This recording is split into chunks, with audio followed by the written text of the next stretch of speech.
not allow radical Islamic terrorism to prosper. May God bless our military and Merry Christmas to all, including the dead terrorists, of which there will be many. Thank you, ladies and gentlemen, for joining me. I want to announce. Let me just play this so that to alert people to the fact that this is actually breaking news. Nigeria is under attack. I not necessarily Nigeria under attack. Trump says he has ordered strikes in Nigeria, and the Nigerian government is saying that they are working with Trump to get this done. But this is really, really alarming. This is the first time. This is the first time a black African countries. People should not make a mistake about what is happening here. This is the first time a black African country has been under military strikes from any Western nation. And this happened under Tinubu's watch. Now, when people keep telling our people that when you see your leaders keep traveling overseas for treatment all the time, you don't know what they are going there for. Now, our Nigerian government is telling us now that it's because they are working with Trump to flush out these terrorists. Since when has America ever flushed out any terrorists? Since when has America been able to defeat any terrorist group? But Nigerians, they will still keep thinking that is possible. But let them keep thinking. Because when the whole thing will happen, because some of them, they just want to see Tinubu before. Because let me play some of the things I'm hearing from this in one of that Nigerian channel so that we can hear. See where we found ourselves, another sovereign state coming into our country to help us to deal with terrorism. If this is what is going to reset Nigeria, so be it. Let it reset Nigeria. I am welcome. Let the North have their Sharia and Hisbah in peace. Honestly, let them go to their corner and do their Sharia and Hisbah.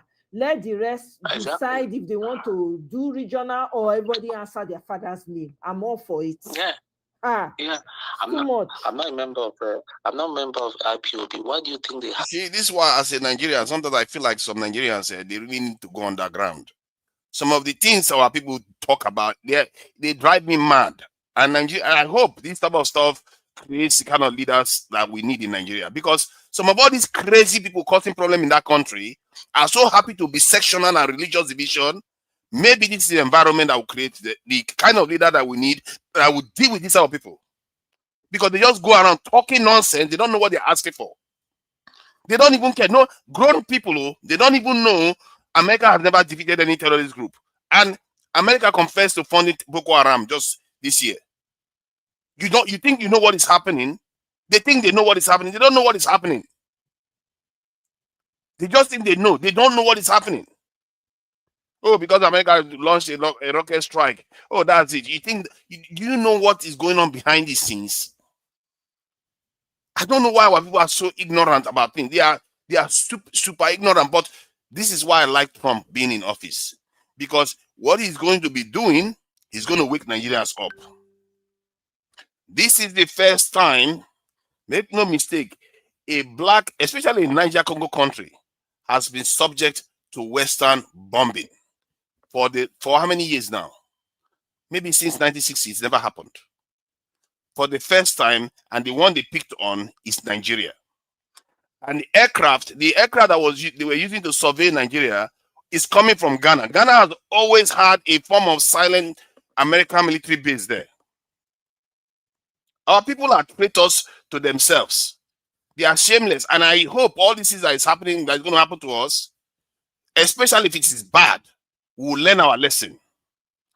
And I hope we learn our lesson. And I don't think all these crazy people, you see how the Omoye Corner is already talking about, oh, this Fulani go on their own, this one go on their own. This is how crazy they think. People like that, they're gonna get what is coming to them sooner or later. When the problems of all this happen and terrorism doesn't go, but guess what? And our people keep getting murdered, and America does whatever it wants with Nigeria, people like that will be the first to go. Because they are so hell-bent on repeating the mistakes of the past. Oh, let's go and let's Trump come and save us. How is Trump going to come and save you? Trump has not saved America from itself. They didn't save Israel. I don't know why people are pretending as if Trump can save us from bombing. Trump cannot save you. I don't know. You know what? Most Nigerians now, you know what they would like to hear? Oh, thank God, Trump has come and bombed Nigeria. Yeah, they're going to deal with those terrorists. That's what you want to hear. But the truth is that it's not going to happen. That is the truth. It's not going to happen. If it was going to happen, Hamas will not exist today.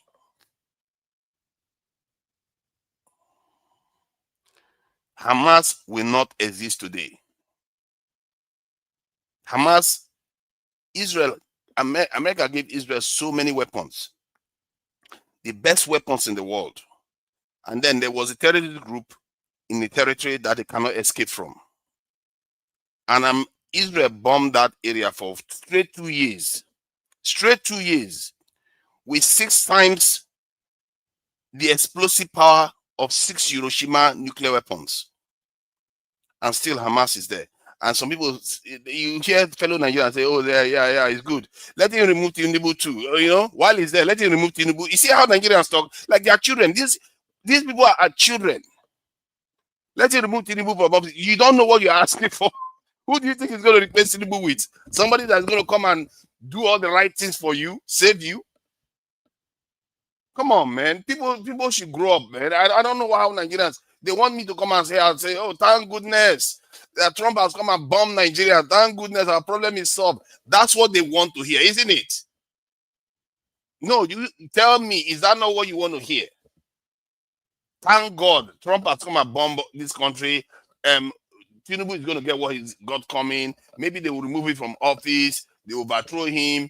And somehow they break the country up. Somehow we go on to our various enclaves and things will get better.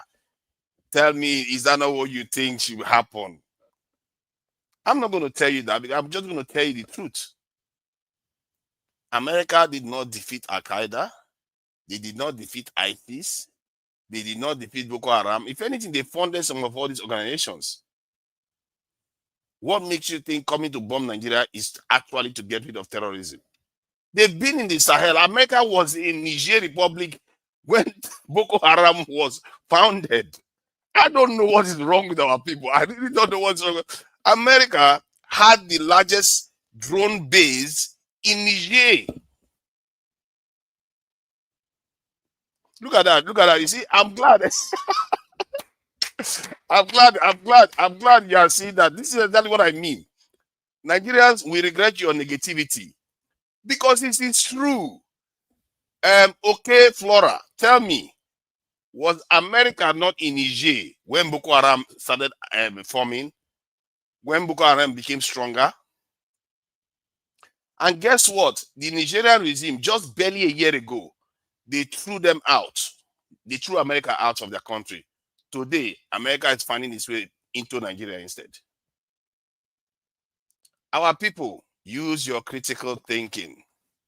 Ask yourself serious questions. If America was going to be able to solve this problem for us, the problem wouldn't have existed in the first place because America was in Niger Republic. They had their biggest drone base in Niger Republic. If America could solve this terrorism problem, Israel would have easily finished Hamas. There would not be one Hamas left anymore. For 2 years, straight bombing, intense bombing. It didn't work. So you think this little bombing is going to end terrorism in Nigeria? Come on, man. Our people, wake up. Wake up. It's not going to change anything. If anything, it might make it worse. What we are giving them, oh my God, what has happened in Syria may be what is going to happen in Nigeria. They will weaken your nation, impoverish your nation, and weaken it, and eventually use it for what they really want to use it for. That is what is going to happen. You see, I'm glad you are all coming in. All the people that want America to come and save us. Merry Christmas, Pataiwo, Merry Christmas. All the people that want America to come and save us. You see, if they are coming to save us, I will appreciate it. The problem is that's not what they are coming to do. And you should know it by now. They may not even care about our natural resources. What they care more about is we should not enable their enemies, and we too should not develop. That's what they care about. They care about that one strongly.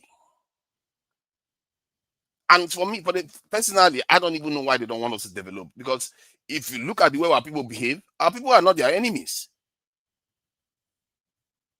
Our people are not their enemies. Yet, they simply don't want you to see the light of day. They simply want your people to keep suffering continuously. Oh, look at this one. Why are you crying? Don't worry. You are the ones that will be crying soon.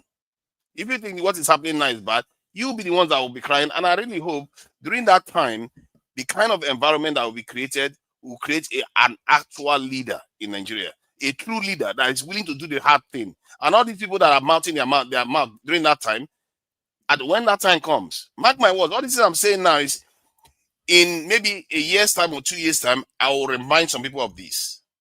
That I said this, and this is what is going to happen. It's just the truth of the situation.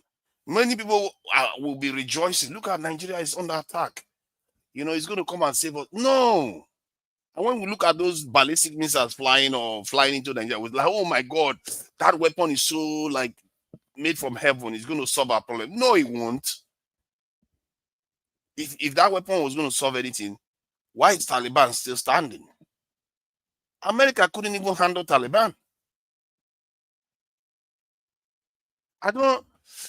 Maybe this is why I say this is a good thing to an extent. It's going to open our people's eyes to reality, because these things that we have in our head, thinking that, oh, because it's America, it's going to solve everything for us. No, it's not going to solve everything for us. It won't solve this problem. What is going to solve the problem is the things that the Nigerian government is going to do. In other words, the things that the Nigerian people are going to do. That will solve the problem. Egypt is not facing the problem we are facing now. Algeria is not facing the problem we are facing now. Morocco is not. Why are they not? Why don't we ask that question? Do you see America threatening to bomb them? Let America go and threaten to bomb Algeria. Now. They're going to have a big fight on their hand.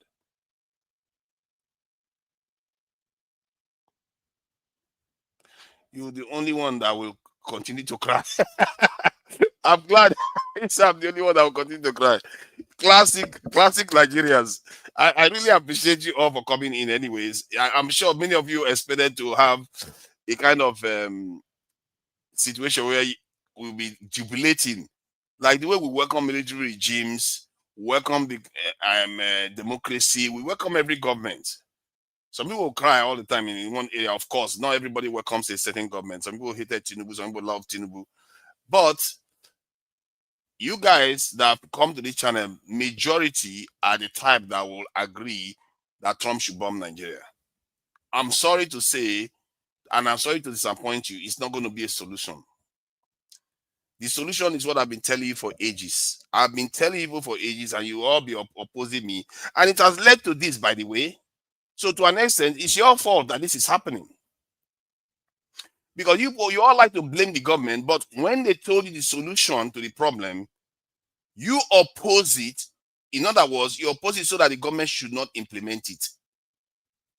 And today you are happy when foreigners come and bomb your people. I personally, I don't know what to say about Nigerians. Sometimes I just feel disappointed about our own people. We are so underdeveloped strategically. Strategically, we are so underdeveloped. A lot of us need to go and get some lesson in strategy. All we hear is, okay, I think let me see if I can get to some of all these Twitter. This is the tweet here from Trump. Let me read the tweet so that some people get an idea of what Trump said. He said, tonight, at my direction as Commander-in-Chief, the United States launched a powerful and deadly strike against ISIS terrorist scum in northwest Nigeria, who have been targeting and viciously killing primarily innocent Christians at levels not seen for many years and even centuries. I have previously warned these terrorists that if they did not stop the slaughtering of Christians, there would be hell to pay.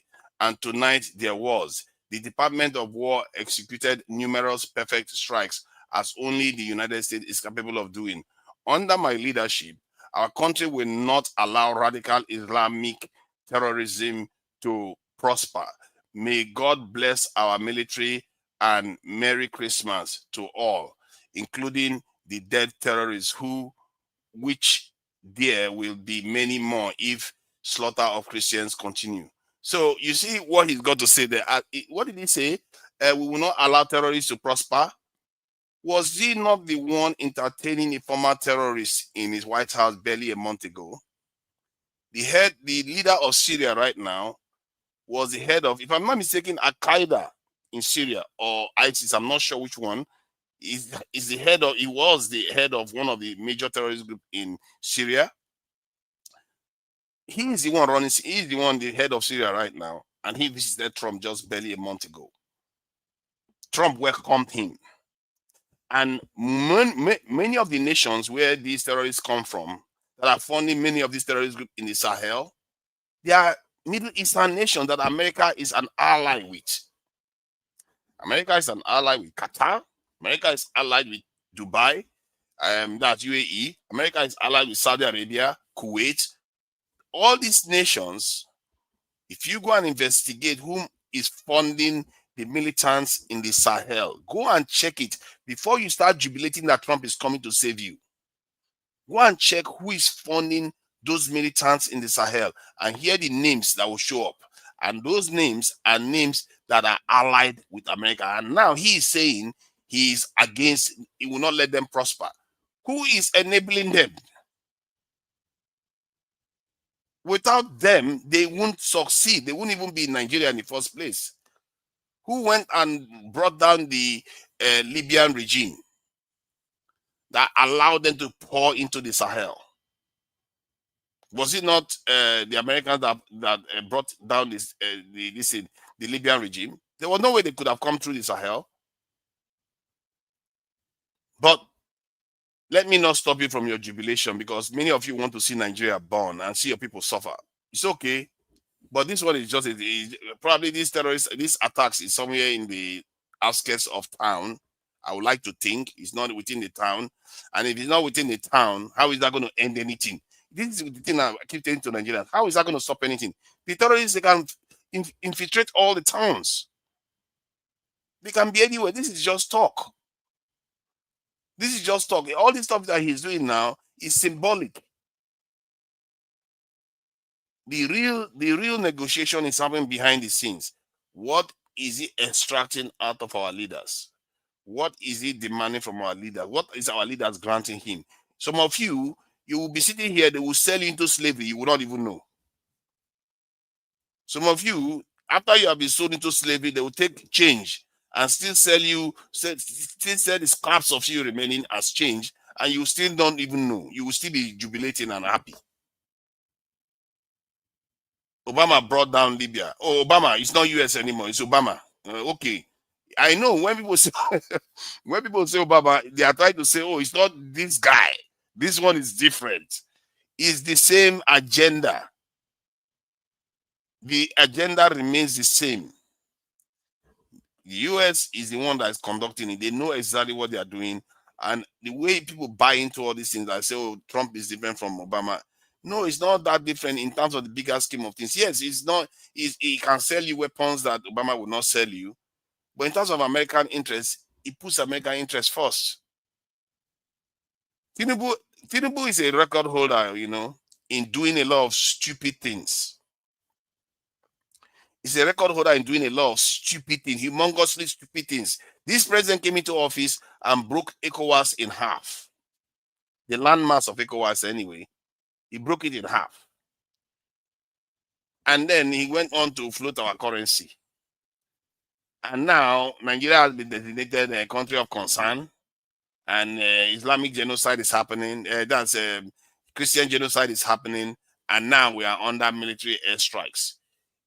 You see, when I look at it from the surface, just looking at the events, he has been a horrible leader. You see, and Nigerians, some stupid Nigerians voted for him. Oh. They will see this thing is wrong, but because of tribalism and religious stupidity, they will vote for him. That's what got us into all this mess we are in. Our people, and many of you in the chat, because you hate Tinubu, you will not think twice about what Trump is doing. You will be happy. I don't understand how people, are you not grown men? You should be able to, you have devices now. It's not like before where you don't have devices. People just read the news for you. You don't have any way of buying newspaper to find out the news. No, you can go on your Google and check this information. What makes you think what Trump is doing is going to solve anything? He's not going to solve anything. He's just bombing forests and maybe pounding the ground somewhere. Who knows? Maybe even killing some innocent people. Like Israel just killed about, how many people did Israel kill today innocently that Israel bombed today? Let me see. Israel bomb. This is what they just bomb people. They just bomb people and you think they are killing terrorists. Do you know how many people that was killed in Gaza that Israel said they are killing terrorists? Who are they killing? They are just killing innocent people most of the time. But maybe they are killing terrorists. I don't know. If they are killing terrorists in the Sambisa forest, good for them. Let them kill as many as they can. I should be careful about using those terms. Terrorists deserve to be made accountable for their actions. That's for sure. I am 100% certain that terrorists need to be dealt with, non-negotiated with. But that is a Nigerian thing to do. But Mumu Nigerians never allowed that to happen. They will keep arguing with you. Don't recruit into the military.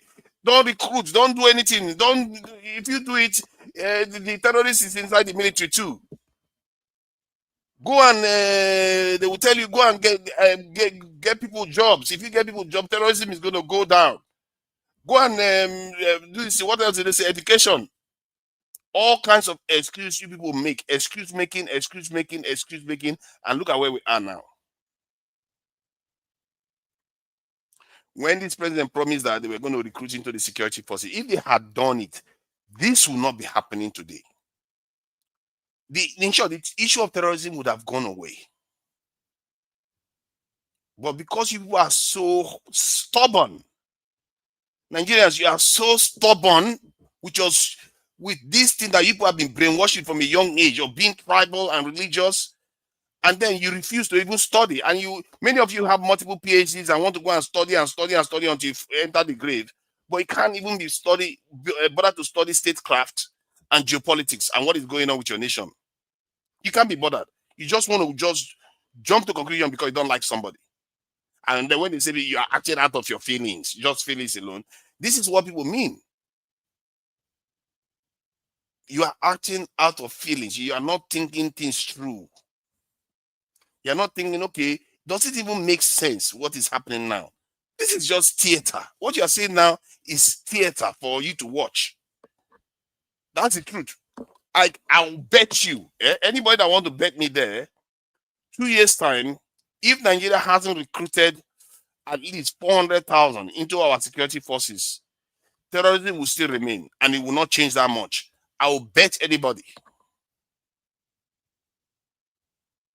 I will bet anybody in 2 years' time. All this stuff is nonsense. And the only thing that it's going to do is bomb a few areas in Nigeria. Who knows? Maybe even go and bomb some important national assets. How is it going to end terrorism? It never does.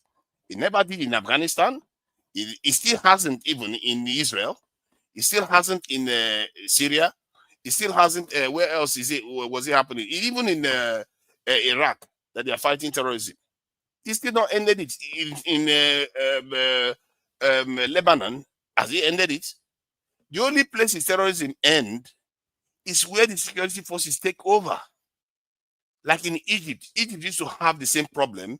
The security forces stepped up.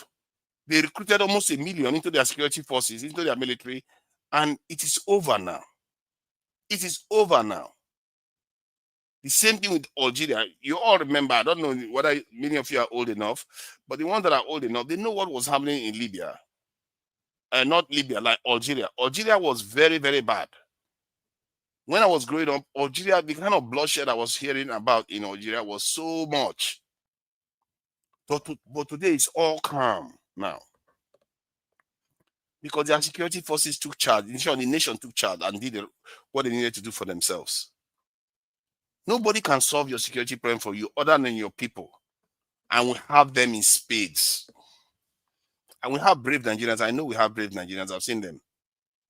We have very, very brave Nigerians out there that are willing to do the job. But our people, because of our bad belly, they'll say, oh, don't join the military. Oh, the military is terrorism. Don't join the state. Let's break it up. Let's go and have a conversation. All this talk you are talking, how is that saving your people that are getting kidnapped every day? Why don't you just go and do what needs to be done first? Then you can come and talk later. Because the time to talk is after you have secured your environment. Now, look at Trump now. He's coming to bomb this in an African country. This is something that has never happened in history for a very, very long time. I don't think since 1960, American jets have flown over any Niger Congo nation ever. Like from Senegal to South Africa to go and bomb it. They didn't even bomb Zimbabwe when Zimbabwe expelled white farmers. They didn't even bomb it. That's how mismanaged our country has been. And all these Jagaban supporters that like to support Jagaban, whether he's doing rubbish or not, it's really horrible. We are paying for our sins. Let's face it. We are literally paying for our sins. And we have not even started. What we are seeing right now, we are paying for our sins. All these people that are supporting Jagaban, they know what he's doing is wrong. They will still support him anyway. Some people that know what America is doing now is wrong, they know it, but they don't care. They will support it because they hate the other side. That is how Nigerians behave. At least most of them behave. There are some that can see between the lines. They can read between the lines. They will know, okay, Jagaban has screwed up here. America has screwed up here. What are we going to do to take care of ourselves? I tell you, that's where most of you should be. If you want to bet me, anybody that is brave enough, come and put your money down, and I will tell you this terrorism is not going anywhere because of Trump bomb Nigeria. It's not. Trump will leave office, terrorism will still remain if Nigerians don't take action themselves. We have to take our own action to defend ourselves. If you don't get those people into your security forces, why should you deserve security? Why should you deserve security? Why should you even survive if you keep expecting foreigners to come and save you? Nigeria is one of those special nations. People don't know. Many Nigerians don't even know how special their nation is. Maybe even not the nation, just that area. They don't even understand it. Like people like, like Esau that sold his birthright for porridge. That's how many Nigerians behave. They have signed off their birthright a long time ago. They don't even understand. That's why grown men will be happy that their country is getting bombed.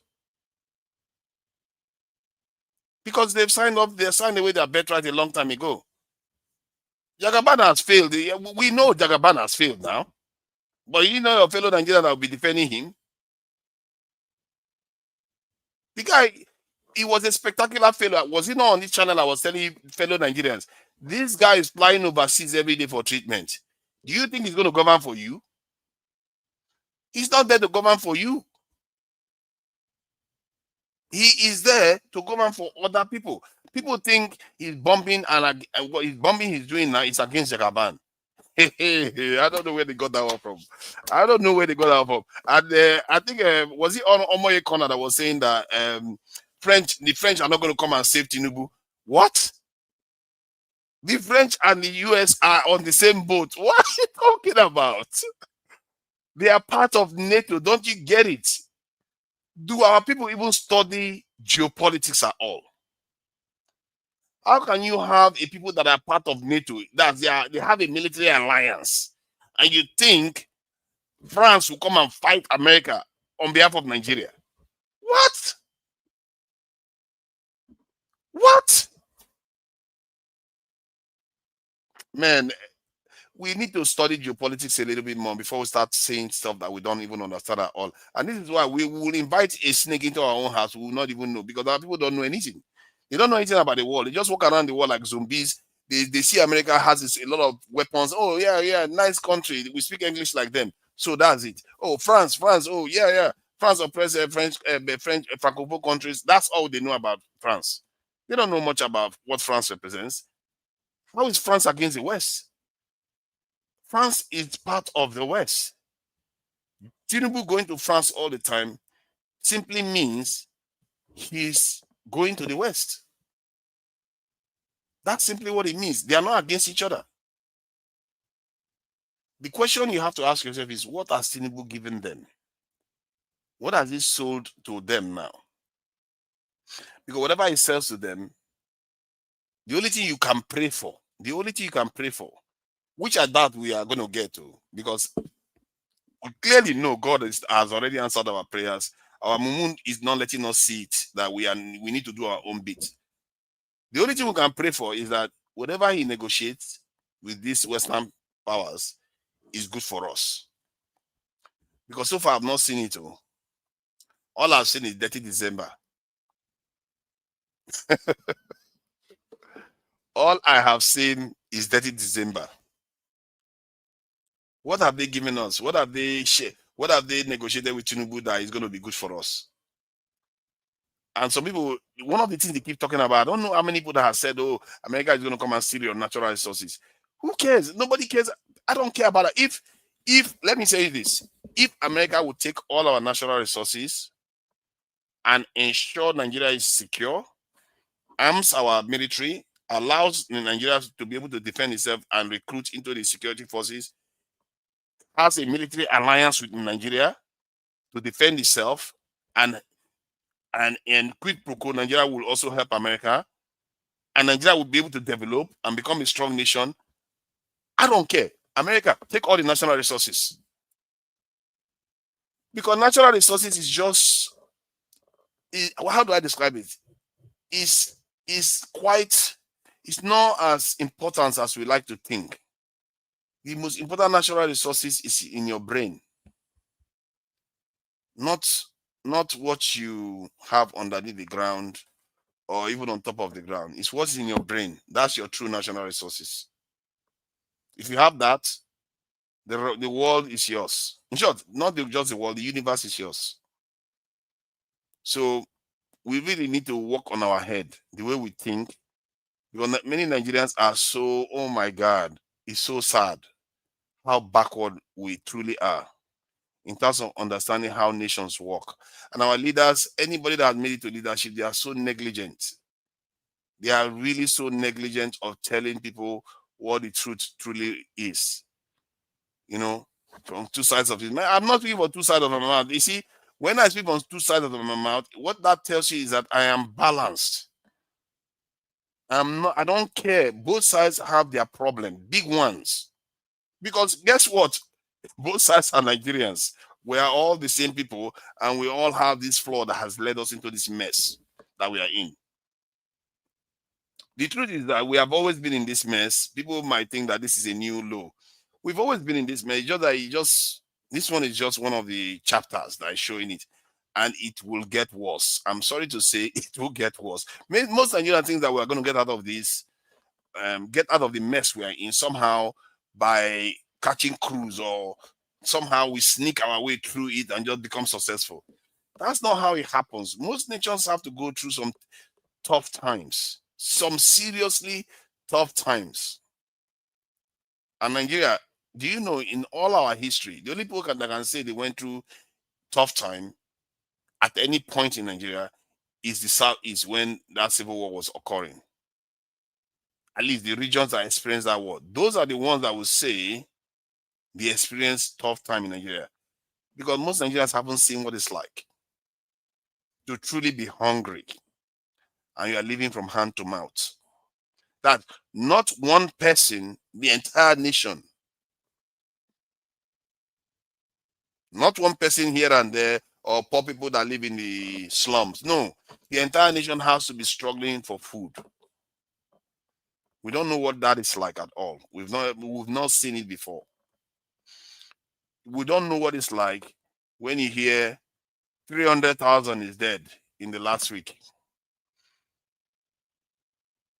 because of somebody just did something and they're all gone. We don't know what it's like. And we think we've seen anything yet. We've not seen anything.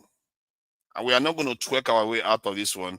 We are not going to dodge our way out of this one. All those crazies that keep thinking that breaking up Nigeria is your solution.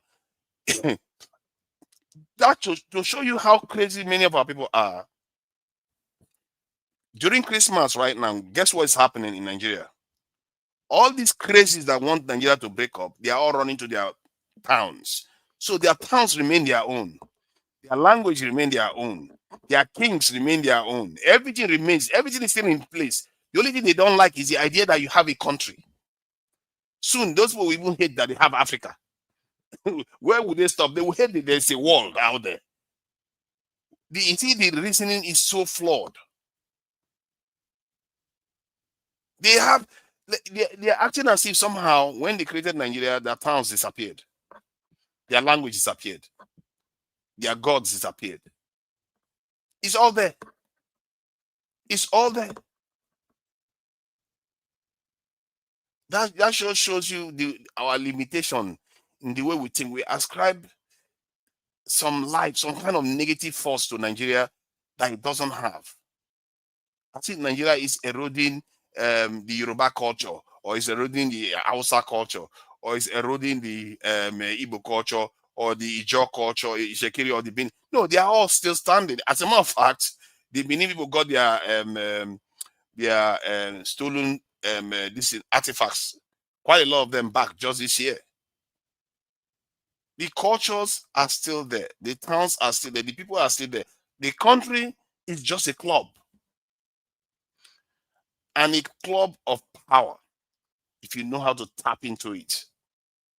If you decide to break that one up, you don't have anything remotely as powerful than that. What kind of senseless thinking is that? You don't have anything remotely as powerful as Nigeria. You would rather go to a Chinese, smaller, midget state. And then, and then in that your midget state, you go and argue with the superpower that is already bombing your country that is even bigger now. That's already bombing it. Imagine if you're smaller, what it will do to you.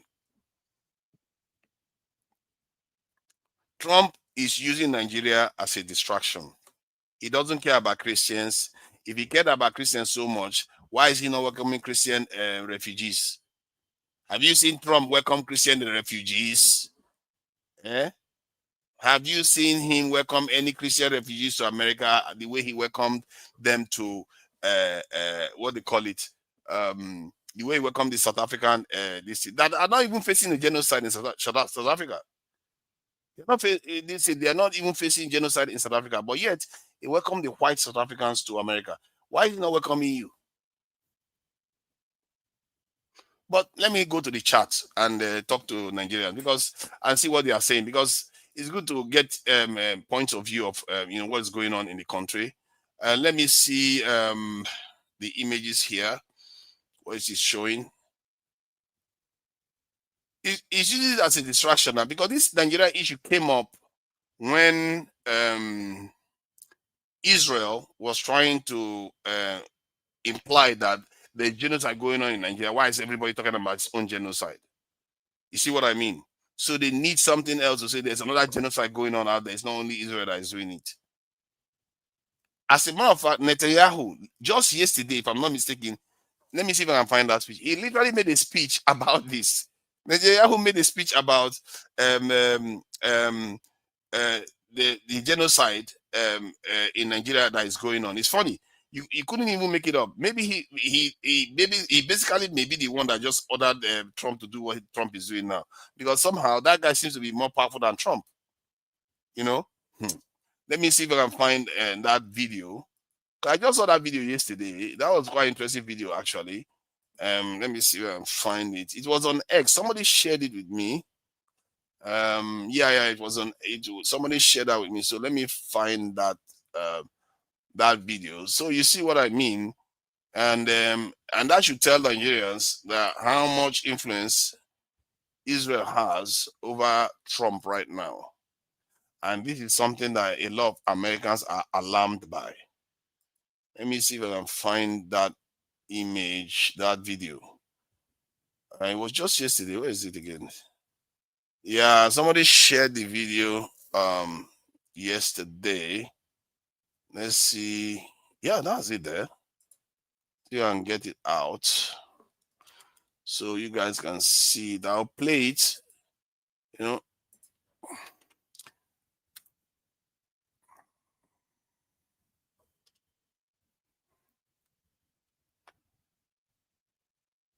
Greetings to our Christian friends around the world. I wish you a Merry Christmas and a Happy New Year from here, the Holy Land, Israel, the only country in the Middle East where the Christian community is thriving. Israel is the only country in the Middle East where Christians can practice their faith with full rights and in total freedom, where Christian pilgrims are embraced with open arms and are so deeply appreciated, where Christians can celebrate proudly their traditions and openly do so without any fear. In Jerusalem, the city municipality every year officially distributes Christmas trees. It's been doing so for 2 decades. By contrast, a few days ago, in the Palestinian town of Jenin, Palestinians burnt a Christmas tree in the Holy Redeemer Church. That's the difference. Israel stands up for Christians across the region, wherever they face widespread intimidation and persecution. While Israel's Christian population is growing, the Christian population in countless areas across the region has been dwindling due to systematic discrimination and oppression. This has happened in Iraq, it's happened in Syria, it's happened in Lebanon, it's happened in Turkey, and it's happening in the Palestinian Authority. The birthplace of Jesus, Bethlehem, used to have 80% Christian population. That's when we were there. When we left and gave it to the Palestinian Authority, it has since dwindled from 80% to 20%. The persecution of Christians or members of any religion cannot and must not be tolerated. And Muslim militant displacement and attacks against Christians in Nigeria, that too must end, and it must end now. I'm sending Israel's Christmas blessings to our Christian friends around the world, and I ask you, know that Israel will always stand with you. Now, you see what I mean? So all these things are orchestrated, but you guys, our people are so brainwashed that From they can't even Jerusalem. see it. They can't even see it. They are laughing at you. You are just laughing at our people. Sometimes I feel embarrassed being a black person, I tell you. Specifically African, because African Americans are not that gullible. They are not that gullible about this. We are some of the most gullible groups ever. Now, this is the rocket that he's launching that maybe most people think that, oh my God, it's going to save Nigeria. Yeah, right.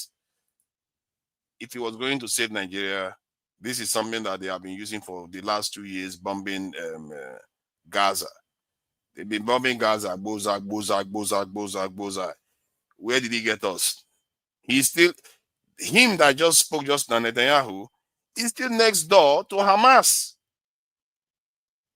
I don't know what to tell Nigerians. So, the man that just spoke, that is technically wanted by the International Criminal Court, he's still living next door to Hamas after bombing Hamas for straight 2 years.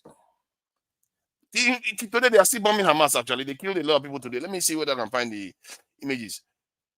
How does that even solve anything? Let me see. Somebody says I'm missing the point. Let me see. What point am I missing? Let me check what he's saying. Missing the point always and blaming people who are asking to be allowed to go if they are not welcome. Leave Lagos and leave the north. I don't see when you keep saying that you are not welcome and they want you to go. The truth is that you don't even know yourself. Oh my God, why are people like this? You don't even know yourself. Because if you knew yourself, if you knew your people are outgoing people. They are everywhere. Why would you want to go? That is your power. But you don't even know your power. Like we have been twisted round and round in such a way that where our power lies, we turn against it. That's how we are.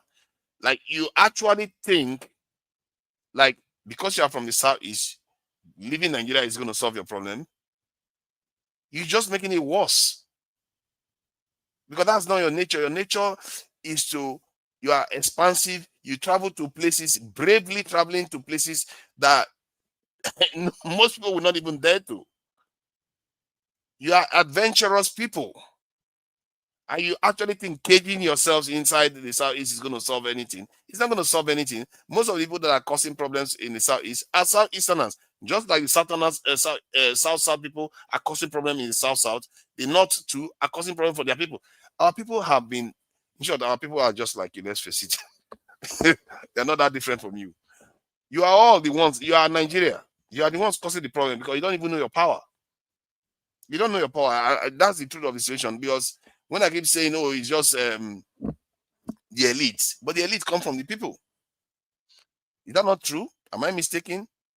True Nigeria believes in electoral system. What do you want me to believe? You want me to believe in dictatorship so that somebody just comes overnight and takes over? You think you will be happy with that?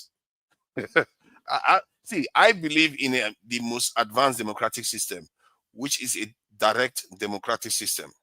If we wanted that, we can elect a president from each region and they go and sit in a presidential council.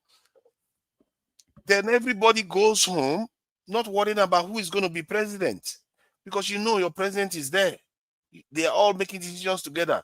6 heads is better than one to make a decision for a nation like Nigeria. That is how it's supposed to be. But our people, instead of them to be thinking creatively, thinking about new things, new ways of solving problems, we double down on ways that never worked. Why do we do that? If you carry an umbrella today and you go outside in the rain and the rain beats you because the umbrella is torn and broken, tomorrow are you going to carry that same umbrella? But technically, that's exactly what our people do. They'll carry the same umbrella thinking that it's going to give them a different result. But it won't. The result is exactly going to be the same. And our people are just going to think that, oh, somewhere along the line, it's going to come out different. It's not going to come out different. It's going to come out the same way.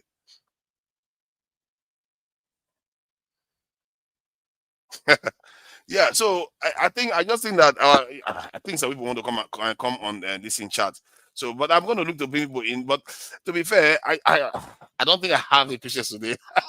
I don't want people to come here and just start talking. Oh, great! Trump is the king of kings. And, Trump is this. Trump is that. I don't think I would like to be hearing that. To be fair, but to be at the same time, you have your freedom of speech and say whatever you want to say. Of course.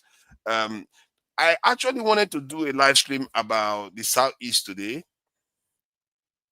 I wanted to do a live stream about the Southeast because there are so many great things that I see that I want to provide, that share from my own point of view of what I see from the Southeast region. I wanted to do that today, but because it's Christmas, I know people are not going to be watching much anyway. So, but Trump now has gone and done his own thing, so that has thrown everything off. So, but let me share the link. If people want to come in and share their opinion about what Trump has just done, please, I tell you, while you're coming in, understand this. I'm not against your point of view, but when you hold a view, justify it with strong evidence. And I know you come with your evidence too. When you come with that evidence, if I give you any evidence that it kind of surpasses that evidence, give me another one. Because our people are watching now, they are going to learn a lot from whatever you are going to come and share. Give me another one that says my opinion is faulty. Then we do that to and fro so that our people can learn from it and see where the holes lie and where the truth truly belongs. The fewer the people that join, the better, to be fair. I'm not keen on too many people joining because then we'll not have a chance to delve deeper into our reasoning. Most of you believe the same thing, so there's no need for everybody to come in. So it will be good for us to flesh this issue out and learn something instead of just come here and watch Trump bomb Nigeria and then go home, sleep, and go on Boxing Day, enjoy ourselves. If you're in Nigeria, you go and enjoy yourself. If you're in the West, you go shopping on Boxing Day, and that's it. And wait for the next round of bombing to occur. This is a seismic moment. People don't understand. See, people don't read history. They don't understand how seismic this is. This is the first time America has gone and bombed a Black African nation. Especially, no Niger Congo nation has been bombed like this. Even India, at its heights, has not been bombed like this. This in Mugabe at its height, kicking white farmers out of lands, it was not bombed. But somehow Nigeria has not been bombed. And I've been calling for us to secure our country for a very, very long time. But many of you that were pushing back against it didn't know any better, because many of you actually literally said we don't have any enemies from outside. Until today, you still double down and say Trump is not our enemy. But let's wait now. History, who is history going to prove right? And I really don't want you to prove me right, because if you are right, then we are going to emerge somewhere along the line. Things are going to get better. We are going to be happy. But if I'm right, things are going to get worse. And I really don't want to be right. This one, I don't know who to bring in. This one that people are showing up. The last thing I need is Panzer to show up. Panzer, but I guess I did set a premise for the discussion. We need to get somewhere with it, I'll be here 2 minutes at the most. Look at my food. I'm getting ready to eat it now. See? Yeah, you 2 minutes. You here 2 minutes. Okay, we'll see how that is going to occur then. So let's, I like one brain cell, because I hope we'll probably share similar opinions on this. And he's capable of at least trying to analyze point for point, so that we get somewhere with this, because it's not about, let's break up the country, let's go after Jagaban, and I say, to hell with America. No, let's try to let me tell you Okay. something, forefathers. I am not one of those that say we should break up the country. That's the difference between me and Nnamdi Kanu. I want us, Biafrans, to take over the country, the whole thing. We brought independence. We're not going to break it up. I want the whole thing. Nnamdi Kanu wants some of the states that are Igbo. I want the entire Nigeria, because we brought independence. If you want a country, go get your own. Now, here's the problem you have, right, with the activity that's going on in Nigeria today. There's something called a paradox. It looks this way, but it's actually that way, right? That's how you know somebody who's ignorant. If you don't, we're just looking at it, you're making a mistake, because what's happening in our country today is the best gift we could get. They have taken over the country to where there are no branches of government. Criminals have taken over the country, where the courts, the legislature belong to the executive. They're supposed to be checking those things. There should be checks and balances. If you don't have that, you don't have anything.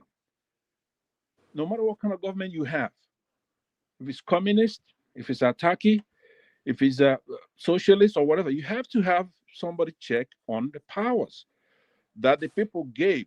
Do you understand how those people get the power? And the executive and the legislature and the judiciary, the people are the ones who are sovereign. They gave those powers to those people in that constitution. So how are you going to have somebody like Tinubu come in and in the open buy up every one of these branches, right? So we need an outsider to come in to help us. Then we have to take it over. The people at some point have to take it over. Any other country now would have gone to the streets, because we're being disgraced. You're right. Our president doesn't even want to tell us what's happening. He should have gone dramatically in a press conference and say, hey, look, we've been attacked, or I've given permission for the United States to come in and bomb some areas or whatever. He doesn't want to tell us what he's doing, right? So if we're that bad to where we have no control of our resources, we have Dangote. He's one of the problems we have in the country. It's economic terrorism. It's not monopoly. What is doing is a monopolist. Let's not go into Dangote. No, because please. Let me. I'm landing that I'm done. We should never be in a panel where you have to tell me anything, right? When I come into a panel, you're supposed to keep your mouth shut. Since I came on this platform, the activity today is what I've been telling you that we need. This is the preliminary. If you go and look at every other talking head on this platform, I'm the one who comes closest to it. what the Islamic terrorists and Islamists, not just the terrorists, maybe 100% of Northern Muslims needs to be taught a lesson.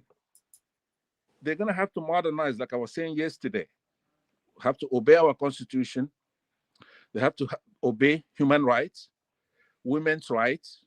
So here's the final point I wanted to make. This is why I came in to say this, because I believe that nobody's getting it right. The United States is talking about Christian persecution.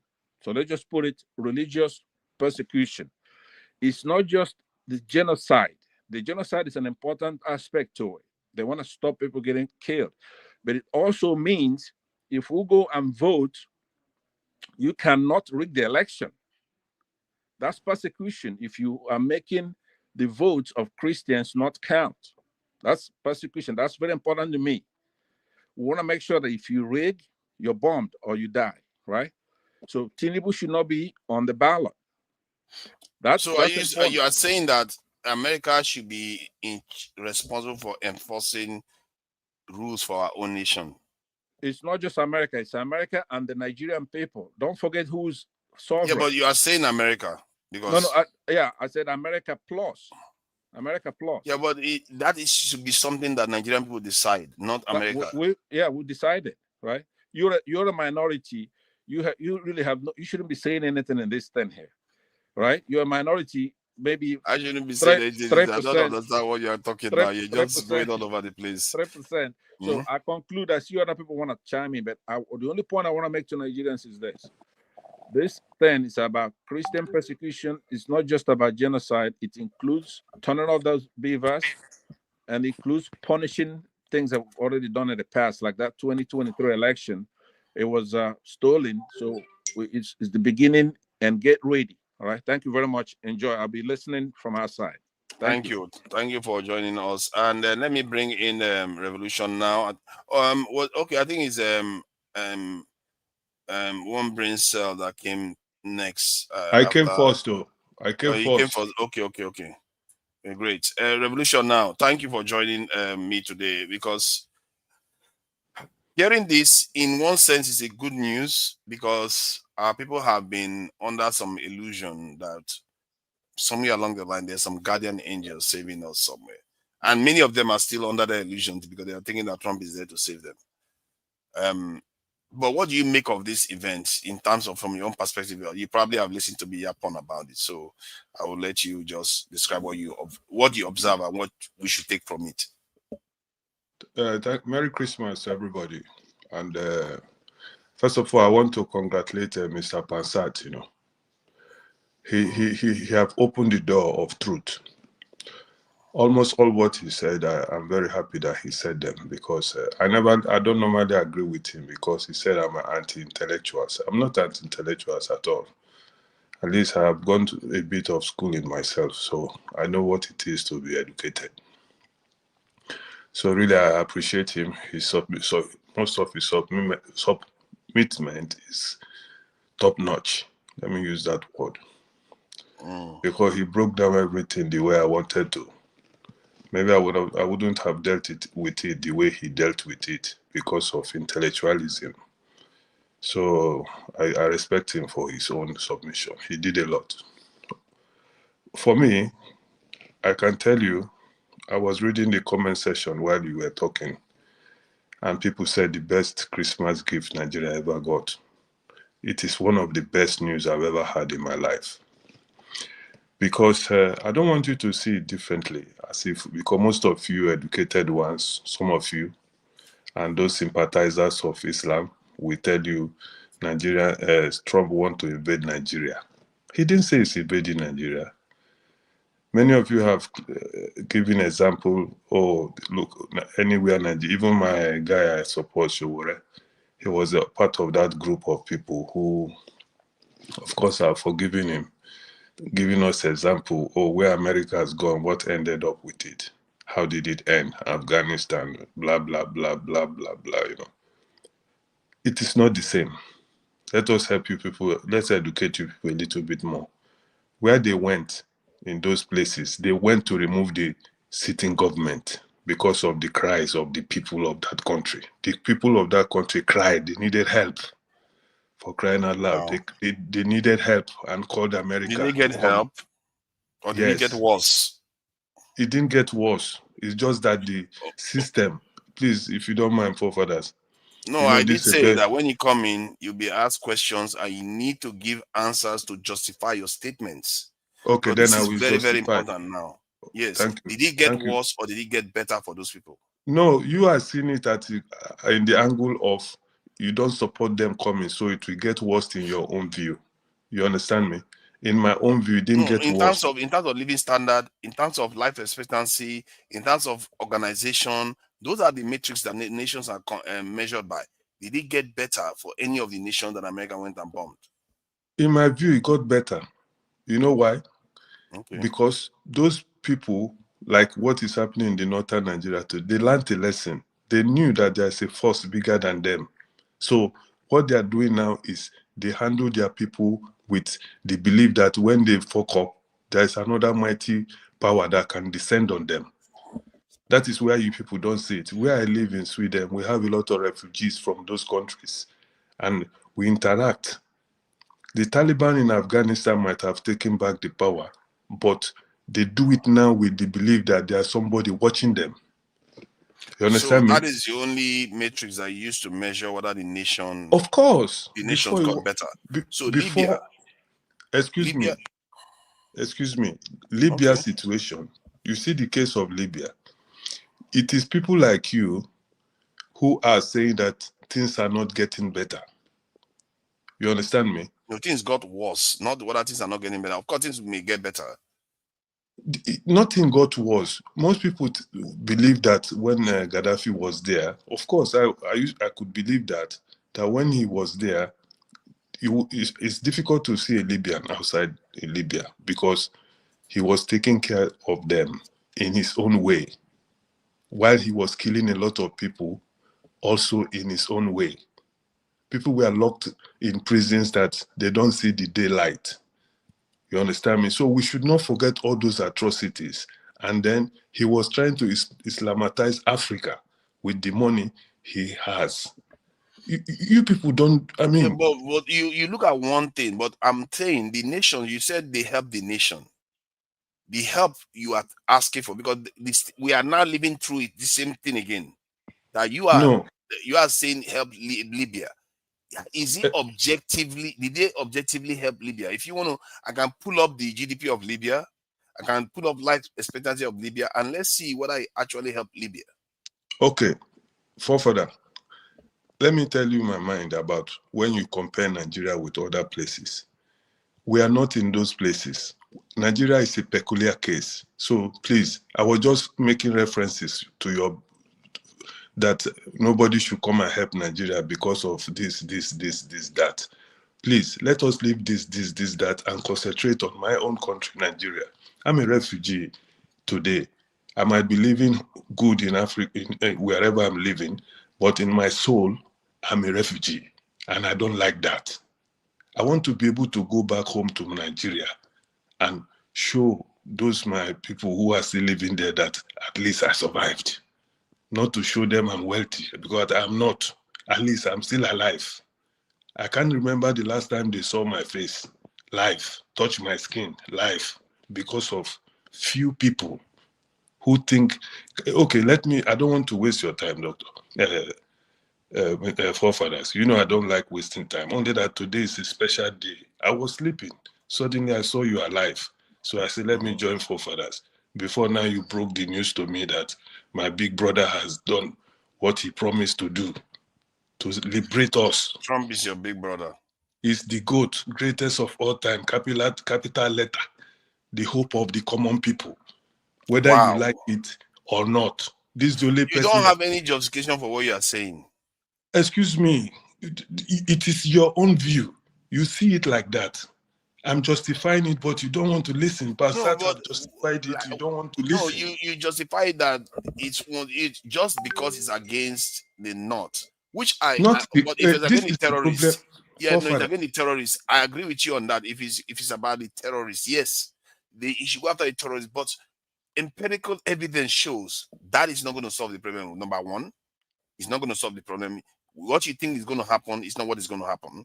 And secondly, you don't That's your necessarily view. know the Excuse me, you don't Fofa, this is necessarily know the your real view. reason why. No, it is the view that is evident. This is evidence based. Al Qaeda is still around today. ISIS is still around today in all the countries America went to. Anyway, by the way, from Afghanistan to Iraq to Syria, Al Qaeda is in all of them. And did you know too? Let me break this one to you, just in case you didn't hear me when I was on when I was saying. Did you know America had the largest drone base in Niger Republic just barely 2 years ago, while Boko Haram was running crazy in the north of Nigeria? What makes you think this? Do you know their reasoning for doing this? Because they couldn't do it before. What makes you think they can do it now? There's no evidence to that. Okay, please, before I lose my thought, you know, Forefather, you belong to this group of people who practice this. Follow evidence. Hold on now. You say there's no evidence. We have seen evidence, but you don't want to listen to our own evidence. You want us to listen to your own evidence. Your evidence you are presenting is big from just because you don't like terrorists. I don't like terrorists, but you can't base it on that because it has never worked.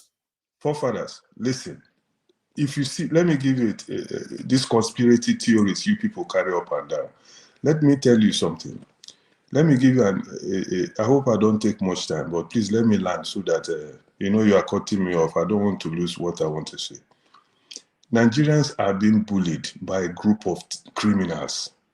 You understand me? We are being bullied. We have been bullied right from the days of Fela, when he started singing Paddy Paddy Government, if you know no person.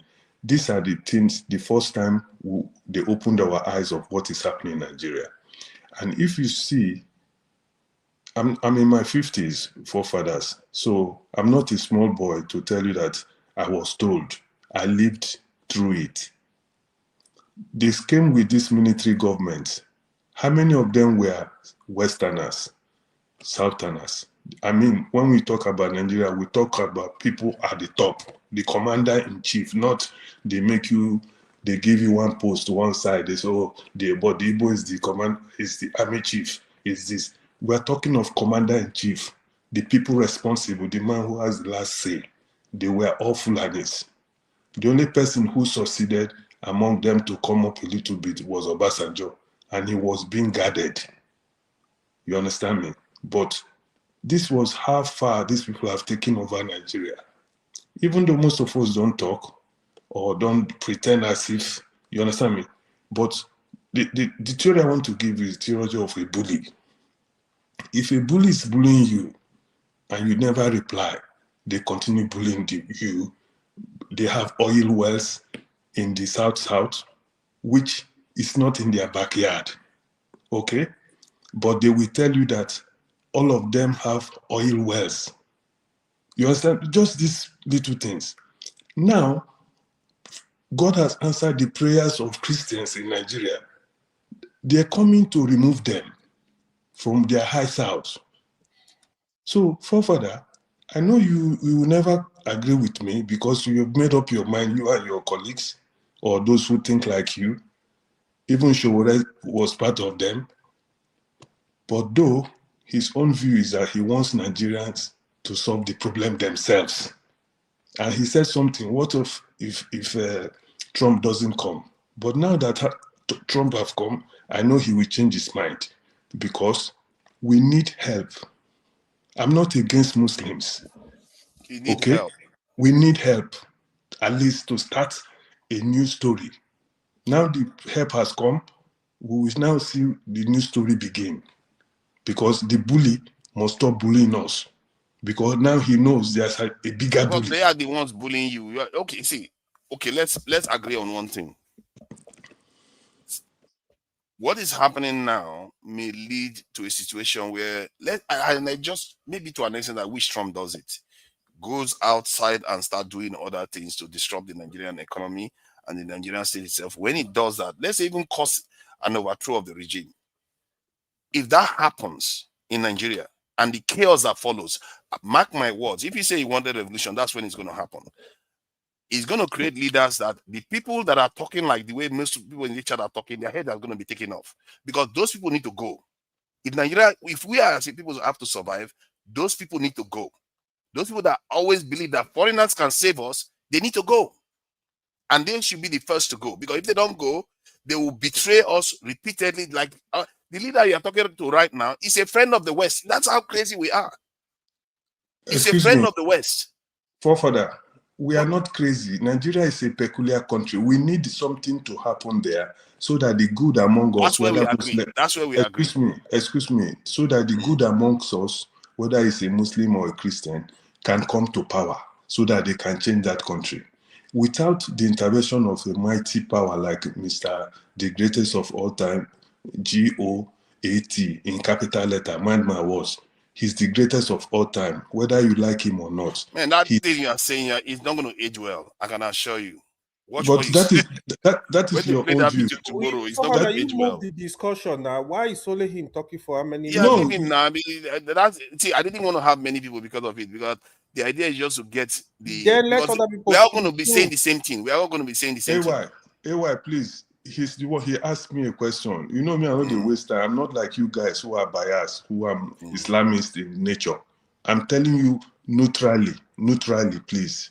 So don't say I'm the only one speaking. When you enter now, nobody can stop you. Because you So don't know what you're talking about now. We seem in to your know own view now, exactly your that is your country. own view. Just let him listen, because I Go know ahead, people go have ahead. strong Say opinions. your Yes. nonsense, I leave. Please, forefather, let me just give me a minute to round up. You see, that is what we are saying. The bullies have been bullying for a long time. AY, I mean, my brother, I speak the truth. Why I like him is that he knows what he's saying. Sometimes you will listen to him, he will give you examples and make up a mind. But people like AY, who told you that when Tony was telling him before that Mohammed did not bring Islam, he was making some noise before I speak the truth, corrected him and explained to educate people like us. We understood it, we were listening. Stop. Okay, So before The going to only thing Mohammed, you hold on. Sorry, leave it. Before going to Mohammed question. no, I was just trying to Let, tell AY yeah, I to understand. give me Let me peace. let me do some paperwork. We have over 670 people watching, and there's barely any likes out there. You have to like, share, and subscribe. We have to hold the conversation, and Nigerians, take your time. It doesn't cost you anything. I'm not asking for donation at the moment. I'm just asking for people to like and share, and also subscribe to True Niger. I need subscribers, and all you have to do is click the subscribe button, and you'll be notified whenever we are live, because you never know. And there's also a Roku post that you can go and subscribe to. Most of you already know it, and I'm going to share the link in the chat. Just go and like, because okay, I can see the like going up on Dr. Damages, but I'm not seeing it going up on this in True Niger. You need to also like on that channel, because that's why I'm here. I'm also this in working on Christmas Day, for crying out loud. On this is Boxing Day now, so we are all working, and you need to also support it, not just because it's only this in one channel. We are all here working together to bring news to you and actually discuss these things as honestly as possible. So let me this 30 thing check. seconds. Just 30 seconds. Don't say anything yet. Don't say anything yet, because I want to see whether they actually go over to do what I just said, because they let them just keep watching us stare at each other, because Nigerians, they don't do anything until you make them do it, like Abacha. If they don't tell them to do anything, they don't go and do it. You see, not one person has moved, and I've shared the link again for you to like, and let me see. like and share. Tunaya, this is your Like, biggest share. view. This is your biggest view ever. Push them to go like Dr. There was 1,000 the other day when Trump threatened to attack Nigeria. Nigerians, when they hear that the foreigners want to kill us, they get turned on. They start showing up. Okay, give me a minute. Give me a minute so that I go away, please. Please. And no, I know you are going to be here. I'm just trying, because they want to hear you. And if you don't give them time to go and come back, because they will get stuck. They want to listen to you. They're not going to go and come back. So, viewers, go. It takes you less than 1 minute to do it. Go over, subscribe, come back, and carry on viewing. Like share and subscribe. Do your due diligence. See, even in Dr. Damages, we have over almost 700 people watching, and Dr. Damages likes have not even gotten up to 100. Come on. People, stop, go and subscribe and come back. Please go and subscribe, guys. Let's do it.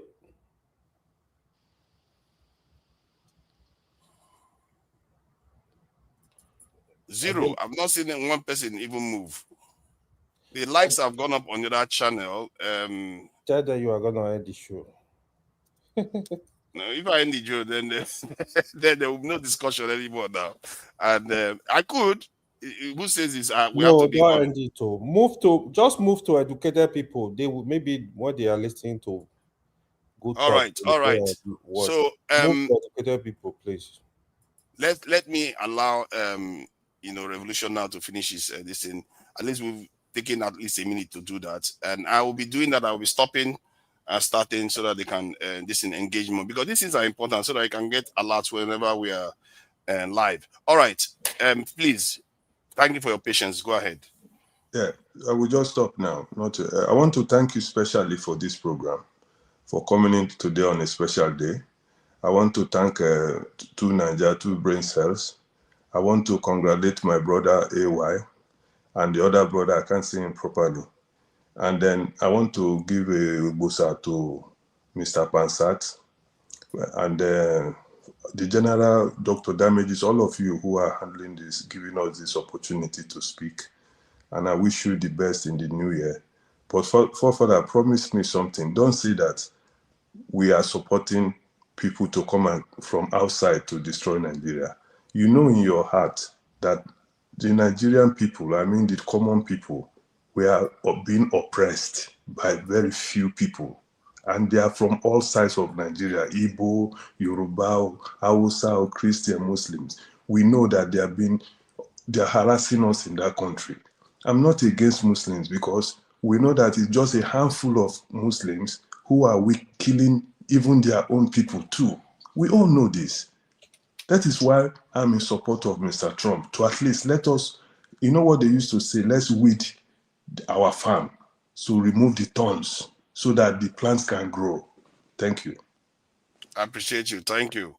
And I like the spirit you came in with, even if we disagree. See, that's how it is. We try to disagree. The viewers will decide where they belong. One brain cell, thank you for joining us. And let me bring in Femi. Between Femi and, oh my God, I've lost Femi came in first. Femi came in first. No, you actually came in first. No, I'm saying after me, it's you, then the other guy, then A1. Thank you for that. One brain cell. So what do you make of this? I don't need to. Thank you. So first, yes, it's a sad day. First of all, happy Christmas to everybody, and I hope everybody's having a beautiful holiday, joyous moment, which we should all be celebrating with our families. I think this is devastating news, and I think celebrating this is short-sighted. And whoever, like you said, whoever's happy at this incident, I don't think this is going to age well. I mean, first of all, I think this is a distraction from what's happening in local politics in America, the Epstein files primarily, and all the domestic issues that the Republicans and Trump's administration itself is trying to shift focus on. In addition to that, the issues in Palestine, which an entity, a wanted international criminal like Benjamin Netanyahu is definitely trying to shift focus from his atrocities in Gaza. With regards to, I wish Pansat was on here, because Pansat is someone that I'd say, maybe because I have a soft spot for him, I always tend to listen to him. And why I like Pansat is because I think Pansat is very, very, aside from I know he's an intelligent man, I think he's very misunderstood. Because I've spoken to Pansat numerous times, backstage, and I've seen him in his real element where we weren't discussing politics. It was just him having fun.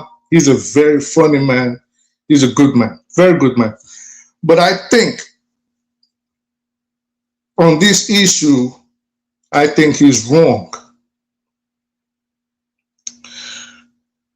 This is not a situation where the issue is basically politics, because I heard him talk about APC, PDP, and what he termed economic terrorism by the Nigerian elite, the politicians. And I do agree with him. But here's where I disagree. We have the same issues here in the United States. A former CIA agent actually said there's something that's going to be coming out within the next few weeks about how Senator Lindsey Graham diverted funds that were meant for the U.S. prosecution of the war in Ukraine against Russia into his private bank account. So there's rumors, there's chatters around the intelligence committee or community that the same thing we complain about in Nigeria, absolute corruption, occurs here in the United States. We do know because the Pentagon has not passed an audit in almost 20 years. Trillions of dollars missing, right? Now, that said, let's look at people's antecedents, because the only way you can determine how a man is going to act in the future is how he acts now.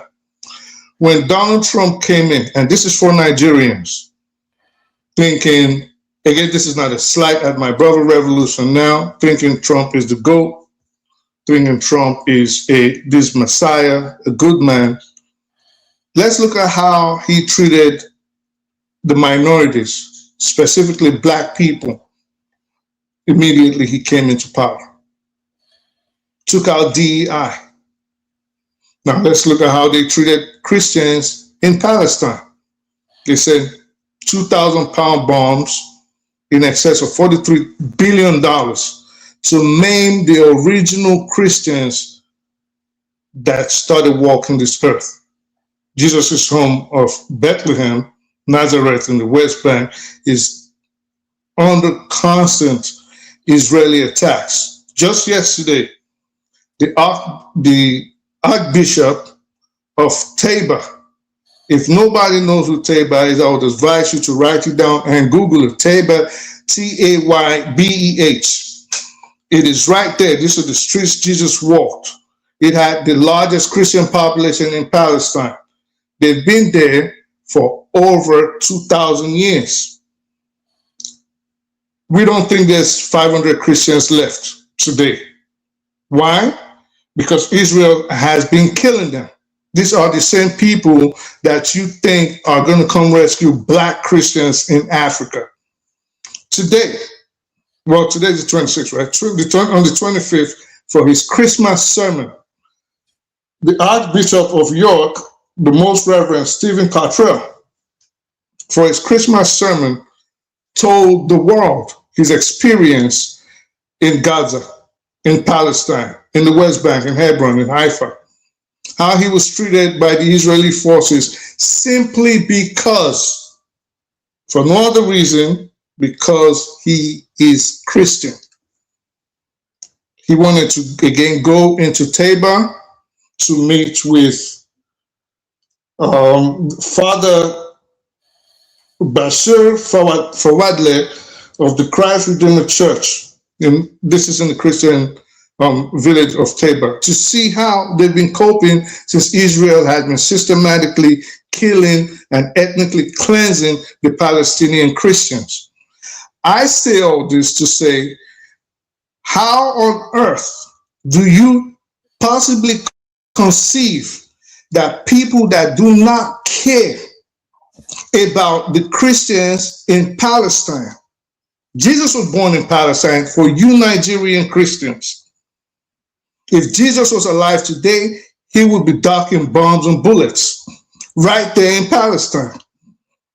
So for the people that don't care about the Palestinians, that are actively killing the Christians right there, genociding them, ethnically cleansing them, you think they really care about your African self. You are deluded. Now, to my brother, the revolution now that said Christians need help, Nigerians need help. Now, let's say Christians do need help. What do you think about the Christians that were killed by the IPOB, UGM, and ESN in the southeast of Nigeria? If we even want to deny that they weren't killing Muslims, Dora Akunyili's husband was a Christian, Igbo. He was killed by IPOB. Should we now send Donald Trump to the southeast because we do know most of the people that were being murdered and killed by the IPOB were Christians themselves? So we got to be really careful about what we wish for. And I'm just going to end it by saying, and me and forefathers, we're going to argue about this later because this is probably our favorite pastime. Yes, we have enemies, but I disagree with you that the weapons, the weapons issue, like at what point, if we even wanted to arrange for them, we could have not gotten them now. We're not getting nukes in 3 weeks, right? But that's another completely different discussion. I just end by saying, be careful.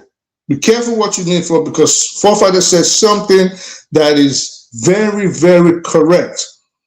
If this escalates, which is what I know this government is hoping for, if this escalates where, for example, the government is pulled down, overthrown, problems happen all over Nigeria, nobody's going to be the better for it. If you think the problem is going to be isolated to the north, again, you don't know what you're talking about. You're going to have small pockets of insurgencies. At least we've done this simulation over a decade ago. I would assume to say 30, 40 different pockets where insurgencies are going to happen. Nigeria is going to be on fire. Western Africa is going to be on fire. And the refugee influx that will come out of Nigeria, the whole world, the entire world will not be able to handle it. We got to be careful what we wish for. Thank you. I appreciate that. And I could have asked some question, but let me bring Femi in, because even if, like you said something about if we get the orders in, it's not necessarily about this conflict. It's about the one that is coming in the future too. Because this one, I don't think this one could. Trump will be out of office soon. He will be out of by next November. He will be a lame duck. Welcome, Femi. What do you make of this incident that, for the first time in history, a Black African country that is of the Niger-Congo family has been attacked since 1960, since the independence era? No plane has flown over them to bomb them, not under Idi Amin, not under Zimbabwean leader, not even under Mandela ANC when he was tormenting white people during that time when they were fighting against apartheid. So what do you make of this incidents? I may like to check later on whether the bombings that took place at the outset of immediately after the former Zaire's independence, or was it Congo? The other Congo that's not DR. Recall that after DR Congo, I believe, got independence, they've never had a day of peace. So I think they may have been the first that may have experienced this. But again, that's by the wayside. Just a couple of things real quick. I like to think I speak the truth for something I was gonna say, 18 or 2 or 3 I was gonna say. And I'm gonna balance all of what I'm gonna say the way I understand it. One of the things I was gonna say to start with my own contribution was about how a lot of things are distractions, period. I didn't want to interrupt him. As soon as I said it, I was like, damn, I hate you. You just mentioned something I was going to start with. Now, if you notice, because again, I like to look at things from the global perspective, because I just have this belief, and anybody can criticize me, say whatever, I do not give a damn, that whatever is going on today, in fact, I have a belief that starting in 2026, I hope nobody wishes me Happy New Year, because I'm a realist. I'm not into all these sentiments about after all, for the last couple of decades or that I've been alive, every year we say Happy New Year. I don't see anything that's gotten better in the world generally. It's just my opinion. That said, I see a lot of things escalating as we continue into this unrecognizable multipolar world that we found ourselves in. I say this to say that on one hand, we're dealing with the issue that's been started by Marco Rubio, for example, in terms of what they're doing in the Caribbean, call it the Latin American countries. It's intentional. Part of which is also down to how certain other things have come to the light for those of us that pay attention very carefully, not to regular media or being swayed by sentiments across board, that there are different strings being pulled by different powers, including those that should not be mentioned, because all of a sudden, even in Europe now, you're seeing the likes of this guy called I think it's a Colonel Boyd, who's found himself being literally imprisoned in Belgium because of how he's been exposing a lot of things that the likes of the Jewish Americans, political professors and former CIA agents and what have you. I don't know about him. What's his name? Colonel Board. Honestly, I didn't know I was going to mention this. I think, pardon me, I'll get his name for you properly. It's Colonel Board. He's one of these guys. You can look at him. He's Swiss, basically. But in the EU, if you're an EU citizen, you definitely have, apart from England that broke away for their own reasons. You can literally live anywhere as if you're a citizen of that place. So he has his house, and basically he's one of those guys that know the ins and outs because they've been there. They were in the internals of everything that was going on from the onset when it comes to all these strategies and politics and the ongoings and draftings of all kind of defense pacts, and it's a whole lot. Let's just put it that way. And of course, you have this guy Alistair Kirk. Oh, Jacques Board. Yeah. Mm-hmm. You have Alistair Cook in the UK, for example, and there's a lot of them like that. The ones that a lot of us are mostly used to are the Americans like May Sharma and co. Anyway, I'm trying to tie a lot of things together to say that I believe that we're going to be surprised. A lot of us are going to be shocked by the kind of things that are going to be happening very early next year, including Americans as well, including Europeans. Well, I'm pretty sure forefathers, because even we in America, for example, we can feel the brunt of a lot of what's already going on in terms of inflation, in terms of jobs being lost, because a lot of things are easily tied down to what's it called? AI. It's a lie. It's a lot of rules, because there's a lot of desperation going on based off of the fact that not only are we living a multipolar world, but nations are definitely aligning, and there's all kind of politics going on. Now, let me not go too far. I also wanted to debunk a couple of things I've heard tonight already. I'm not going to mention names, but I just cringe because sometimes it's unintentional mistakes. While a handful of Nigerian former presidents have been Fulani, what's it called? Babangida is Gwari, for example. What's his name? Nupe. Babangida is Nupe. Nupe, sorry. Then Gowon is from one of those tribes in Plateau, obviously. Yeah. I forgot the third person I was going to mention. Abacha, Abacha is Kanuri. Abacha. Because I say to say that I noticed that I've been there before as well. I noticed that a lot of people tend to still mix the nuts together. In fact, it's not a lot of people don't understand how Hausas are different from Fulanis. And I still find it surprising, despite the fact that we don't do history and social studies like we used to. So it's easy, and then we don't know ourselves enough. So there's still that. So I think it's one of the major problems we've always had, and of course, it still ties out back to how we're put together without agreeing and all that. So I understand all of this Yeah, sentiment. but how do you convince like Nigerians to like how do you get them to see that the real problem is us not taking charge? Because you can blame Tinubu, yes, he deserves blame.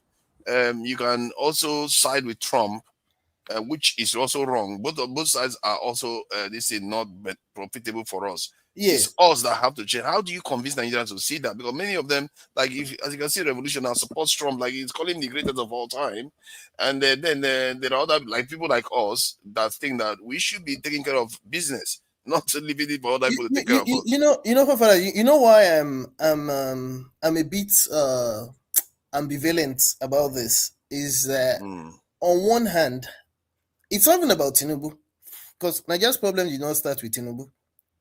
As much as I cannot defend him, I do not like him. I always say this, I'm Yoruba. I wish everybody, away from our ethnic and religious biases, is able to independently critique and criticize their own people as well, irrespective. Because for me, especially the major tribes, including Yorubas, we are all complicit. I would not necessarily, if I have to go ethnic, we're all complicit, you know. But that said, Can I just share something with you that is quite reflective of the moment we are in? So that you see, even when I was trying to ask the question, it's so confusing. Like, where do you even start? Because they've woven this thread around us. Let me just share this thing so you see what I mean. This is exactly what is happening to us. Let me share this. And somebody shared this on Twitter. As you can see, this is the person that shared it. Just to give him Brian LeBlanc. So I just isolated the image here so we can see it more clearly. Look at what it says. Constantly lying is not aimed at making the people believe a lie, but at ensuring that no one believes anything anymore. A people that can no longer distinguish between truth and lies cannot distinguish between right and wrong. With such a people, you can do whatever you want. And this scares me. This is what I see in That is Nigerians. what it is now. so Absolutely. This is what I see with Nigerians. forefathers, something else that I cringed at listening to, and again, this is just me, because again, I've made an example of how back in the days, a lot of us that followed Voice of America, and I'm thankful, maybe in a way, I'm thankful that thing has been defunded and probably even shut down. There's something about propaganda that leads you that rubs you the wrong way, and that's why again I make no apologies about the fact that we grew up on the law of propaganda, whether Nigerian propaganda, whether American propaganda, whether French propaganda. We grew, and it's still happening. Even when you come to the fact that now we're in the social media space. Look, I can say a lot, even from the side of how algorithms, because I don't think people understand. See, one of my cousins is a doctor of philosophy, psychology or whatever. There was something he told me when I first came to the US, right? And I kind of like was giving him this assumption. I came across as though when I get to, when you go to a store, I forgot what the equivalent of Walmart is in England. You get to a store, and sometimes you end up, if you're not careful, especially if you're not very disciplined, you end up buying even things that you did not plan to buy. Definitely. It's because of, I don't know if you understand that there's a psychology behind how they arrange the things in store, so that they're saying things that when you get in. So he told me, he laughed at me. That he said, bro, sit down there and be lying to yourself. That, see, they work on, there's a reason why they have psychologists in manning certain things. It's the same thing that goes on with programming, and even in today's world, the way algorithms are being tuned. That's why you see, when you see Larry Ellison being encouraged to buy certain concerns, you see, that's the latest thing they're doing now. So let me not even go wander too far. So back to something else I was going to dispel, because again, it's very important that certain things are balanced and people are just not too sentimental. See, I have re-educated myself. I keep saying it now. This thing about Muammar Gaddafi I heard earlier. Yes, whilst it may have been true that it was autocratic and what have you, but there were a lot of Nigerians, I'm sure quite a number of us here, new Nigerians that lived there during Gaddafi's time, they will swear to you that it was the best thing since sliced bread. And ever since then, we know what has become of Libya today. I mean, we're being honest with ourselves. So I just thought I heard that, and I wanted to be sure I heard wrong, because it's very obvious it's a destabilized country right now. There was a lot going on for them, even under that autocracy. In fact, there's a common saying I hear among Libyans now, that we went from prison to there's a way they say that thing. We went from prison to something. I remember to anyway. But that's on the side. That's the other thing I wanted to comment on that I heard. Now, maybe as I round up, there's something I also wanted to mention as I was listening to I Speak the Truth. This issue of whether it's just Christian. I mean, again, two things can be right at the same time. I'm a Christian, for crying out loud. Maybe I also have the privilege of having grown up among Muslims in the north. And then amongst Yorubas, we do have this, maybe you could call it this privilege of sorts of being mixed within various families. Like my extended family, there's a lot of mixture. There's Muslims that marry Christians and all that. In fact, in some cases, a lot of Northerners would think that Southwesterners are not Christian, Muslim enough in some cases. But I'm not saying it's all of them. I'm just saying it's sentiments that I've seen. Because, again, it ties down back to how we discriminate amongst ourselves, thinking that one group is better than the other. It's a thing, whether we like it or not.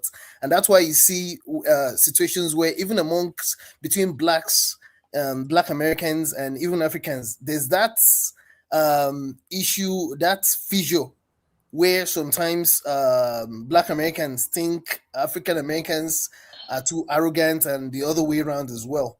Now, that said, there's a case of the Christians in Syria as well.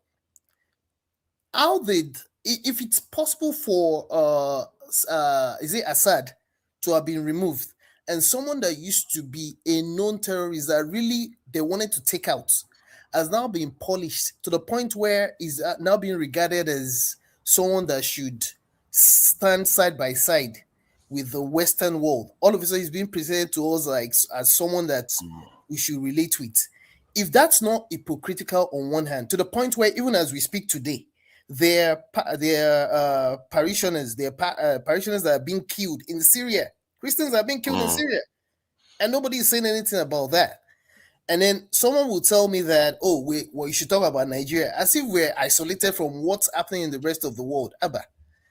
Again, not only Christians are being killed in Nigeria, and I say this with my full chest. Yes, it's a lot on the Christian side, and I should be able to defend Christians. But I mean, there are Muslims that are against this thing that actually protect Christians as well. We see these things, we know these things. So as much as we want to express our sentiments, what pains me, I used to be very, very, very sentimental as well and biased as well. But I've grown out of this biasness. Let's think humanity as well. Let's think humanity. I mean, I don't know Christians that are married to Muslims in Nigeria anymore. What should they do? I don't know Yorubas that are married to Igbos anymore. What should they do? That is not to say that people should not have their opinions. But if some of us speak about our own beliefs, then we should not be castigated as being a pro-Muslim. I don't even know what that means, because in a way, I have been able to balance this thing. And there's certain things that when I meditate about them, I want to be clear to myself. I want to be clear to my conscience that I am not I'm not being fascisal, if you will. Let's be honest with ourselves. We're all complicit in one way or the other in what's happening to us. At the end of the day, do I even blame Trump or any American? It's something that America has been. It's not even about Trump, as far as I'm concerned. America has been doing all kinds of things that the people did not ask for a long time as well. Let's be honest with ourselves now. And we also forget, a lot of us live in America. We see the kind of hypocritical things that happen even within America, the same things that America complains about other people. I mean, I'm grateful that I have the opportunity to be here, but then I cannot see black and be calling it white. I mean, after all, the Americans are, as we speak today, what the present regime or government was elected to do, they're not even doing it. And even when you look at the fact that there are things like the Epstein files and other things that are going on that we're being distracted from, then you try. If I can criticize Tinubu and someone tells me I cannot criticize Trump, I mean, come on now. What kind of Thank you. hypocrites are we? Thank you. Just to confirm your statement about Syria, Christians were under attack when these guys came into office, but they have not been under attack recently anymore, at least. But when he came to office, they were attacked, and there was quite a lot of upheaval. Actually, forefathers, that's not even true. They're still being killed. And these I forget what you call this minority ethnic group as well that are being slaughtered as we speak. That's not even true. Yeah, there's unrest. Definitely, there's unrest in Syria. The Alawites. Yellow white, yeah. Yeah, the Alawites. Yeah, there's unrest in Syria, that's for sure. But the point is that Trump was comfortable putting an Islamist, not just a Muslim, an Islamist in office. A terrorist. Yes, he's fine with that. And people a known terrorist that was beheading people on camera and had a $50 million bounty on his head. This is my point, that Nigerian Christians somehow think that this has anything to do with them. They don't understand what Trump is demanding from the current leader that are there. They don't know what is going on behind the scenes, what they are demanding that they do with the Chinese, and we just don't know. And now they're just bombing our country. They're coming to carry out surveys, discovering things about us that we don't necessarily know about ourselves. What our leaders are doing, some of our leaders, my God, they will not know peace. And they are just like many of our people. They sell our people out for nothing. We don't even value our own lives. And this is why people can be happy to see foreigners come and save us. Because we don't value our own life. Why can't you save yourself? It's up to us, because we definitely are not a serious nation anyway. We definitely not serious. We don't value our own lives. We outsource it to others to save for us. The fact that you can't save yourself, you don't value it enough, then you leave for some other person to come and save it for you. Jesus Christ, who is saving those people? Let other people speak. You know, look at him. And look at him. Don't get tired. Ojoro man. He come here that tell me I don't tire. This thing we were supposed to be few people to come in so that we just drill the issue down. But remove yourself then. Now we're gonna be blessed. You're welcome, AY. Let me bring in who is next? I think it's Victory. It's me. Victory, man of finance.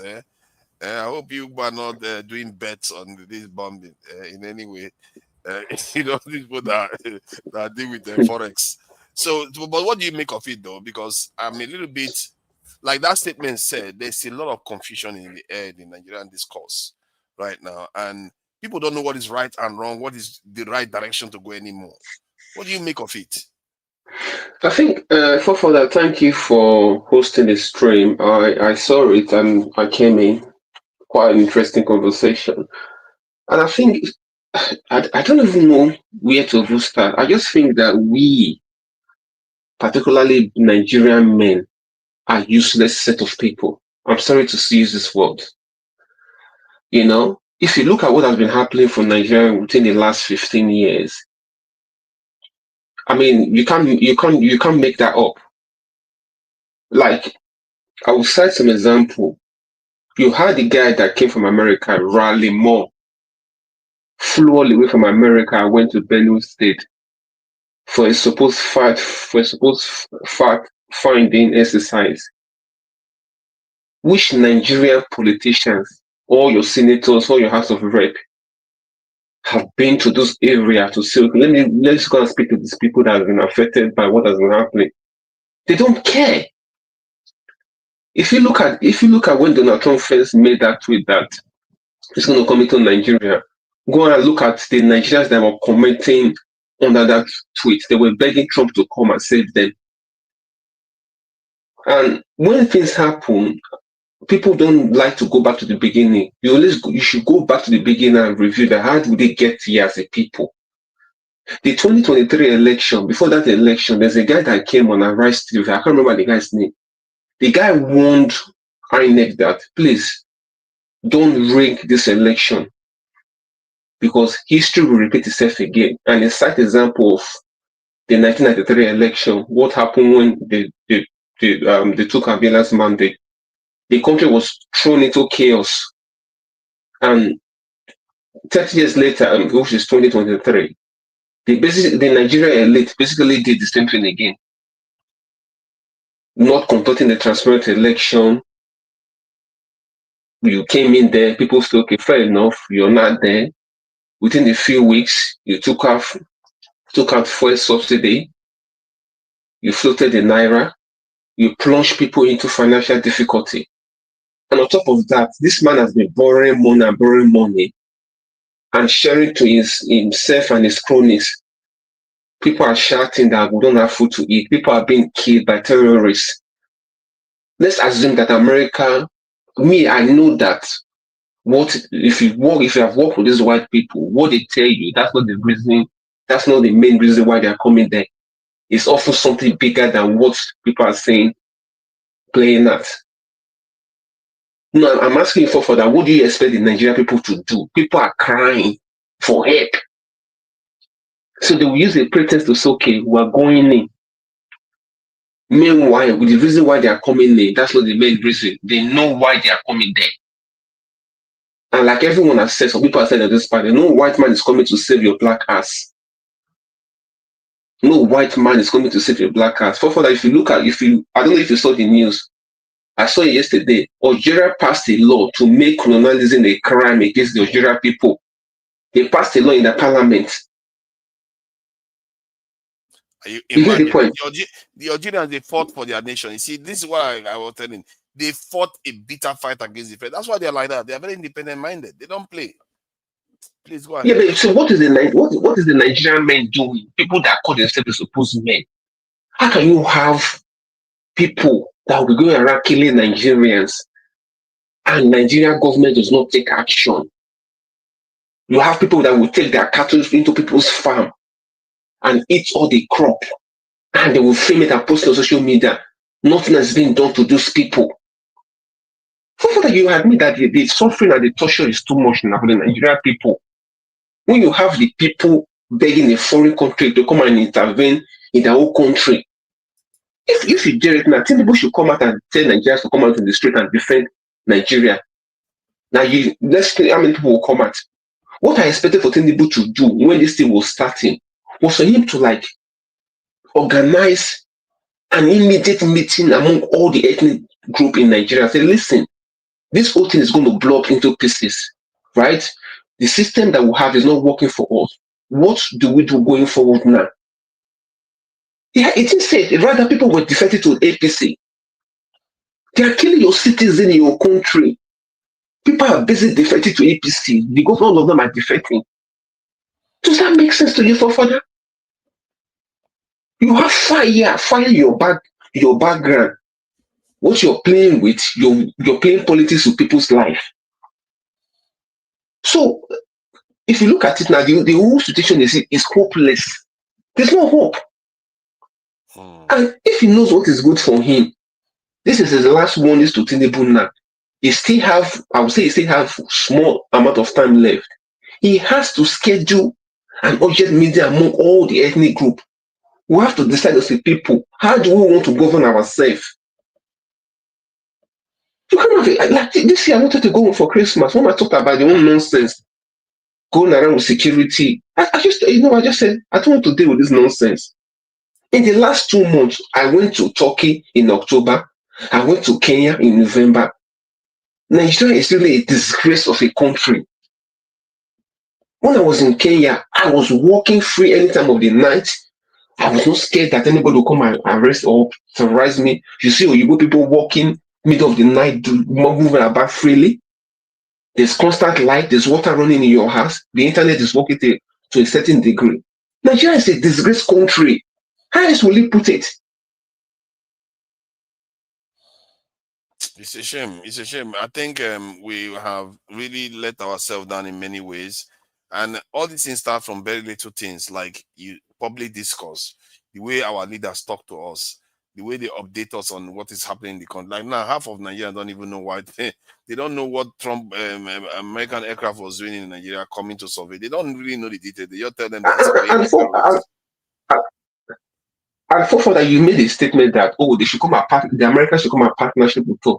For that, nobody gives you anything. You have to grab it by force.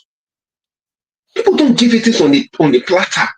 You have to prove that you're a man. For that, if I had the time, I will send you a video where the Chinese guy was telling the Western press that, listen, that China has come of age when they paraded their military might in September this year. He said the weapon they have, they call it 61. The reason why they call it 61, that the additional one is a hydrogen bomb, that if they release that thing, it will go to every corner of this world. That nobody should get China. What are we doing as Nigerian men, forefather? I feel You come bad here for and talk. people. I really feel What bad are we for doing? people. I really feel bad for people sometimes. I really feel bad because it's really sad, because Trump is ushering an era where all the lies, all the cutting they put over people's eyes, it's beginning to be revealed now. You see, it shows that we don't have any clothes on. We are naked. Whenever they want to do anything, they can do with us. This is For do you know why? Because we as a people, we are not united for that. Let me give you an example. Do you know America, the Western world, they can go to any tribe in Nigeria and say, listen, don't you want to be the leader? We'll sponsor you. Before you know, you have chaos in the country. Because we've not sat down to decide as a people, how do we want to govern ourselves? Do you know? Let me share something. Okay, go ahead. Do you know that for that, go and ask any Nigerian person what do they want for themselves, whether any tribe or Muslim or Christian? They will just tell you that they just want to live in a normal house. The children should go to a good school. They should have access to healthcare. They should have food to eat, and they should be able to live in a safe environment. Nobody should nobody should be terrorizing your own country. Go and ask any Nigerian. That's what they will tell you. If a government cannot provide those basic amenities, what is the point of you saying that we have government? I think I told you for that the last time that you heard what Obasanjo said. For let me tell you, there's a lot of things happening behind this thing. When Obasanjo was saying that, for God's sake, we are part of a community. If you cannot protect your own people, the people will cry out for help. And this man is still busy playing politics. When the people that they call the patriot went to see him, that Mr. Tinubu, reform this country now. He said he doesn't have time for that. That is focusing on economic progress. For that, have you seen any economic progress? No, I've not seen. Yes, the money from the subsidy. Where is it? Where has he applied that money to? Where is the money? It's really sad when you watch. You see, Nigerians, we like to divide ourselves. I was watching a video on TikTok today, and this lady, it was a simple video. She was like, she's thanking her God because she traveled to another state to go and see her boyfriend and come back home, and the parents didn't discover that she did that. And what I discovered in the chat is what is interesting. And more other women were like, I traveled to Mediguri, I traveled to this to go and see my boyfriend. Nigerians are mixing with each other all the time behind the scenes, but in public discourse, they are bad-mouthing each other and dividing themselves. It's really a very, very... This is why when you go to any family, you see multiple regions in every family. You will see that one person is from married to somebody in this other region, and this person, but yet they will start, when it comes to politics, they start dividing themselves, and our politicians are so irresponsible in Africa. They are so super irresponsible. I've never seen anything like that. What are people that are irresponsible? I don't know. No, for that, you should say Nigerian men. That's why right now, I told my friend a few weeks ago that right now in my life now, instead of me to make a friend with a Nigerian man, I would rather a dog should be my friend. We as a people, we are absolutely a useless set of people. We are a disgrace. I'm sorry to say for that. We have nothing to offer. I've never seen a set of people whereby people are only interested in themselves. You see people, you see that your neighbor are being killed. They won't talk until it gets to that door. They will start screaming as if they've not heard it before. As a people, that's how we are. It's really scary the way they talk about it. I was in discussions with somebody. The person was talking about how we can solve the problem of Nigeria and everything. Then the next thing, the guy just went and said in one swoop, is like, "Oh, let all those people, these things that's happening, let it be their problem. If they are killing their people, it's okay. As long as we are." Or like, what makes you think that's going to help you? Like now, it's happening in the north. They are bombing in the north now. For that, let me just round up with this. Do you know when I knew that this Tinubu is a useless and a hopeless man? For that, this man was talking about state police. Do you know if we had state police even 1 year ago, we will not be where we are right now? Because basically, that's what you've been talking about for that security. Because for that, I can volunteer to want to go and be local security in my local government. I know my local government very well, and I'm willing to die to defend my local government. This man just played politics with it for almost 1 year now. And that's the fundamental issue that we have now. Security. See, Nigerians will find a way to destroy it. You see, it scares me to say this. Like, if that thing is not done properly, we are going to end up like DRC. Because I've been in a conversation. This is Edo. This is not Southeasterners anymore. This is Edo. Some of Edo people, they were like, we can't wait for state police, so I can use it to fight the Fulanis. It's like the kind of attitude that they see state police is to fight other people. They are not looking at it from that. No, for that, there's a way you can put checks and balance in anything. We are human beings. We have brain.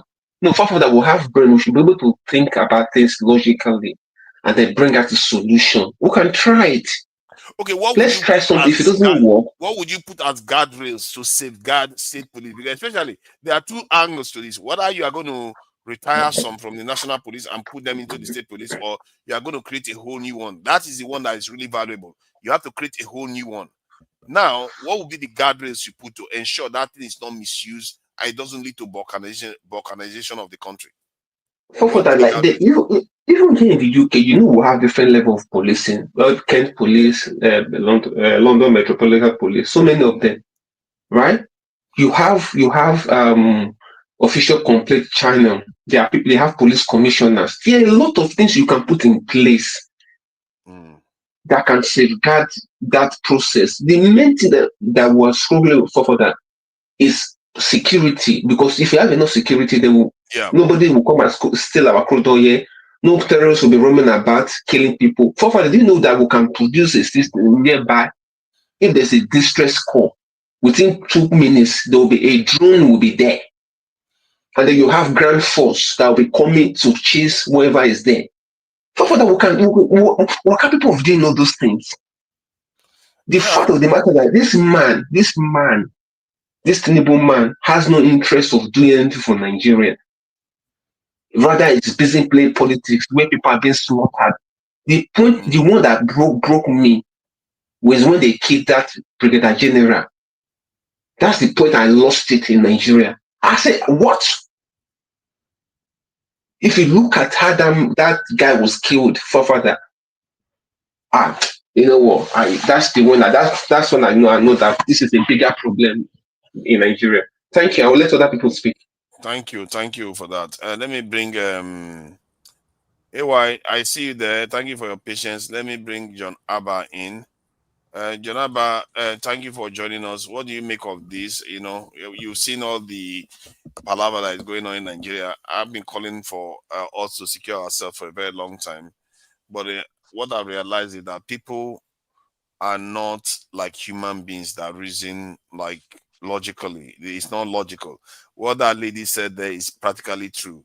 If you confuse people enough, you can do anything you like with them when the time comes.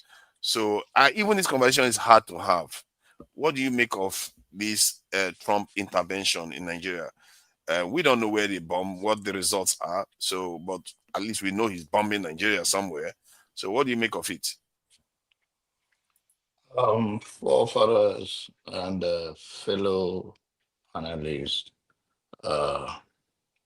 good to have you guys on Christmas Day or Christmas Boxing Day in your end.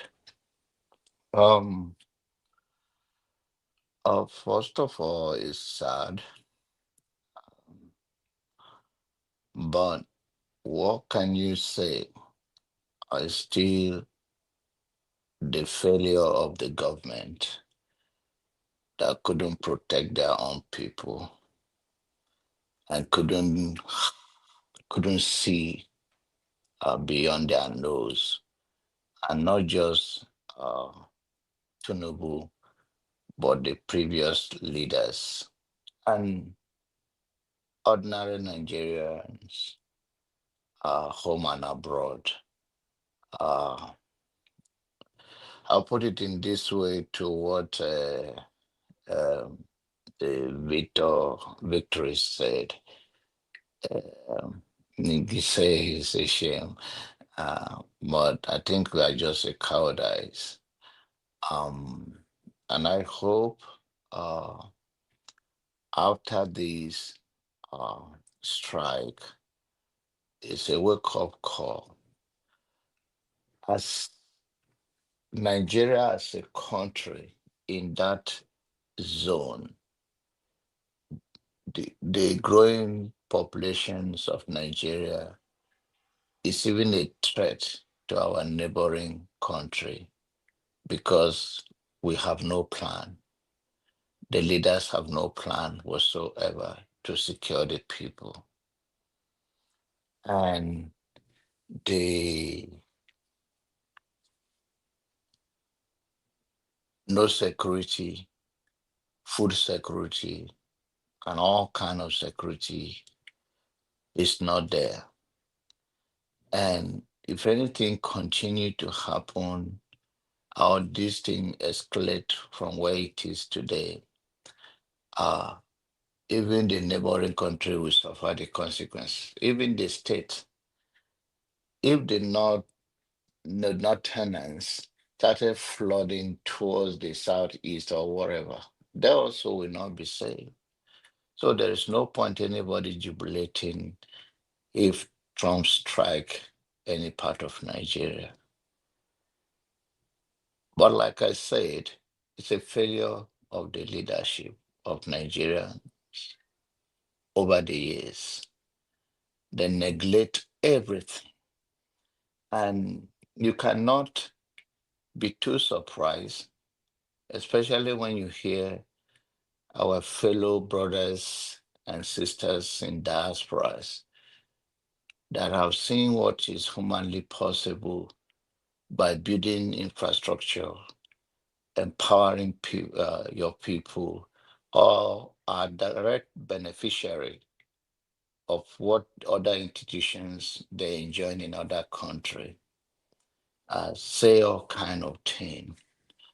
And you cannot wonder anymore because one day is one of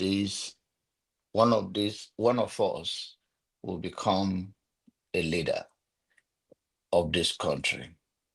It's still from the citizens. And when citizens have that kind of mindset, that have no strategy, have no plan to secure their people, to make sure they are okay, or make sure they have a basic knowledge of geopolitics of the world, that these power struggles are some of these as a result of distraction over things may be happening in America to shift focus, or the struggle of other stuff in Nigeria, maybe because Chinese are increasing their own, not only in Nigeria, but are increasing their popularity in Africa. And Nigeria, as we all know, regardless of our being useless, we are in number, and China presence, they are benefiting, and this is also opportunity for them to know that Americans say they don't come. They say, why we are not going to come? You can't tell us what to do. And all of this combined, end of the day, the simple thing, because I don't want to go into details of all of those things, is the failure of the government. And I hope they will quickly sit back. If we have people who are very logical, who understand the geopolitics of the world, and sit down and negotiate so that this do not escalate beyond this point. Otherwise, they Jonava, can. regarding, sorry, I know you were talking about something, but something just occurred to me because we're having quite a heavy discussion yesterday about um, some actions that people in the Islamic community take that are not necessarily that should be moderated. And because if you look at the situation we are in now, part of it, I would say 10%, 20% of it is because those groups, those some of people are the ones that expose us now to this situation we are in now. Because their attack to an extent looked like it was tilted against non-believers. That's what made all this now to spill that at least Trump used that as a pretext. The truth is that he could have used any pretext to attack Nigeria or do whatever he's doing now. But the point is that is that not something that any northern Muslim should be considering, that okay, we need to start reining in on, because I feel like they were a little bit feeling comfortable that they are on the ascendancy in Nigeria. Because I heard what AY said. He said that Islam is spreading everywhere, and it sounded like what Herofai says. It's almost as if they assume that everybody is going to just follow their religion by default, without necessarily reining in some of the extreme action that some people take within their communities. And it has led to this now, because from what I'm reading here, it's in Sokoto that they targeted. They said it was due to the request of, as a result of the request of the Nigerian government. Let me see if I can put it up so that everybody can actually see. I was just reading just now. Where did he go? Just vanished, kind of disappearing But artist. you would allow Jonava to finish now. I say you talk too much. I wanted to ask him now, so please Today don't is do that now. Christmas. Take it easy. Let Jonava Don't do finish. that. Let me. Are you moderating now? I'm a system moderator. Because I now. started talking about this topic now, you want to start going in now. So, but do you think that in terms of the question I wanted to ask, do you think that there's some work to be done in the north to rein their people in so that they are not susceptible to this sort of extremism that leads to terrorism in Nigeria? Yes, I believe the Northern elite and the Northern cleric should do more, but also uh, I can see someone like Isa Patami. I don't know if you have seen him. He's a professor. He's a very refined one. He was rough, but now he's very smooth. He's commanding quite numbers of the youth and is speaking to the core belief. And if you follow him, he's more refined. And I believe this is um, decades of damage done to the society, brainwashed.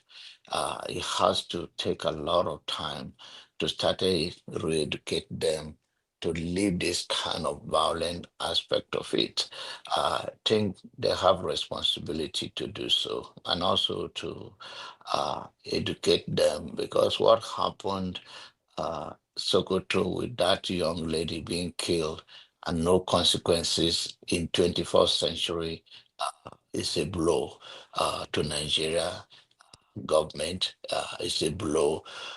If I was a president, I don't care who is the governor of that place. I don't care I will make sure justice prevail. Exactly. That whosoever did that kind to anybody, whether you do it a Muslim sister or a sister, as far as I can human being, and anyone carries such thing, I will make sure that that person do not see a light of the day. That's how you teach people a lesson. You will teach them a lesson I will that this set is an now. example with such a person. I'm Yes, telling I'll you. set an example and I send it abroad, whatever is going to happen. But it is even more shameful to hear that with the request of Nigerian government. And that is how naive our people are and how brainwashed our leader and how useless they are. So you do not have the capacity to strike if you know these people exist there. So they borrowed money, they do not buy any ammunition, they go to Israel to go and pray. They go to Mecca to go and pray and spend billions, but they cannot buy weapons to protect their own people. and to make sure that any kind of local terrorism like this will be wiped out. And this is a shame to hear from a country of this magnitude in number saying that, oh, we with our collaboration we allow US to strike. Can you Yeah. hear that? Can you I'm can not. you I'm can not you even sure. imagine that? That's quite interesting. You made Yeah, that statement. Because I'm not sure there's any country of this size yeah, that's ever done that. yeah. That welcome So foreigner to bomb them. yeah, Oh yeah, my God. yeah, and that is to tell you how we are not deep. We never see consequences of our actions. We never see far. Hi. So you think when such thing happen, you can carry local intelligence and you pick those people up without destroying anybody's life or any property. But for our people, I think there's a long way to freedom in the leadership of Nigeria, and I hope this is a wake-up call that people will think, if you come, no, this is like, I have it in two ways. I hope I would love to be proved wrong, that this does not continue and a lot of life will be lost. But also, I also feel good that this is a wake-up call for Nigeria. If this would turn around to bring revolution, to say, okay, we are between the rock and the hard place. Where else are we going? And let us everybody revoke, or whatever it's going to cost to bring. But end of the day, I don't think it will go that direction. There is a more to it than just what they are saying that they come for striking any tourist there. There's more to it. But so certain things are very sensitive to talk about Oh my because God, Jonaba. mm, Our shame never knows any end. I just so checked the information that has there been any country that is over 200 million in population that has ever invited any power, yeah, NATO or yeah, America, yeah. to come and attack in its territory? Yeah, None. yeah, none. So I just a number like number for nothing, and a number for nothing. We are just a human shield, and that is very painful. Nigerian soldier has gone around quite country to solve problem in the neighboring country, fight side by side, save other country from their own problem. But Nigerian cannot help their own country. It doesn't make sense. Do you know how Nigerians, so they call them gallant soldiers that have been even the Mopo and all of that, have been to quite numbers of country in Africa and West Africa to save them from their own civil war. But and recently the same president sent Nigerian to go and intervene in is that Niger or a coup in Niger or some one Benin country. Republic. Benin Benin, Benin. Republic. Mm, yeah, because that guy is his friend or this thing. You can imagine that. So that is just a shameful thing. It's just that they do not collaborate with America. America choose to do it, but because of the shame, that's how they find. They just have to say something because of the shame of mm, it. Then they just say that they do not. Even if they invite America on their own, America will not come. That's true. mm. That's the truth. So it's Ne- just a shame. It's just to mm, frame a word and to put something out there out of their shame. But I hope this is a wake-up call. Thank you for now. mm. I will add a caveat to that in terms of the statement I made earlier on regarding America not or need to not attacking any nation that has over 200 million. There's only one country that has done that, but they didn't do that openly. He did that secretly, like the Pakistanis. From what I gather, they give it underground. Go ahead, like the way they did with Osama bin Laden. Pakistan was inside. Osama bin Laden was in there. So even if they would tell you publicly they didn't do it, but behind the scenes they are like, go and do it. So they publicly they will not acknowledge that they do it, but from what I gather, they do it secretly. But in the case of Nigeria, it's actually different. It's like invite, come and bomb us like small nations do. That's the difference. AY, thank you for joining us. And, I really appreciate you for your presence. You've been so well, No, reserved. no, you talk too much. You talk too much now. Come on, man. I have to talk. You know that. I do I want you to talk, but You know that. when it's not too much, like How your Yes. friend two Niger one breaks usually tell you, me, I usually defend you, but now it's getting now too much. Why are you defending me? There's no need to defend me. It's true Okay, now. let me Eh? don't worry. Why Forget you about defend when yourself. it is true? Let me make my own contribution. I really like the way Mr. Janaba spoke about this stuff, right? So first of all, if we want to address all this issue, we need to come from the point of a of one nation. I think that's the problem we're having. Nigeria is we are very divided. Evil issue, there is too much hate. There is disunity. No matter how you're gonna say it, there is too much hate that just like Femi make very more important point that we don't even know ourselves. We don't even understand the country. A lot of people don't. So I think that's why you see all this a lot of like hateful comment, hateful. You hate your neighbor. You hate people that don't look like you. But however, what we have in Nigeria, right? For father, I was actually surprised because yesterday I kept telling you something, but when you open up the show today, you were really hammering on it. What is the genesis of the crisis we're having in the Sahel today? It's from Libya. The same people that are coming to help the country today, pretending to help the country, they were the people that destroyed Libya, that created crises across the Sahel, including Nigeria. So now they are pretending they want to help us solve the problem. I'm going to ask everybody a couple of questions. The first thing is ask yourself who created this problem. Like I rightly said, you know who. The other question is if America were really genuine, if Trump was really genuine to help Nigeria, I don't think he was supposed to even make noise about it. I think he was supposed to go directly to the to work with the Nigerian government. I said this thing is going on. We need to locate where these people are, track them out at once. But what was that? Who's track them out. So It has to hello? be concerns now. It was Okay. concerns. So you strike them out at once. All this while, it's over a month now. Trump announced he's coming to Nigeria, blah, blah, blah. How are we not sure the bandit, the terrorists are still in those forests? They are still there. That's the first question. So my O is if you are really genuine about it, which I was initially saying, work with the Nigeria government. You don't need to let them announce to anybody you coming to Nigeria. You have approval for area where you can clean up for the country.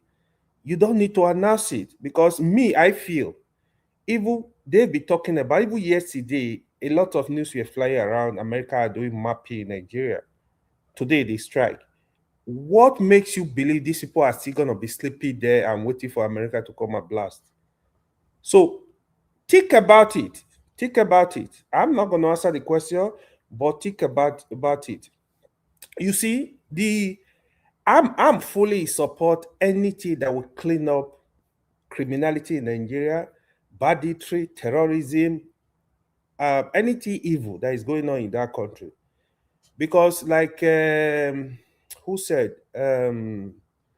Vitri said, I go to different countries, right? I move freely. I'm not scared.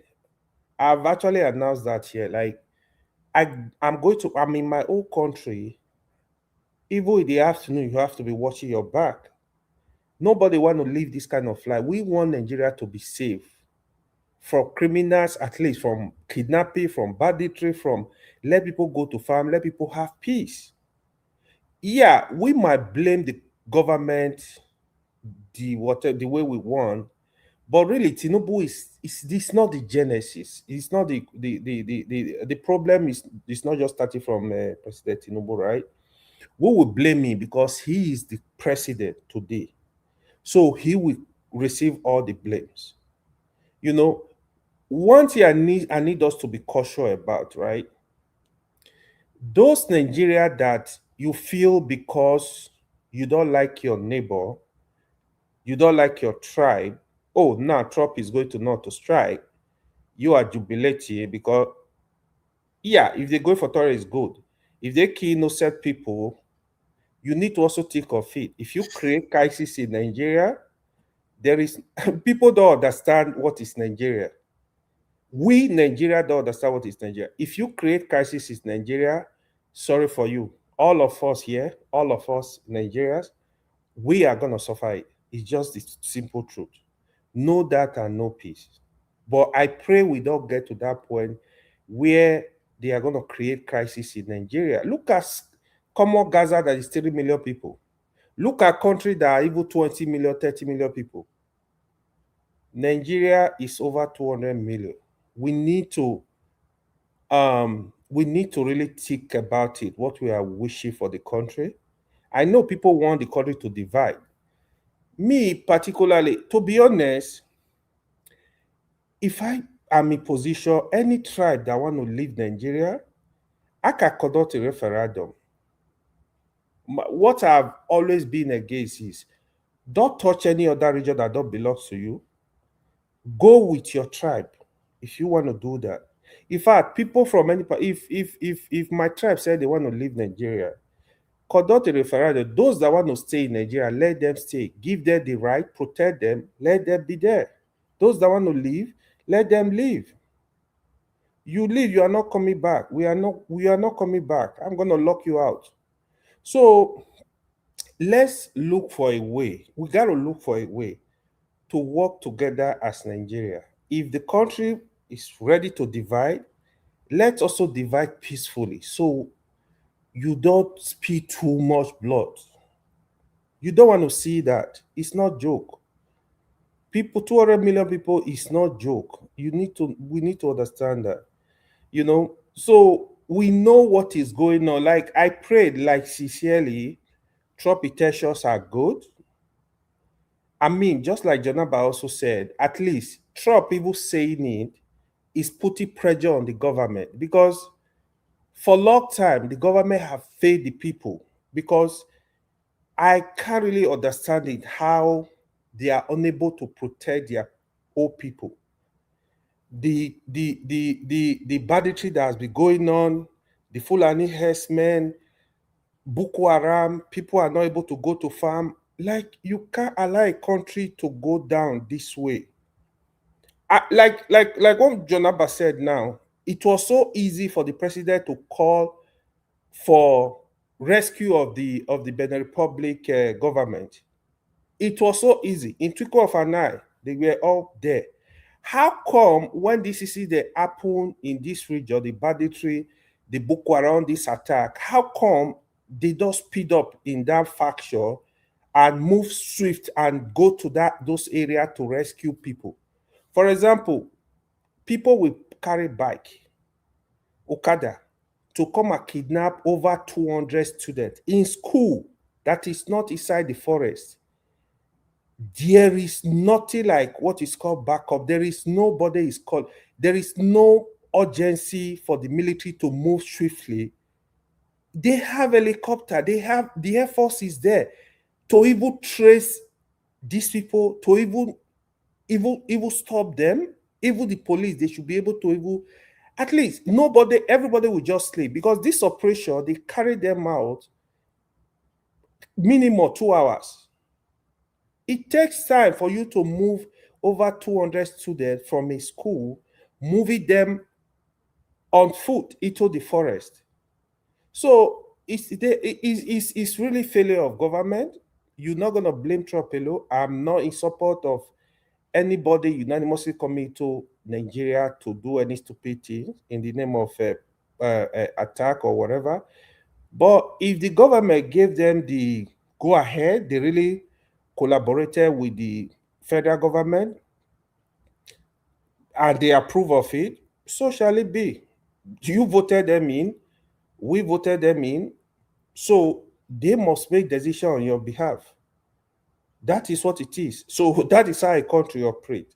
What I was really against is if they want to do that without the consent of the government, then it becomes like a bigger problem.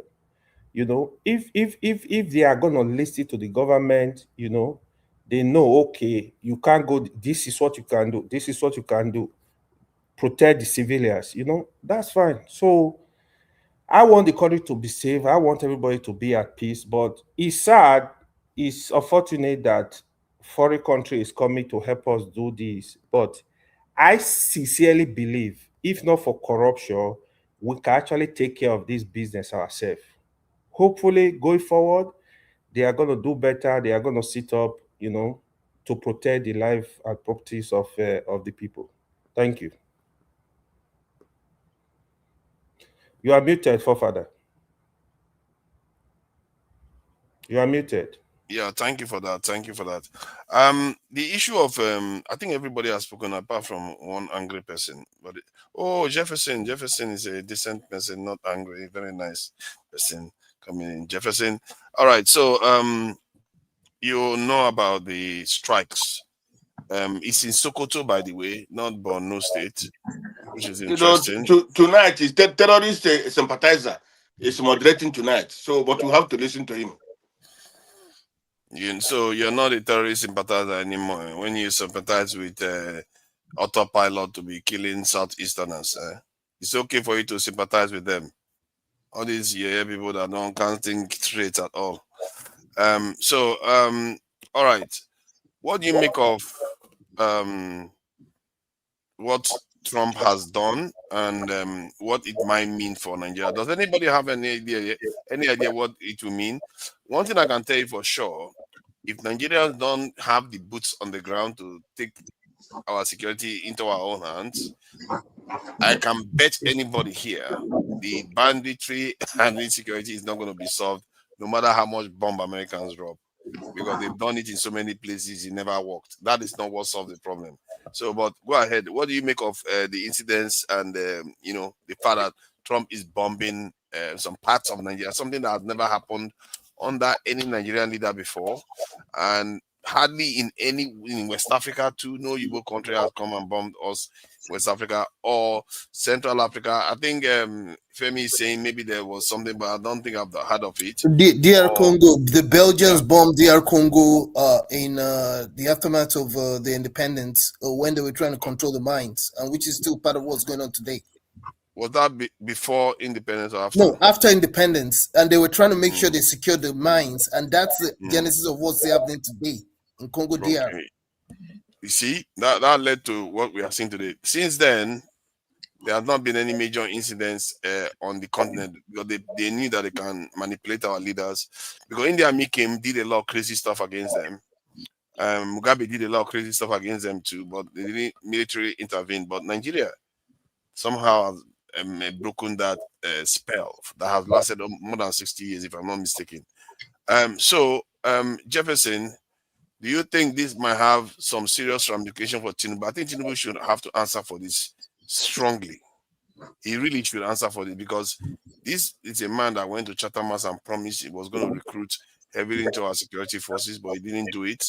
The only time he actually started to do that was when Trump threatened Nigeria, and even the numbers he still went for is not sufficient enough. Now he's talking about state police. Where was he 2 years ago? This was the number one issue in the country.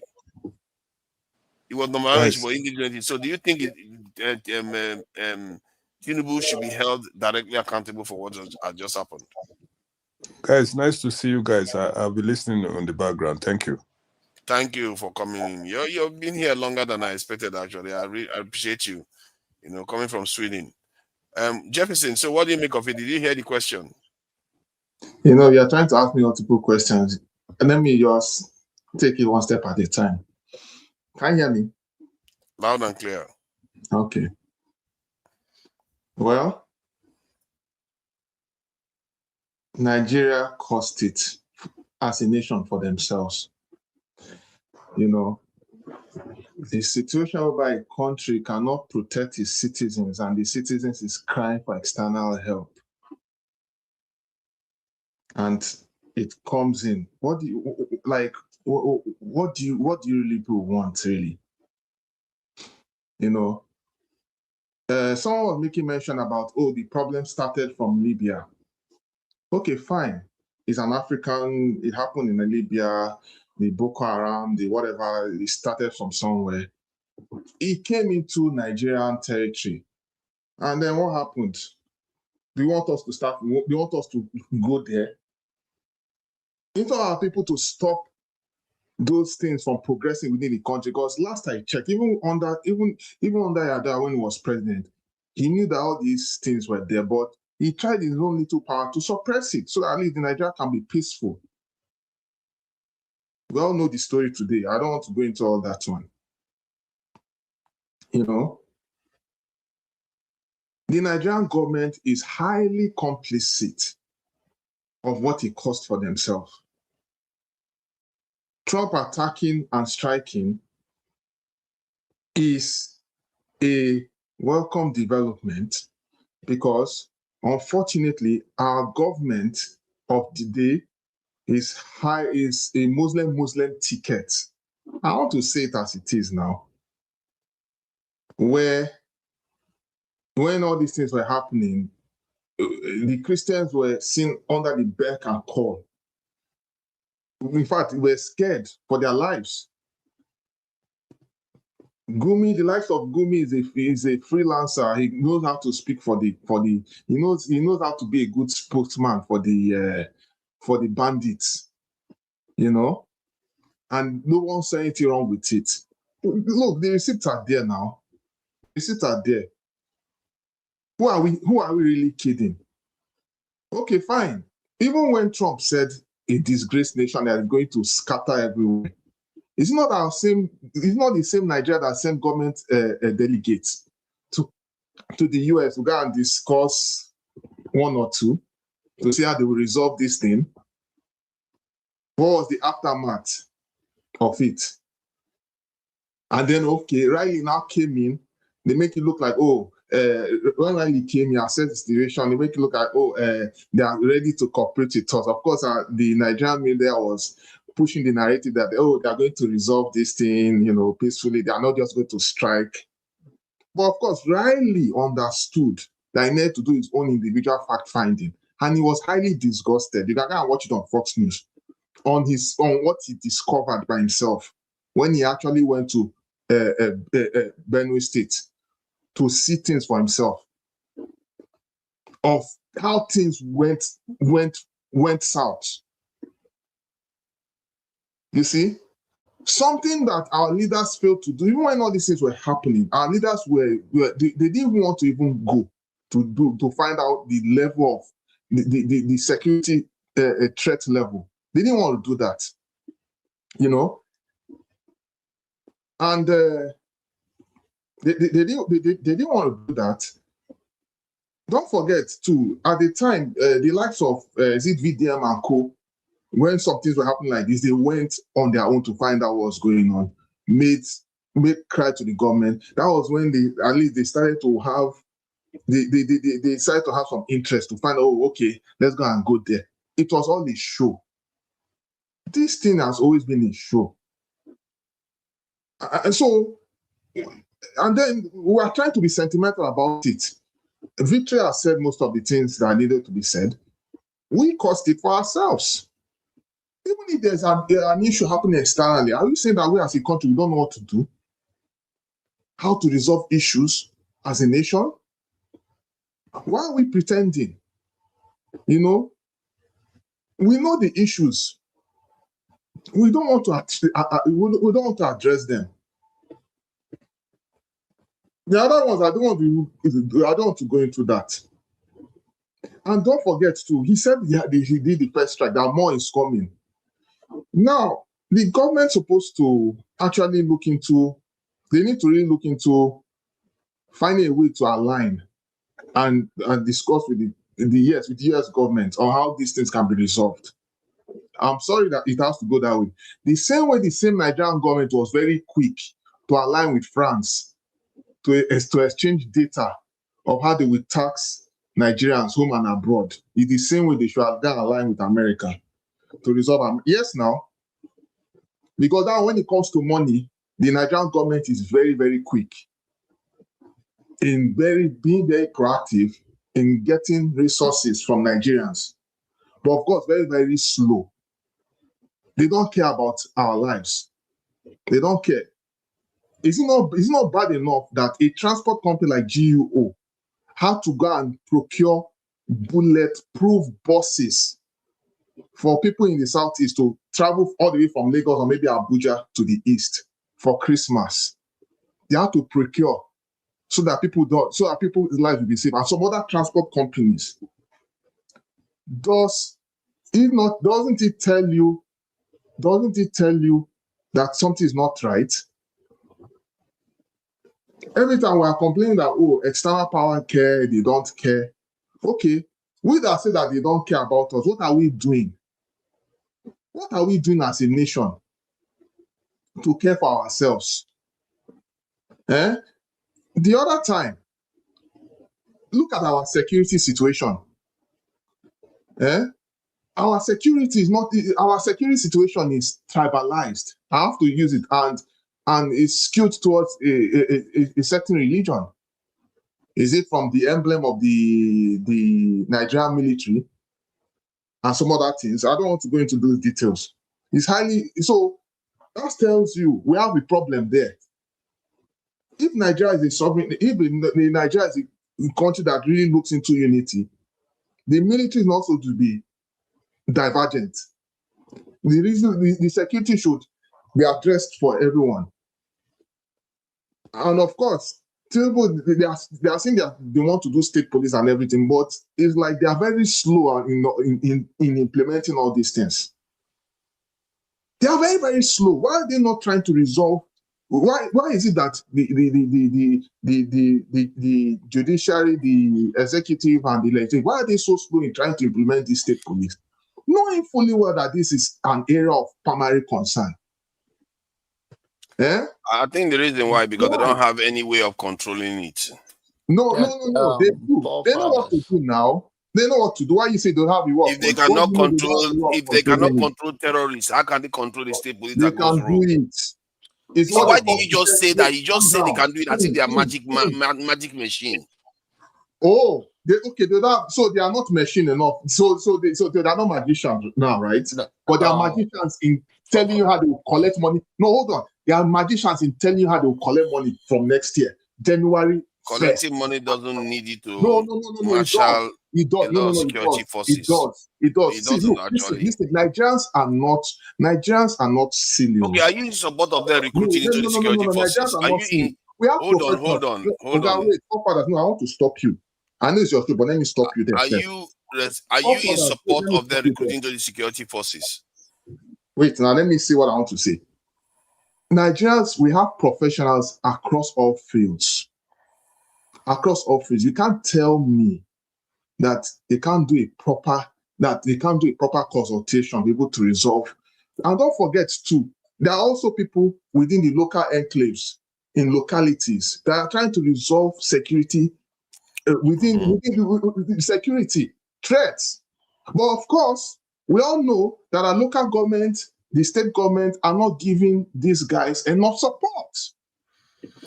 So that's our problem. That is true. What you are saying that you want state police, there's nothing wrong with state police, but the center has to be strong to control the state police. How are they going to control it? They have to be, if they want to control it, it has to be done on the basis of consensus. On consensus, meaning even if it's in the center will be held accountable across all the 6 geopolitical zones. Don't tell me that this cannot be done. Even in the US, if they want to fire a nuclear missile, one person cannot do it by himself. There will be a collective of multiple people that will launch that missile. Yeah, but that has nothing to do with I'm just telling you. Hold on. Can I say something? Very small. Okay, let me bring him in. Small scale. So you can imagine trying to apply that kind of methodology. Let Janaba add to it. Let Janaba add to what you're saying. This guy is in charge. Yes, Jefferson. Let Janaba add to what you're saying. My thought now. Yeah. You've been talking now. You just want to interject a little bit and carry on. No, you're going to carry on. I'm not stopping you. When it comes to Hey, the before issue, Janaba start, Janaba, I want to hear your view on this state police thing, right? that's what I want to say Yeah, something yeah, on. if you can. I I was know in you know a support. lot in that terrain. Not like Fofa that I would just be blabbing. Yeah, I go was ahead. in support of state police Fofa, over I'm the after you years, today. You are in trouble. You're welcome. Bribe me. and Good when luck with we that one. don't have the structure that supports state police and the finances, the governors will use it to oppress anybody he want to oppress. So to what Father So said, I want to ask you, I listen want to ask It's now, you like they now. don't even know themselves. Nigeria listen, that listen. abuse lose like So crazy. right now, the We police don't are have the now, Jefferson, Jefferson, Nigerian please. so police. the police Jefferson, we have is listen Nigerian to not used Janaba. police. like place Janaba to is oppress Nigeria. What we have. Look at the No, police right now. Fofa. The Nigerian police self right now are not even being paid well. Yeah. Okay, Now, thank you. okay, so the under this administration in the history of Nigeria, they have come up and won the case that the state, every local government autonomous, that even the money should be going to the local government. Up to today, it's not going. The Okay, thank governor, you. now, so the governor, even the governor, see hijack it.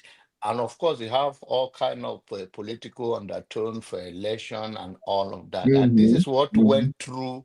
This went through the law of the land, that Okay. they say that the money should be given to the local government directly so that it can impact the local setting and we can have a grassroots economy, and also bringing the government close to the people. Because what Mhm. have been happening, even this fuel subsidy, that some of them have been diverted to the allocation to the state, and it's still not having part on it. The governor still hijack it. Now, if you are looking at Nigerian setting, the president, when it comes to local impact, they are paying all the state their allocation, no state their own money. But the evil of the country, and why did the president do not make a case to hold them accountable?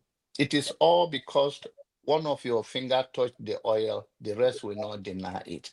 From the bottom to the top and top to the bottom, corruption has eaten up and no one is holding accountable. When it comes to the state police, if you say let's you create a state police today, for years before even people started talking, we talk about it. You cannot consider that, you cannot compare the way the police system in America or any other developed country run their affairs with the way we are talking about when you go to Okay, Nigeria. yes, we cannot Because the generating, we the cannot way compare. okay, We so there cannot, is sorry, no Jonathan. fund. The Jonathan, fund sorry. will not be, now there is local vigilante. I want you to know that when this thing was too much in Benue State under Otu created almost like state police. They were like almost like state police. Some of them have never been paying once till today. What they do, that they now become a local vigilante, which some of them have done some dubious stuff under that influence of carrying gun, a little gun here and there. So we don't have a structure enough to support it in finances, and we do not have a setup. So it is not like it's not a good idea, but we don't have the support system that will make a state police effective, that will clamp down. Oh, if you go to the east or any part of Nigeria, there is all kind of local vigilante that you can compare to that kind of activity, that they are doing some good thing, chasing out all those bad people around, which is more effective than local police. In terms of the structure we have in place right now, it will just be used and done by the governor, whichever way they can come in. So it's I mean it's a good idea to have a state police, but the structure we have, state police will just be under the governor You operation. see, but my problem is that they say, "Oh, we cannot have it, the structure."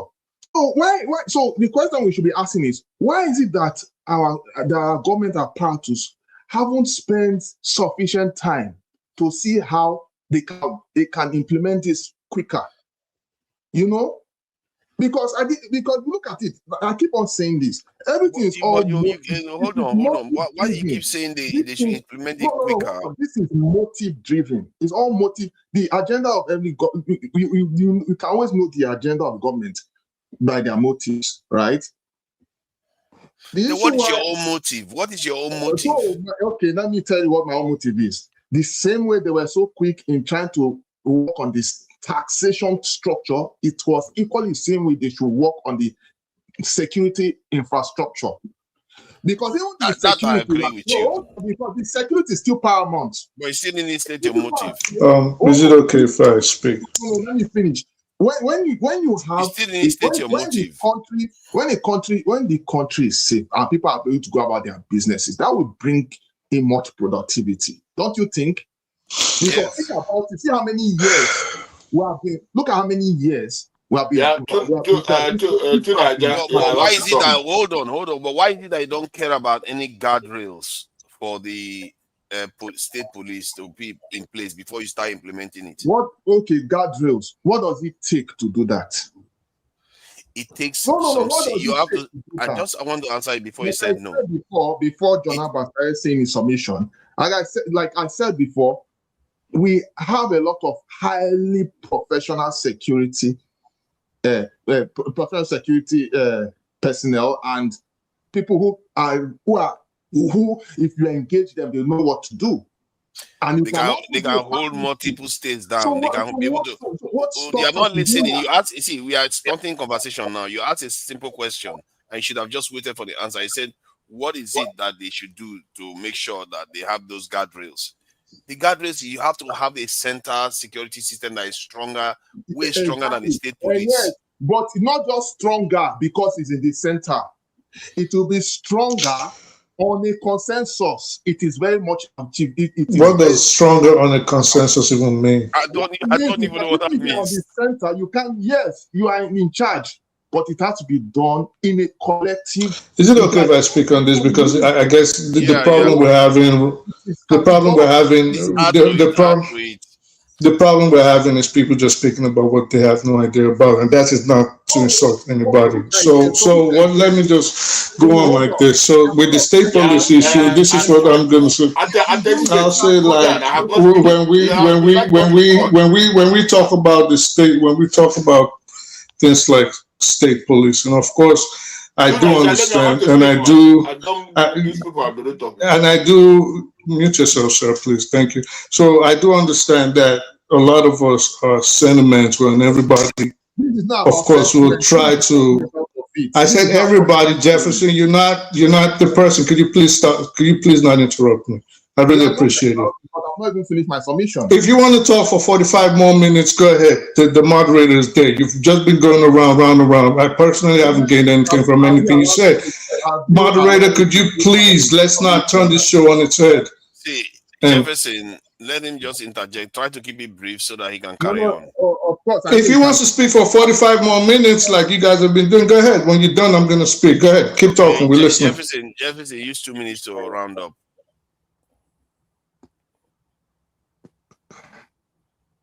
Can you hear me, Jefferson? You can use 2 minutes. Submission. Let me go ahead. Say your submission.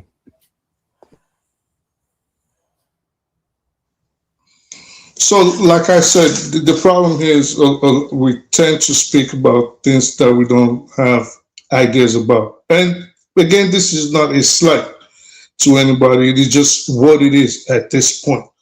And of course, I think it is because everybody is affected in one way or another. Now, Forefather, you've asked some very pertinent questions, and John Abbott gave very makes very good points, and we've discussed this several times on here. You, first of all, like John Abbott rightly said, the structure for state policing is not on the ground in Nigeria today. Let's first take it like this. The issue of education, the issue of people not knowing their rights, and not just the ordinary people when I'm speaking about this. I'm speaking about the intended law enforcement agents themselves. We have a country today where it is against the rules to just run through people's belongings, but they still do it. You said something very pertinent, forefather. You said you spoke to people from Edo, and they were like, "Oh, we get state police. We're knocking everybody down. All the Fulanis, they're gonna hear from us. We're turning the heat up." This is the problem. Now, if they think this is what state policing is all about, all you're gonna do is you're legally arming armed bandits and militias. And if you think you have a problem right now, wait till you give maybe 400,000 people extra weapons, and they can just maim and kill and destroy society as even worse than it is right now. Now, what is the solution? Again, it goes back to what John Abbott said. We need, and you said it too, we need a stronger federal government that will be in charge of state policing. I have said this several times on here. If the federal government does not have the power of federal oversight, state policing is not going to work in Nigeria. What does federal oversight mean? Maybe an independent ombudsman office, which will settle internal affairs, for example, crimes against civilians and violations against people's rights. My solution, if I was to have the ear of Nigerian officials, which I've actually discussed with at least a few people in the past, you start off state policing on a pilot project. So it is not something that will just happen overnight, or if I understand what Jefferson was trying to say, by consensus. That is not how it works. Even the United States did not have state policing all over the place. It took almost 200 years. As we speak right now, Hawaii does not have a state police division. It has a sheriff's division, right? And this might again be with regards to its size. Pennsylvania, Virginia, all these people did not have state police until the early 20th century. And in fact, they evolved. For example, Virginia, if I'm not mistaken, started off as a motor vehicle policing method for the highways. As we speak, there are numerous people in New York City, that have never seen a state trooper in their life. They've never seen them because they are not within the vicinity of the boroughs. They are on the outskirts, which is the highway patrol, the state troopers. So we have to know these things before we decide that we just want state policing. The funds are not there. Maybe we take 10 states. Even 10 states, I think, is a lot. I think we need marginally lower and plan it over 100 years that this is how we want to be policed. And I say a pilot project, meaning you take 10 states, within that 10 states, you try out policing in communities, in localities, and on the highways. We see how that works, where we made mistakes, and then we get better. And this goes to what you said, Jefferson, that yeah, we do have professionals in this aspect that can always recommend and say, this is what we need to improve upon, this is what we need to discard, and this is what we need to add to it. But if we take today and give everybody the ability to police, all we are doing, especially the way Nigeria is structured, all you're doing is empowering the governors to become even more criminal. Now, there was something you said, and I don't think. At least it's nice. And there was something. And there was when we're ready to talk about drunken issues, I'll invite you in. So, and there was. You can't be talking. And there was the way you're acting. You think anybody really wants to listen to you? So there was something you said. You don't only want to hear talking. Right. You did not stop, Jeff. You did not. Go to Nigeria to tell the people what to do. You did not stop. You did not stop. If you drank too much today, I understand. Go sleep. You did not stop anybody else. Go to Nigeria and tell people to know what to do. Don't be lecturing us about police. So Jefferson, there was something.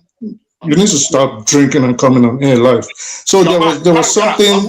Who's drinking and coming out? Maybe it was coke, probably drugs. You need to stop drinking and doing drugs and coming on air. So there was something you said, Jefferson. There was something you said which I disagree with, and I think we need to discard our minds from thoughts like that. You said there was one of the problems, or a problem that Nigeria has, was the Muslim ticket. Hey, let Yeah. some person talk, man. Stop. Yeah, but I don't think it matters. Stop. Let me talk. No, let me land. I haven't said anything. So I don't think it's a problem with the fate of the. I don't think the fate of the. I don't think the fate. I don't think the fate. I haven't said anything, sir. Your brother is there yelling. He's inebriated. So this is the thing. Yeah, he's drunk. He needs to go relax. So this is the thing. This is what I'm saying. This is what I'm saying. He needs to start drinking and coming in here. So Jefferson, this is what I'm. This is. What did you say, sir? Let another person speak. To Nigeria. I haven't said anything. Jefferson. You're not reacting to anything. I haven't said anything. Where is Forefather? So Jefferson, this is what I'm saying. They do it. Like, this is the problem. They're too hateful. So when they see someone they don't like, regardless of what you're saying, they can't say it doesn't matter. So let me just so Jefferson, when he's done drinking, he's gonna go sleep. So Jefferson, this is what I'm saying. It doesn't matter the faith, the creed, or the denomination of the person that leads Nigeria. And I think Nigerians need to take themselves out of that mindset. Whether it's a Muslim, whether it's a Christian, whether it's two Christians, whether it's two traditional worshipers, I don't think there should be. Again, it's okay for us all to listen to each other and talk. I don't understand the Nigerian thing where they don't like the other person speaking and they talk over each other. But if you guys want to take a break, stop. Let another person speak. You can't be speaking, only you. All right. It's not your station. I said that I made mention about Muslim ticket. Now, why I said it's an issue is because of the motive of the state of mind of our people in Nigeria. I can tell you for a fact. Jefferson, not to interrupt you. Wait, you continue. Do you notice that your brother is not interrupting you now? But the moment I start talking, the crazy man starts yelling to the sky. Go ahead. Please. Go ahead. Jefferson, please, for 1 minute. Please, let's. I know it's you to wrap up, but let's give a concise some time to talk. Regardless, because don't mind that idiot. Talking nonsense. Are you a minister for police affairs? Please, nonsense. Please go on. Jonathan, thank you, my brother. You see, it's not about somebody hating somebody. Oh no, it's not going to happen. You crazy yourself if you think you're going to shut me down. That's not how things. It's not going to happen. We're just going to keep talking until forefathers come here. If you think you're going to, I'm going to act drunk like you too. So you're crazy as hell if you think you're going to shut me down and I'm not going to speak. Get the fuck out of here. I don't know who the fuck you think you are. God, the police and the father, I'm not the idiot. Yeah. Good for you. Coming from very good. You're not going to interrupt me and then act crazy. I'm going to act belligerent too. It's just as simple as short. There you go. No, sir. John, how do you know I respect you? It's not going to happen. Get up, my friend. It's not going to happen. If Jefferson wants to keep talking, Jefferson can keep talking, but he's not going to speak over me and shut me down. It's not happening. Look at please. Look at him. Long. He's been waiting for so long. No, I don't care. I was waiting. I was patient. You all spoke. I did not interrupt anybody. Please. Look at. Please, I beg you. Please. No, he's not crazy. All right. Mind your language and speak. Until he apologizes for that, you can't insult people's parents and mother. Jefferson wants to speak. He can speak, but you're not going to speak over me. Get the fuck out of here. Okay, no problem. Continue talking. It's okay. Continue talking. Consign. Use your language well. Nah, John, but never. Please. You can't. How are you going to stop me and insult my parents? So get the fuck out of here. They do this thing all the time. Why? Go ahead. That's cool. Please. Yeah. Because we come to talk with you. No, it's All okay. right. At times I like talking to bums, and this is your night. Choose your word and continue. Okay, I think it's out of the. Okay, it's still here. Consign, please continue. Please, to Niger. Don't worry. And when he finishes, you can respond. Consign, please choose your word carefully. Go ahead, please. You see, good evening, everybody.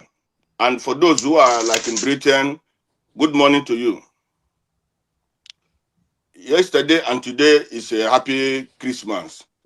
And it's a happy time for everybody, not only the Christians, but everybody. I want to start with this. You see, we always try to blame the foreigners.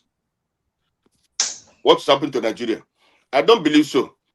They may also have a hand in it, but the real thing is this. When Libya collapsed, when the problem started in Libya, and these people start coming this side, why didn't they go to Ghana? Why didn't they go to Benin Republic? Why didn't they go to other Cameroon and all the rest? Why did they come to Nigeria? And why did Nigeria welcome them? Because that's what Nigeria needed. Like those Muslims, those not all the homo, those terrorists. The former Rufai, former governor of the governor of Bauchi, I think Bauchi State, yeah. He said if Fulani is Nigerian, they can come to Nigeria and do whatever they like. Buhari opened door for them. Why the Ghana president didn't open door for them? Why? They didn't open the door for them. So that is one. Two, Nigeria for me has no government. Because if Nigeria has government, all these things happening today cannot happen. And like what Vitri said, really, I think Vitri, I was happy when that guy was speaking. That's what what made me to come here now. That guy spoke our mind, the mind of many people this night. Because even Janaba, today, I'm happy with what you said today. You're not like before, when you used to say some things which is not, but today, I'm really, really happy what you said today.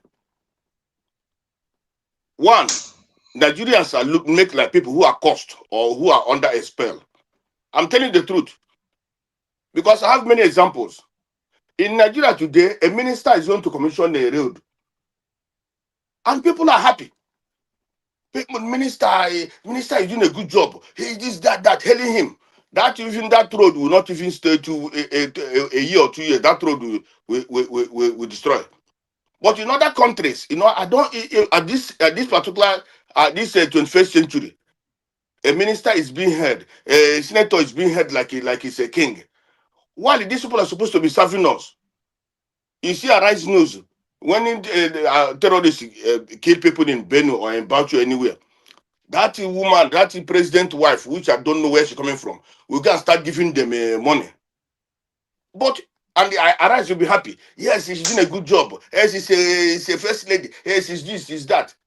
But instead of, is it the job of that woman to go and give people money, or is it the job of her and the husband to stop all these terrorists from killing people? That's the most important thing. They're supposed to stop these people from killing people, not to go and give them money when people are died. Tinubu went to Jos or Benue. The man, the third TV was telling him, this is genocide. This is not a farmers clash. Then it was politics, making it as politics. This is that's a farmers clash. Where is it that's farmers clash? Until when Trump said something, that's when he stand up to be like a leader.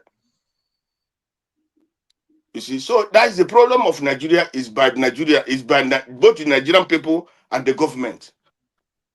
And when I say Nigerians are like people who are under a spell or cost, how in a country you have a president, he came in, whether he win election, didn't win election, the way he came in, instead of bringing people that can work for the interest of the country, he bring only his tribe.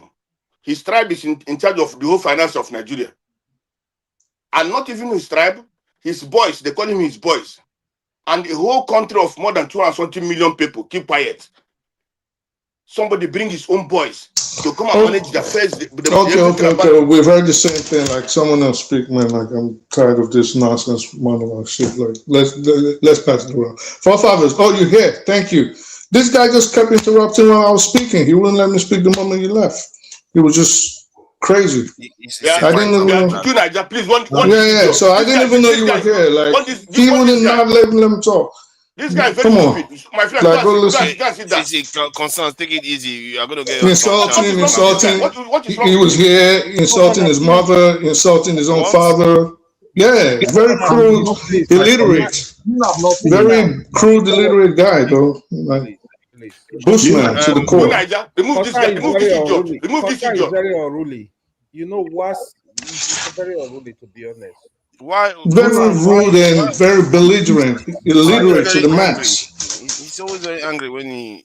I don't know He's why he's so always angry. I don't I'm know angry, why. but Sorry, so Deplorable character.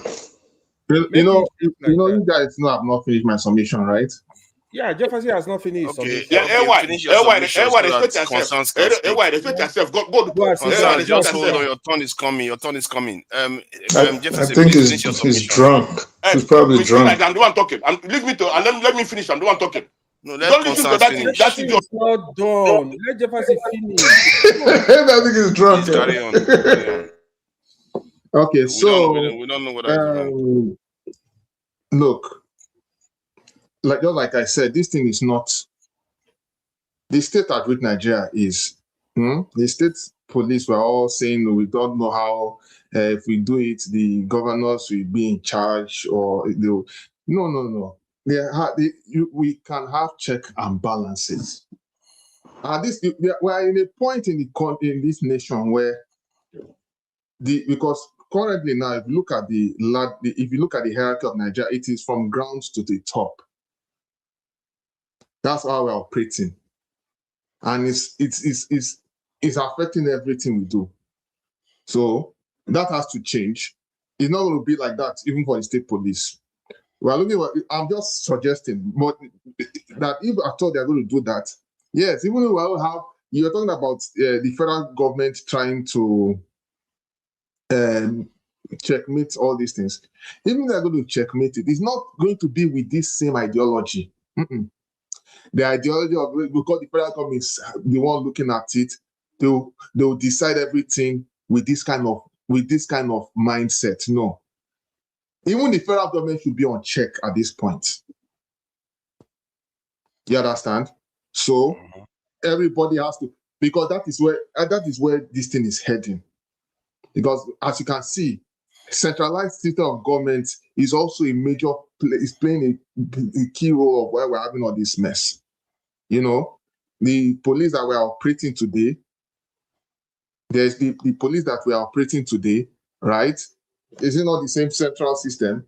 And of course, whoever is in charge will decide how he wants to deploy that with the military, that with everything. So it's just something that needs to be looked in consensus. So I don't know. I'm going to stop there because there's so many things I wanted to say, but I think I've lost my thought. I'm glad. Let's open it's it up. It's okay. I think let's open it up now. To so it becomes a bit more relaxed before we close out. So from AY, so looking at this now, let's just discuss the state police this thing, since it keeps coming up because people think somehow that's going to necessarily be a solution. Do you see the government implementing it now in Nigeria and everything going well without a kind of strengthening the center? Definitely, we will definitely have some challenges, right? At the initial kickoff. Why I actually asked Mr. Jonaba I wanted to hear his view. I know he knows a lot in that area. I don't know much about this area, right? But what I think is there have to be a very careful, serious planning, carefully. People, just like Jefferson said, people with the experience to come in. Look for, we still have some beautiful policemen with experience, former IJ, former commission, some of them with very good experience, right? You can even get some military involved, like let them have like a strong committee that can recommend what we need to do. We can also study other countries. How are they operating in terms of their state and local police, right? So these are things we need to look at. But one thing I think will also work is we should still have like a central police that will oversee activities of the state. Because one thing I know, you see these our governors, they are mini Idi Amin o. These our governors. Some of them they are bandits in government. I'm telling you, if you follow these guys, some of them, what they will do to opponent. So the Senate needs to also be involved, right? To oversee, do oversight function in this area. It's something we can start. We have to start from somewhere. We will definitely make mistakes, but if we are genuine about it, we corrected the mistakes. The other question is, for example, if you are doing state police in Sokoto, for example, does it mean all the policemen that will be in Sokoto, they will be indigene of the state? They will be indigene of the local government? Yeah, those are questions that needs to be trashed out. There is a lot of gray area that needs to really be trashed out. I think if we are genuine, it's something that will be highly encouraged. Me, I would say, at least, if not all, let majority of them come from that state in such a way that if I go to Jefferson local government, you have everybody in that area to be policing that area. They know a lot what is going on. They are they are part of the community. They know the terrain. So those are some kind of advantage. Yeah. Is the conversation open now? Yeah, it's kind of open. Oh, you wanted to speak. I wanted to say something on Edwards there, but go ahead. I'll speak up too. Okay. No, I was saying forefathers, but yeah, John, if you want. No, let John continue now. Yeah. All right. Now, first of all, policing is harder than just being like a soldier. The only problem that you see Nigerian is facing, even in most counting and all the Nigerian, the American here, you will see that the local police, they have more tax, more than the army. They are mostly from the army join the police in most of the area because police need more technical approach. Our police are not well trained, even the one that we have right now. Apart from that, the fact that they are not well paid, they are not well trained. And it's in the places like Nigeria, even though they claim that we are educated around the world and all of that, well, we don't deliver, especially within our country. I don't know why. So even if you go to medical field now in Nigeria, the way the doctors will approach you, the way the nurses will approach you, we are not that disciplined. So it also go down to the policing in our local area. So look at the example somebody was giving that if they will flush out Fulani in their bushes, you can imagine that kind of talk. So what they will now use the state police for, since they are not trained to carry out their duty very well, you can see so much Nigerian police before they are calling them back, where few are coming back, the spokesman for the police will come out and say some things. You see that they were serving the most rich people, protecting them. Why so? That is not. So the police in Nigeria is a lot of work. So when you bring down to state level, on the level of uneducated in police during I think it was Obasanjo, he just flooded them. Now uh they will be fading off based on Nigerian 35 years of service, but they still have a lot of them. They don't have understanding at all of how police even supposed to be. So if you give now give to the state level and the same thing, where would they have their training place? All of those things cost money and all of that. Even the federal one is not. And even here, we have a federal police. They only call them marshal. They are inside the plane sometimes, all those big if when they come to local area to arrest, the only thing they will contact the local police, we are coming to so place, and they know they are around. They don't even support them to come, they don't even come with them for the arrest, but they communicate. Those are the structure in place, but we don't have all of those things. Let's strengthen the center very well. And then we can do that. Like coming to what happened in Sokoto today, you can see that why I have misfeeling about it is that I have I spoke about it last time. The militant group, they have more sophisticated um drone than the army that are there. That even before they monitor them, they bring it down. So the army, they are using the little thing to protect their lives. And that's why I throw the blame on the government not providing enough ammunitions, enough training, and enough protection for the citizen. Because the little one they have to protect themselves wherever they kept them to make sure that the bandit or the terrorists do not come and attack them. I spoke about it last time, especially in that area in Sokoto. So it's mixed feeling for me. I hope it stops right now, so that at least it's a big message to them that this is cannot continue. But to me, in summary, it's the failure of the government. Thank you.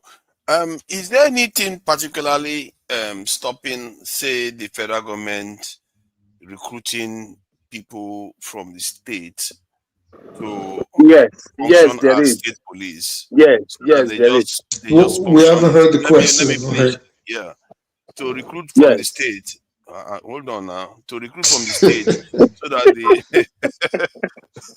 Voila. to recruit from the state and keep them in the state, let them function from the state while the federal government still controls them. Is there anything stopping the federal government from doing that? Because that's Yes, equivalent yes, to state there is. police.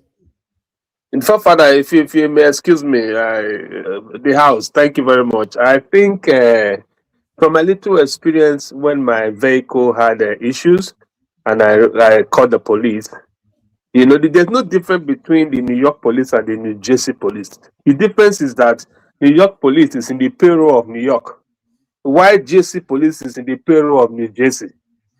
They all are all police. If you look at the American system, you see that their model of operandum, their operations, their uniforming, their vehicular kind of painting is all similar. It's all the same. The police has a network of itself nationwide. But the difference is that each state takes care of each police, uniform them, equip them, and run with it. But there is a police system in the country, as it were. So that is where we're getting it wrong. We know how to copy, but we copy wrongly. That's the problem with Nigeria. We came to America, we copied the 6334 system education. What did we implement? Nonsense. They won't study the system very well to see how does this thing work. Let me tell you, the federal police have not worked in Nigeria. It has failed long time ago because the center controlling system is not working. It's too centralized. It's too centralized. That is the problem. The reason why it failed is just because it's centralized. It's centralized. It's centralized. Now that means there is a IG. From IG it goes down. That is why the budget goes down. They cut it till it gets to the lower. That's why do you know that many countries in the world have the same system, but they are not? It's not a problem for them. But that our Nigerian factor, we've not been able to manage that. But if we break it down into the various states, it will help competition. Each person will equip his police. Each person want to, there will be a performance. At the end of the day, we will all grow. That is what I think. Have you not considered the dangers at all? All you just see is the opportunity. You don't see the big dangers. Which danger? The same danger in the national police is still the same danger, but it will not be locally managed. It is not. It will be better. It will be easier. It will be decentralized, and it will make reporting more efficient and the policing more efficient. That is my take. But if we look at it from that angle, hold on. You are being a little bit all over the place. Let's try to keep things simple. The question was, if the federal government employs people that are from that state, because I thought that was the original case for state police, let them be local so that they know the local, they have interest in protecting their locality. That was the original argument. Yeah. Now, if you don't want that, then I feel like there is another agenda going on here that means that's why you don't want that to happen. What is the real agenda behind you saying even people that are from that state, if they are recruited to protect the state, that you are against that? Just because the federal government is the one controlling it. All right. So do you know we have an FBI here? Huh? Why you? I'm asking you a straight question. I'm talking about FBI. Okay, I'm talking about Nigeria right now. I'm trying to tell you how the system works in America. There's the central police system, which is the FBI. Once FBI show, the local police give up the whatever investigation. That is how it works. No, that's not how it works. That's not how That's not how it No, works. that's not correct. FBI That's not how it works. I know FBI have, but when an investigation overwhelms the local police, FBI takes over. That's what I mean. No. So this is what happens. Okay, the closest things to federal polices that the United States have are different departments that specialize on certain issues. For example, the DEA, the ATF, DEA, the Drug Enforcement Agency, ATF, alcohol, tobacco, and firearms. These people, of course, you would know that ATF focuses on gun crimes, bombs, and firearms, the violations of federal law. If they cross state lines, what Obi, I think, is trying to say with regards to the FBI in New Jersey, where he is that they have field offices.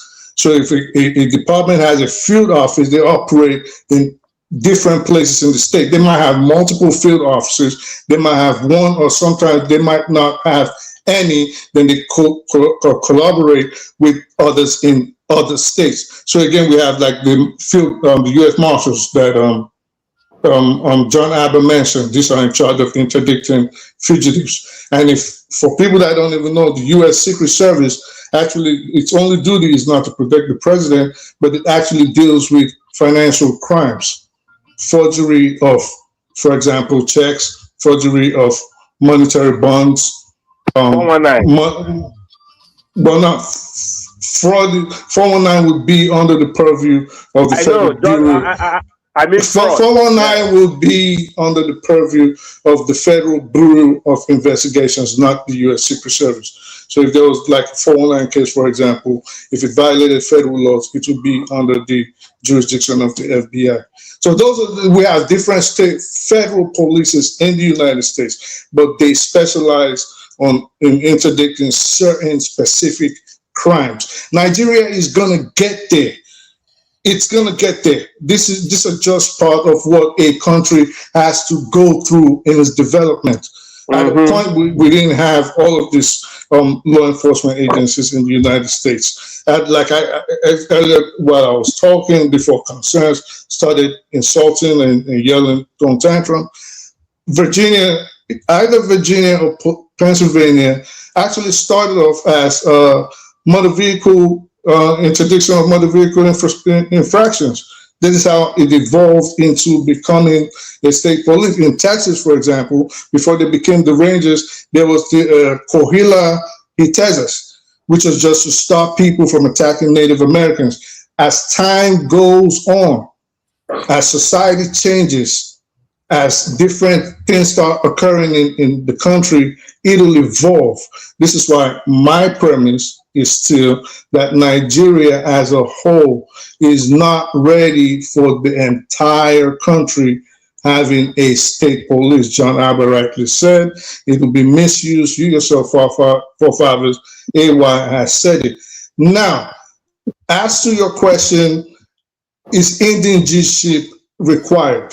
I would say if you start deciding to have policing, and you can argue, I could be wrong in your eyes, but if you decide that you want to have only, you want to say you have to be an indigent of a state before you can actually go out to prevent crime legally, what you are doing in effect is you're going to create a divide between people that really want to take care of a state.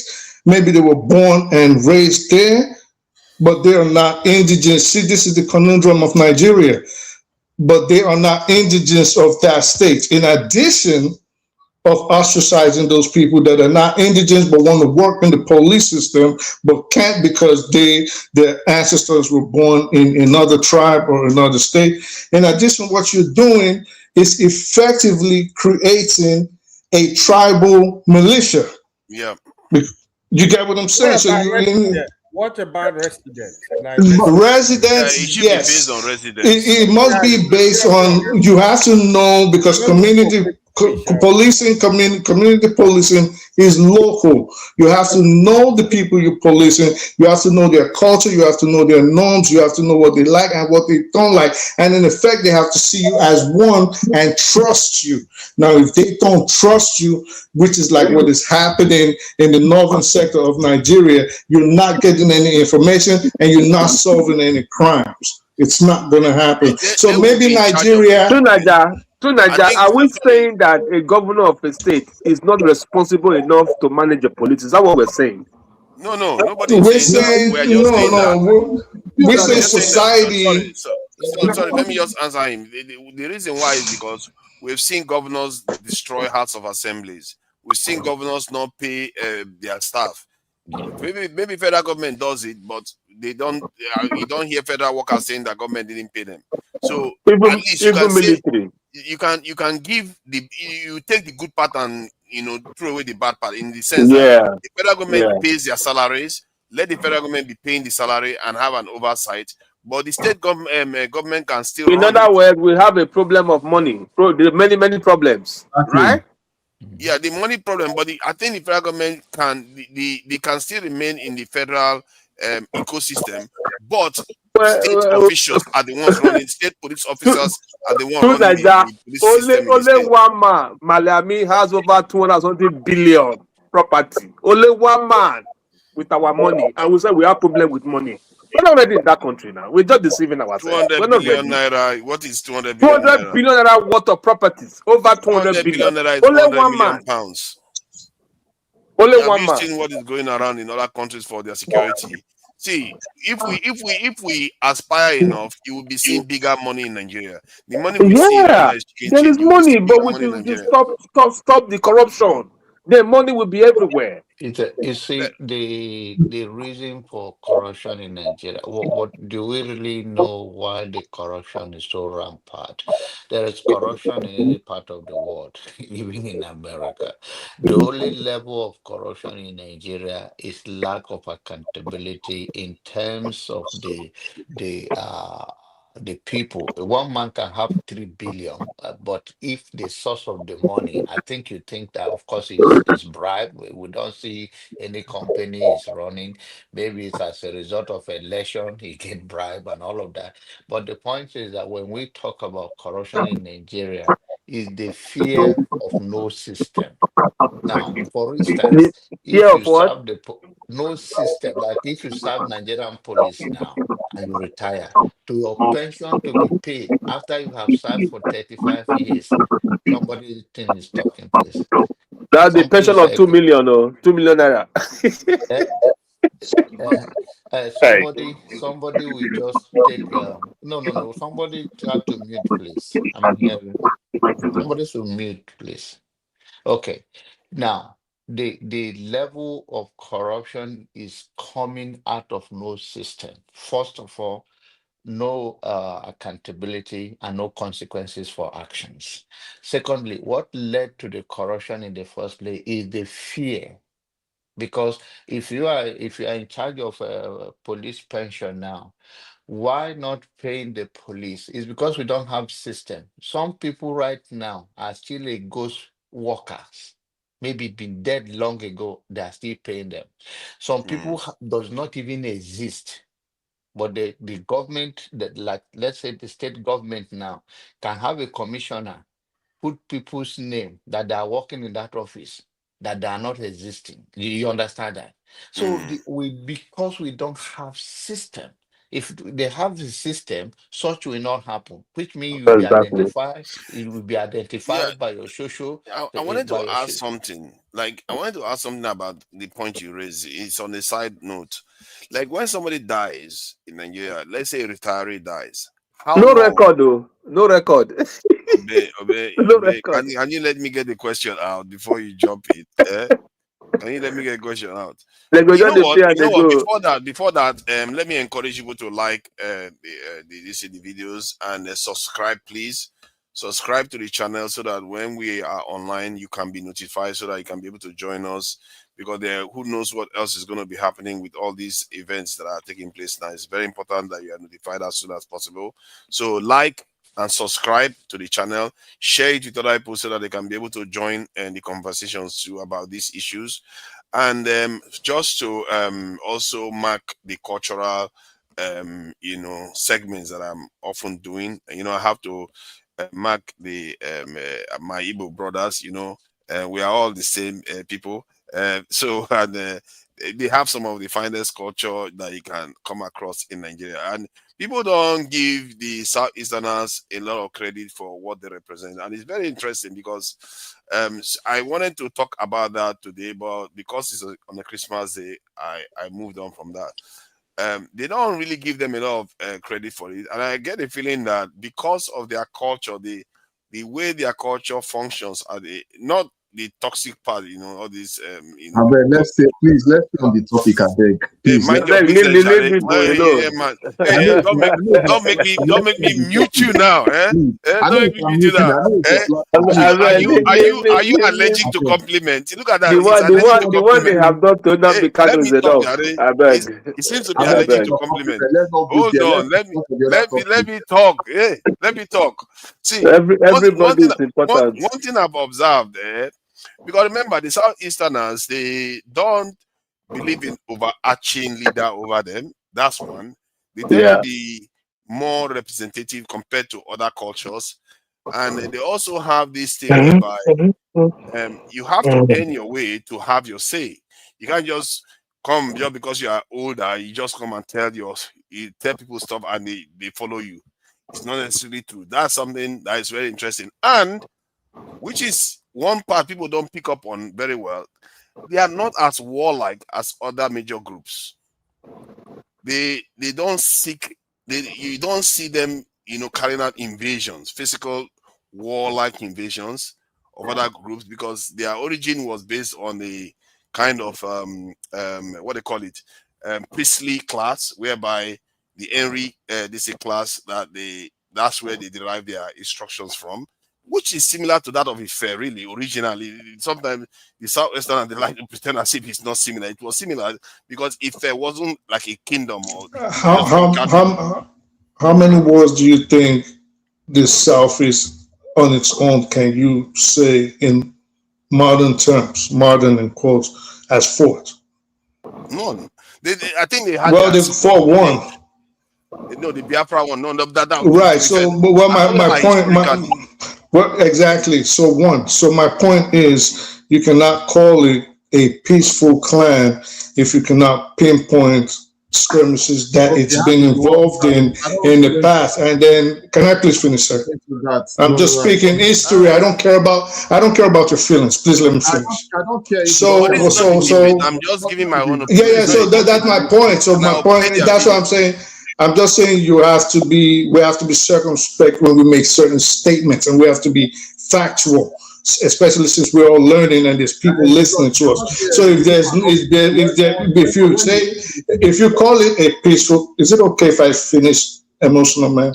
So if you call it a peaceful clan, for example, you have to be able to point to its history and say, well, it has never fought a war. And when it fought a war, what did it do? Now, when it fought a war in 67 to 70, for what you call a peaceful clan, it actually invaded its neighbors, its neutral neighbors. Okay, I hear what you are saying. It's history, right? So we have to. I hear what you are saying. See, remember that war was more of a defensive war. It wasn't a war they declared like just happened out of thin air, where they just. It was more of a defensive. What we're talking about here is expansionist wars where they want to conquer, get an empire. If it's what you see from the southeast. well, but listen here, listen. One thing we have to learn in Nigeria. Just give me 2 minutes. Just give me. I understand. You are debating me now. There you go, shutting me down. I told you. See, this is why It's all right. Do your thing. You won't let any good thing be said about no, them. No, we have to. No, it's not about challenging. What we have to be doing in Nigeria is we need to stop being emotional and sentimental. What I'm saying is factual. So if you say you're defensive, listen, hear me out. Just hear me out. And you can't tell me about the Southeast. Why would I insult my own? Anyway, so you're not telling me nothing new. This is my point. Again, forefathers, when we make this kind of discussions, with all due respect, we have to learn to stop being deceitful. What you just did right now is trying to throw me to the wolves. Even though what I was trying to do was say, if you say, speaking on an historical basis, now, if you say it was a defensive war, what would you say for their neighbors that got invaded by them? What was their position? If someone like AY, for example, said, well, my people got invaded. So now we're going off a tangent, but in essence, let's be speaking truth to power. Let's stop being emotional and let's stop being deceitful when we talk about issues like this. So, like when I say it's a defensive war, please, this is not a debate. I was just trying to make a comment from my own observation. I know there was a war. I knew there was a war, and the context I was speaking was more of on a historical basis. They had skirmishes with the Edo Kingdom. They had conflicts with the Igala, but they are not. They don't got. And even the skirmishes they had with the Edo, it wasn't the entire Igbo. So this is what I mean. They are not seeking as a group, as a whole group, to dominate another group like that. But we're not. Let me again, finish that. Jesus Christ. This is not. I'm not. I thought you were done. Don't try to throw me to the wolves. I thought you were done. Okay, all right. Don't stop trying it. Okay. What I'm going to do to let you know so that you don't interrupt is I'm going to play their cultural, songs so that you know that okay, if I don't do that, then I've not done it. I've not finished. So they are not invasive. They are not like the Oyo Kingdom that is trying to expand into being a republic and defeat. You don't see that in the that is it's true, and you don't see that in many. I don't know about even the Gala people were somehow.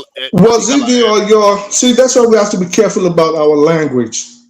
You keep saying they're not invasive as if they are a bunch of locusts. Was it the entire or your people that expanded the kingdom? Let me finish. Was it the entire or your people, or was it the armies? This is Nigeria. You guys don't like hearing the truth. Was it the armies of the Oyo kingdom, or was it the ordinary citizens of the Oyo kingdom that went on these expansionist moves? So when you have to be careful with the kind of language.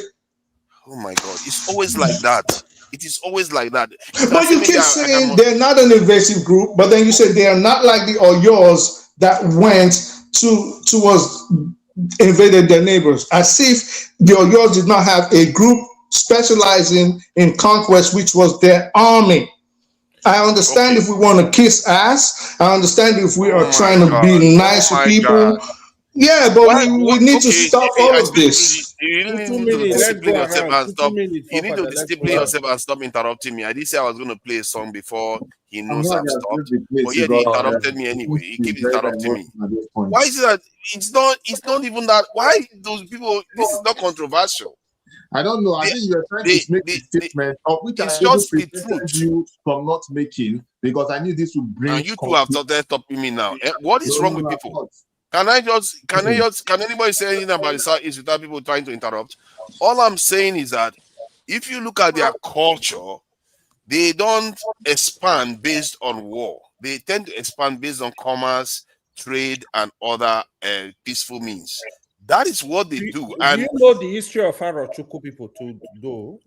Okay, that was later in the day. No, Now, no. What do you mean later in the day? Do you know But the you know history? there are other it people was it that not against Igbo you know they people? were invaded, right? Yeah, Igbos now. Were they Yeah, not but they did it invaded? against Igbo people now, by and large. Now, most of There their are other conflicts people that are was talking about, were they not within the invaded? inter-Igbo. They are not expanding out of this in the within the Igbo culture too. So Honest.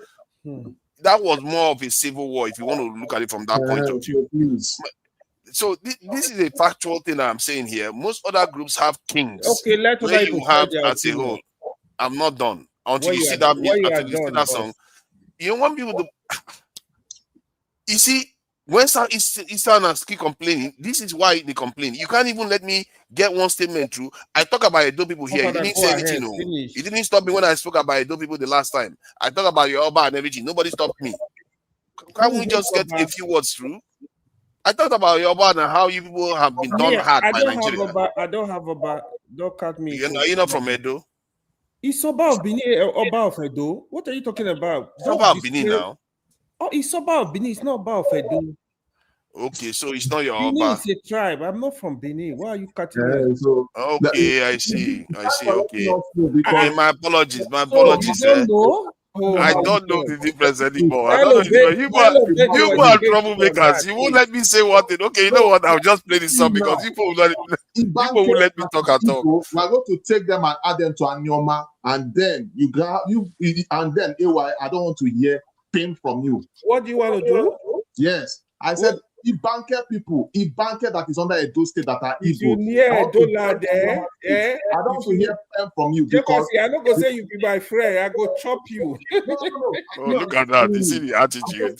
Don't near my I don't want to place. hear Pam. You see. Don't near The my land. attitude don't start now. You said Former the that is praising you now that you are not. No. Why you people not? Okay, let me just play this. I will just play this and get it over with. You people will not let me talk. This is not right. And next time I want to talk about my Igbo brothers, I'm not going to have anybody on the panel because there's always going to be somebody interrupting me. It's enough.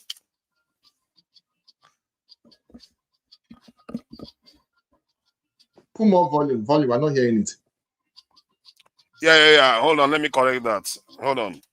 Let me start it again and get back to basis. I'll get it back up and with sound now. All right, perfect. Let's get busy.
All right, so I will leave it at that for now. We'll carry on with that later. I'm going to cover a lot more of this. I wish I can do a historical stuff actually, because people don't necessarily. I see one of the reasons why I'm saying I went into details a little bit was because you go online, you see how people are maligning the Igbo origin and their nature. I don't like that. And if you look at it's even tied to the way Peter Obi campaigned. You would think it is obedience that are actually physically hurting the Jagaban people. When you hear the way they complain, you won't know that it was the other way around. And you see that in many Nigerian discourse. And like the way I speak the truth now just said about the Civil War. The Civil War in itself, remember, it started from the pogroms. Yeah, there were political reasons, military coups and all the rest. But in reality, it was them on the back foot. They had to somehow respond. Maybe you will say, like in my own case, I don't believe the response was good. It was a good response, but it wasn't them looking to dominate a group, trying to start a war. But that was entire in country. That wasn't my implication. I went, and please try not to interrupt me because I know once you start hearing things you don't like, you start trying to interrupt me and saying things I didn't say. I would really appreciate that. I went with your own statement. Your own statement was that the group, the Igbo ethnicity. Can someone mute themselves, please? Your position was that the Igbo ethnicity was a peaceful group. This was your own statement, and you said they were not the invasive type. This was again your own word. I'm quoting you verbatim. And I said, why do you call them that? You said, well, because they are not a warlike group. They never went to war. And I said, well, are you talking about basically, was it prehistoric times or current times? You said, well, yeah, they still never went to. I said, well, okay, how many wars have they fought? You said none. I said, well, they fought one. We started talking about the Civil War. I said, well, so this is what you do. You have to decide the one war that they have fought before you say they are not an invasive group, because if we have to go based on that one war, that they are not an invasive group, they do not attack their neighbors, they don't try to conquer, then your position will be wrong. These are just the facts. This is just the fact, regardless of how you want the Igbos to take you by praising them or whatever. And I'm not saying you shouldn't, and I'm not denigrating anybody. I'm just saying, based on facts, if we say they've only fought one war, you cannot say that they are not an invasive group, because they did invade AY's people, for example. And if you want to say they are not a warlike group, that is not true, because they also fought a war where they invaded and took over a neutral territory. Then you shifted the goalposts and started talking about the Oyo empires and say, well, they're not like the Oyos. They don't go like the Oyos went and captured their neighbors in West Africa. And I'm saying again, that is not true. The Oyos they have a specialized regiment that was just focused on wars. Yes, they do, which is the Oyo army. So I'm just saying, let's be careful with our words. Like, I'm not insulting anybody. I'm just saying, based on the facts on the ground, your premise is wrong. You feel free to praise whoever you want to praise. But if we want to speak about history, you're wrong, because you say that as if yours as a group will swarm into these places. No, they had an army like most other empires. So that's what I'm saying. So don't take my words out of context and don't say things I didn't say or imply. I'm not insulting anybody. I'm just saying, based on the circumstances on the ground, this is what the facts are. That's just it. Anybody else wants to weigh in? Okay, so my point, my original. Okay, go ahead. Go ahead. I understand where you're coming from, but I think it's a sensitive, and I know maybe this week you have been trying to wrap it up with the historical thing, and just like Tuna just said, um, what you base on, maybe you could have posted in a different way, but you cannot say that they were not. They have. There's no other major tribe in Nigeria that brought war to Nigeria more than the Igbos. So I don't think that could have been a good thing to say. But you can talk about other facts, and then you say it's a defensive war. It's like Nigerian went after them and they are fighting back. It's not defensive. Defensive is like when you are trying to defend yourself against something. They are not defensive. They actually, the fact that they went and had a meeting in Ghana and something political and forever the power struggle, that does not, and Nigerians do not crush on them. They are the one that started it. So I don't know why I say they are being Wow. defensive. I said they are being defensive because they declared their own republic. They didn't say that they wanted Nigeria. Although you can argue that taking the South and other parts Yes. could be considered Yeah, offensive act. please. Yeah. Papa, It's I beg you, sensitive. please. Yeah. Papa, No, it's no, no, sensitive. it's okay, it's okay. No, don't do that. But my context was Please, my original context please. wasn't even in the contemporary times. Sorry. My original context wasn't in the Yes, current what you are period. even saying now Part. is that It was wherever historical. they are, yes. Now, Since it Yeah, it stopped was what you are historical. trying to bring is that right now, where they are in Nigeria, they just live and let's live. They just want a better life for themselves and have fun. Now, you can frame it that way. And of course, in But any hold on. See, civil war is one event within Nigerian history. I went as far back as the Henry because, and I talked about how they don't tend to have kings because, and the way they tend to expand is tend to be involve trade. If you look at in Nigerian context today, it's not because they fought their war into the north before you have so many Igbo people in the north. It's because of trade.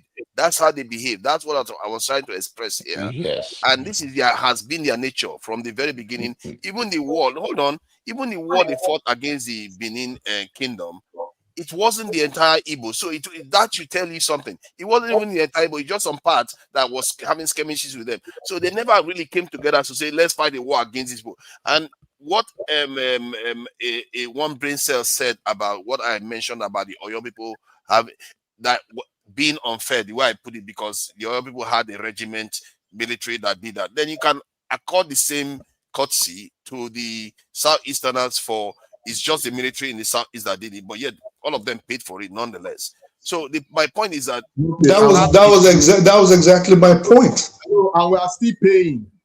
Yeah, that was exactly my point. That it was not the entire Igbo race that attacked their neighbors. It was the military arm of Biafra. This is what I. Oh my God, comprehension. We can agree with that. But mentioned it already. If it is on a level, if we use that as a baseline, then that's fine. I don't have any issue with that. But my point is that you can see within the nature of their culture, you don't have kings, you don't have an organized whole group of Igbo, but just okay, it's time to invade the Gala. No, and even the thief people and the people in the middle belt, they tend to be like that too. That's how they forestalled the Fulani from totally taking over that area because they were scattered. They were not. They didn't form one group. But again, this is I think this is Jefferson. Just one second. Sorry, I'm sorry, Jefferson. So again, this is where I disagree with you, because we cannot be all over the place. All right. So if we have to talk from an historical context, we have to keep things in line. This is where I think a lot of Nigerians always have a problem with someone of my kind, because I guess comprehension is also an issue in Nigeria. This is not a slight to anybody on here. If we want to talk about what, if you're saying, again, if the premise is, or if your position is what they did to their neighbors vis-a-vis what, for example, the Oyos or the Benins did to their neighbors in times of peace before invading them, then this is where I ask you the original question. How many wars have they fought? How many noted wars do you know that the Igbo tribe has fought? Then you can say, well, this is how they are in wartime or during, if they invade or they don't. Now, you said they have only gone to war once that you know of. Then, objectively, what we have to try to see is how did they behave during that, what was their behavior during that situation, which contradicts your position of being non-invasive. If you know people, hold on. If you know people that out of over 1,000 years, you don't know them organizing as a group to go and invade other people. Only once they did that, they are not a warlike people. We can't. We could argue that. We could argue that. But then again, no. I say when I say we could argue that, it doesn't mean that we have to argue. It means we can agree to disagree. That's what it means. For 1,000 years, they didn't form a group to invade another group. Right. And you still think they are warlike? No, I never said that. Stop trying to put words in my mouth. Then you shouldn't disagree with me. Just accept it and move on. Well, no, I won't just accept it and move on. I'm a thinker. All right. So you might not like that, but this is the point. This is the bottom line. what was the political structure of that area 1,000 years ago? Would it ordinarily have called for an invasion? Would it ordinarily have been warranted? Would they have been able to even attempt to invade their neighbors? What prevented them? Were they in a place where, for example, they didn't even have neighbors around them? So you have to take these things into consideration before you start making blanket statements. But listen, let's forget about it, because let's discuss about something else. And you want me to say something? Or you want to change the topic, for father? Look at the one that is not an Edo person. I don't know what the. Father, you want me to say something? Or you want to change the topic? I don't want you to say something. You say you're not an Edo. Change the topic, now. All right. Let's move on. Let's move on. Let's move on. I think we should. What do you like controversial topic, though?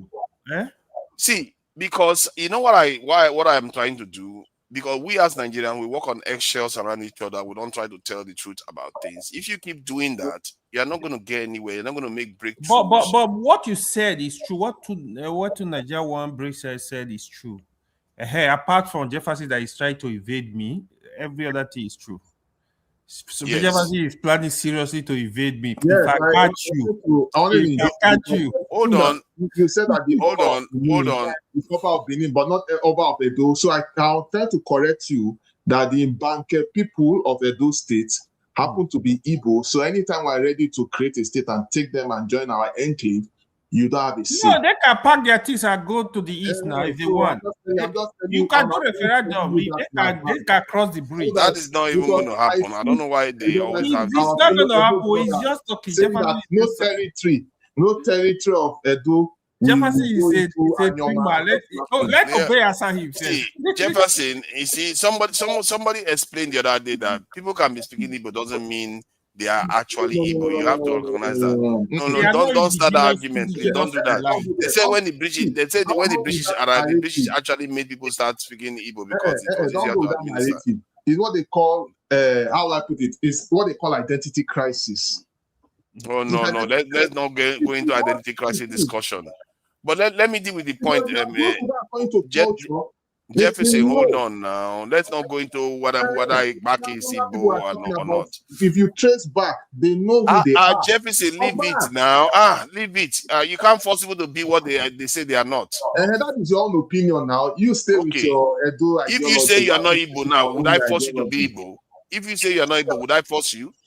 I'm Igbo. I will say it. Yeah, okay. What if I say Yoruba? What if I say Yoruba? Okay, you would refuse, wouldn't you? That's how Igbo people are telling you that they're not Igbo. You're forcing them. Yes, everyone have their own history and fine.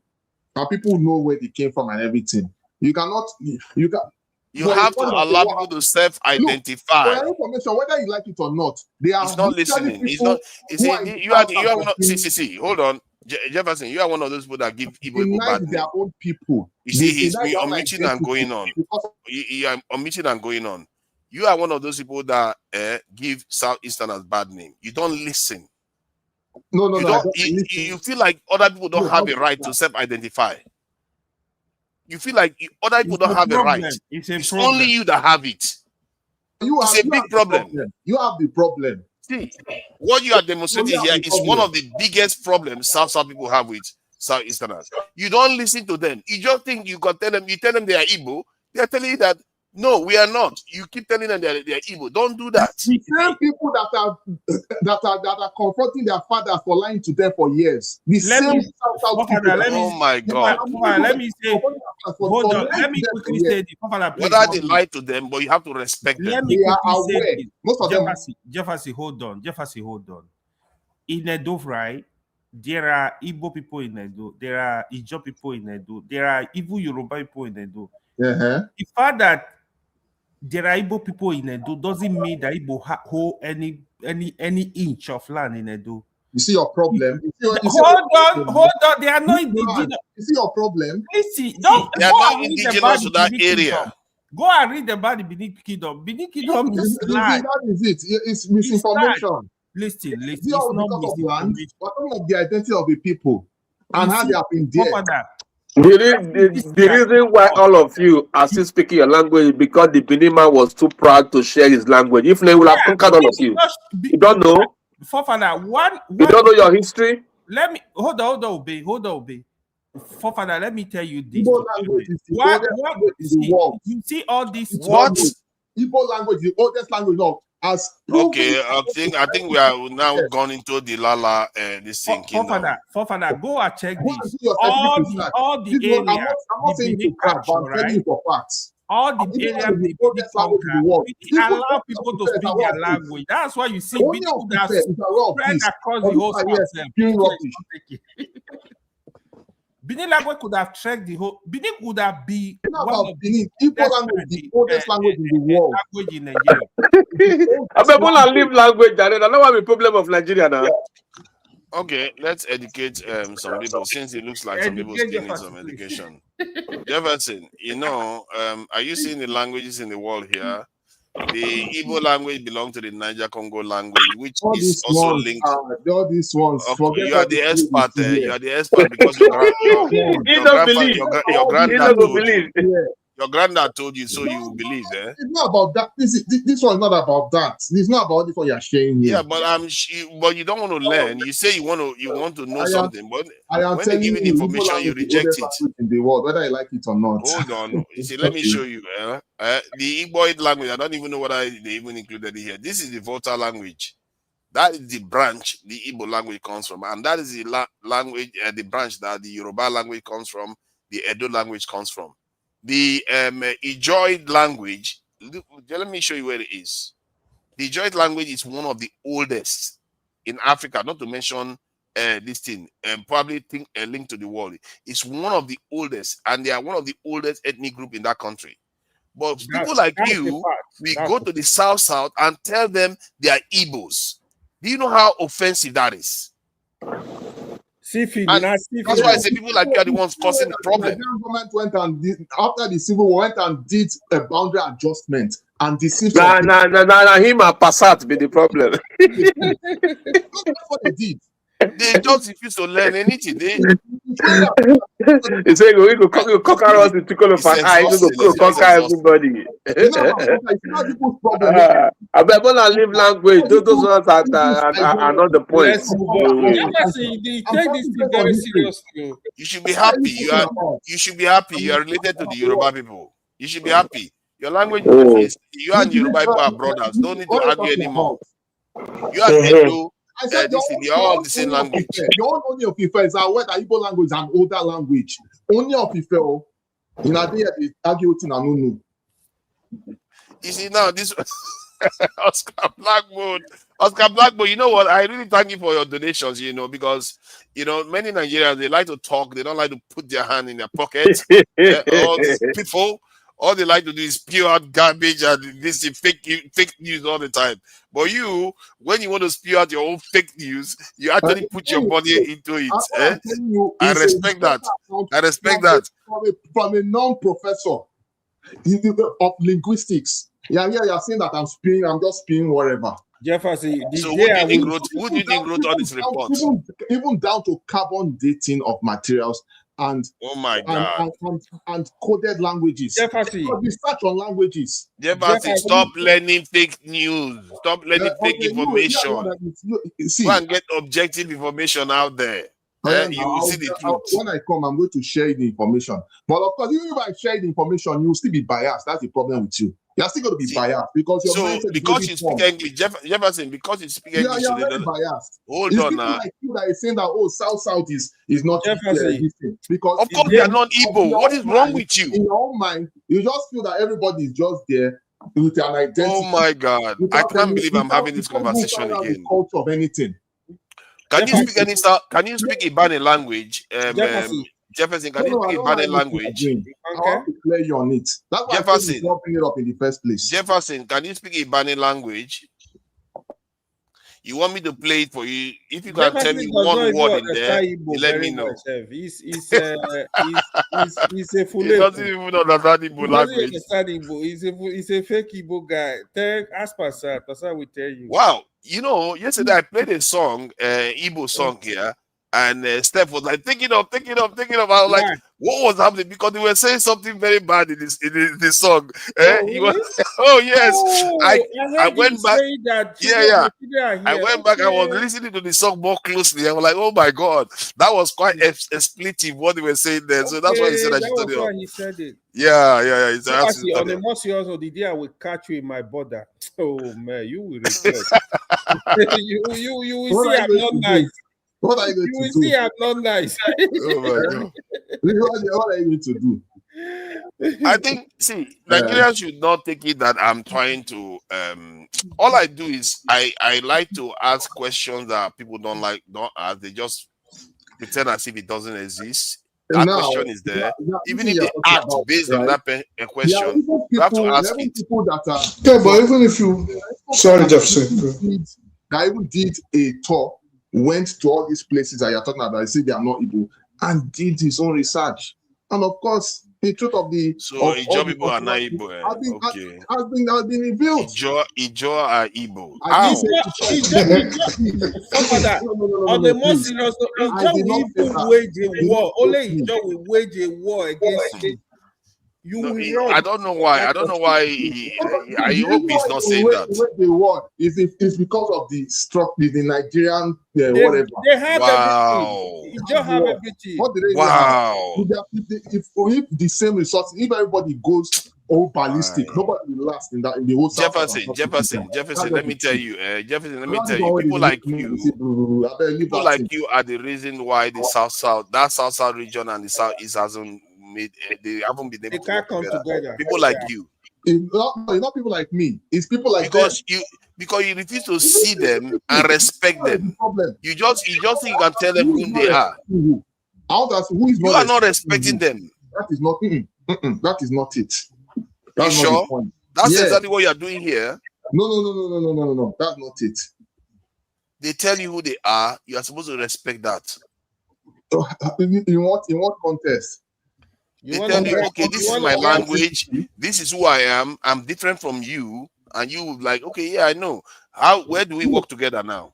That's how it's supposed to be. See, I don't have to explain it, because it's a lag grabber, forefather. Just call it a lag grabber. Let me tell you, the reason why we're in this crisis in today is because when lies have been how do I put it, has been authenticated and told and formalized, it spreads over. Of course. Like this thing I'm saying now, in the other years now, by the time other will come, someone will just make up one language, stick with it. Maybe on that 100 years, they'll say they are not. But let me tell you why I find. They say they are Jimbo. What is Jimbo? Let me tell you. It's all these kind of things. It's all these kind of things. It's all these kind of lies. Let me tell you why I find topics like this, they ache my head.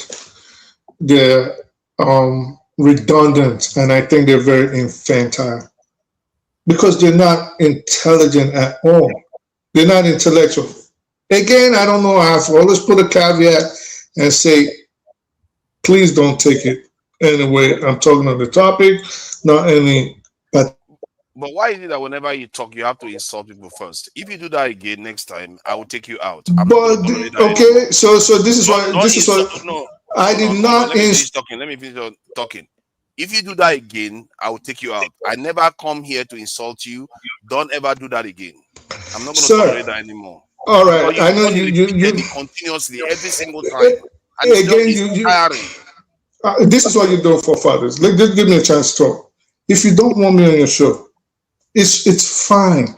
You've tried to throw me. You've tried. Don't keep insulting the panel all the time. But I did not insult anybody. You probably no, I didn't.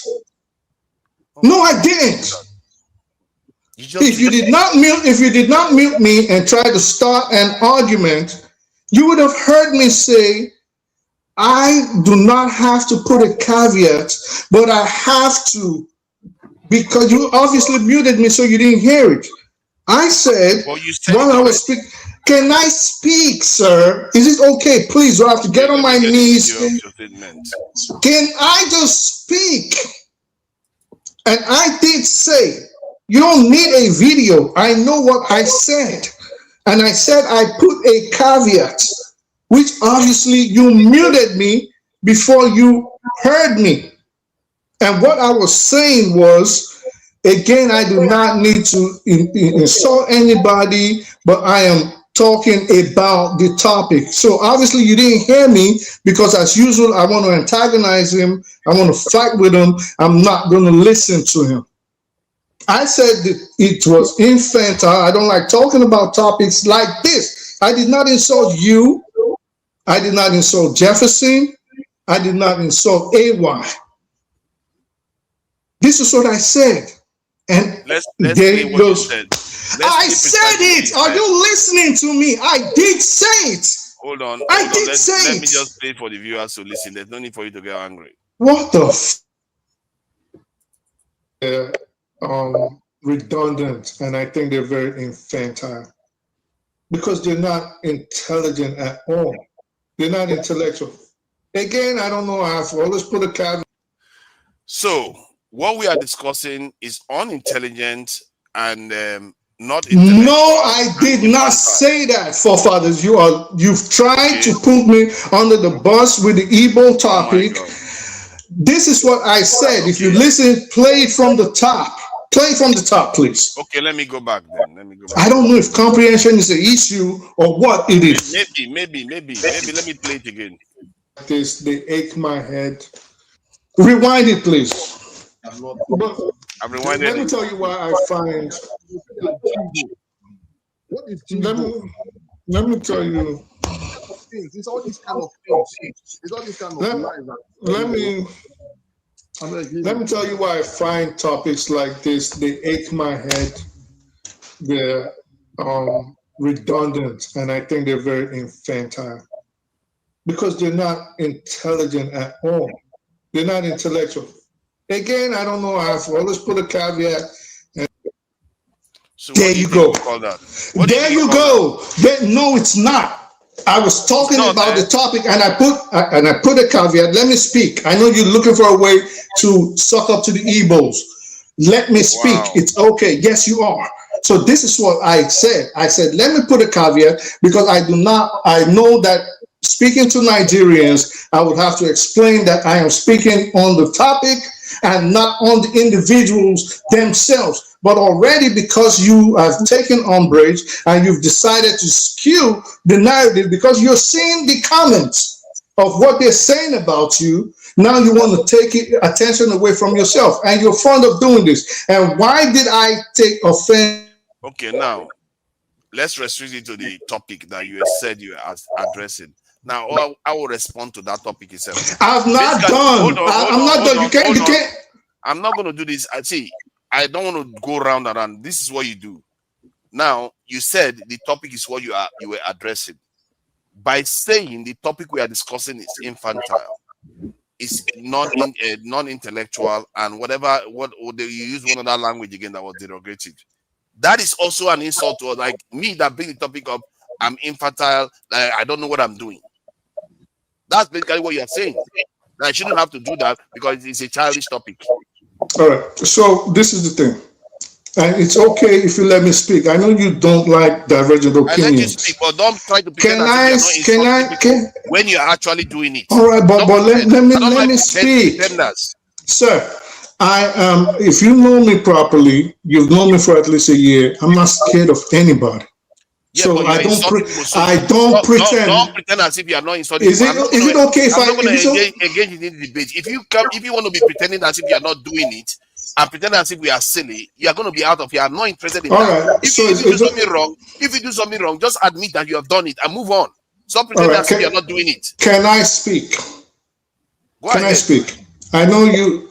Can I speak? And again, I don't think Jefferson is going to take offense to what I said. And I definitely know AY is not taking offense to it. And I know, and the comment knows why you're taking offense to it. Because what you tried to do was start a topic, and I know you're going to try to shut me down now. You try to start a topic where people are going to start attacking the Igbos. This is what you always do. Now it has backfired on you.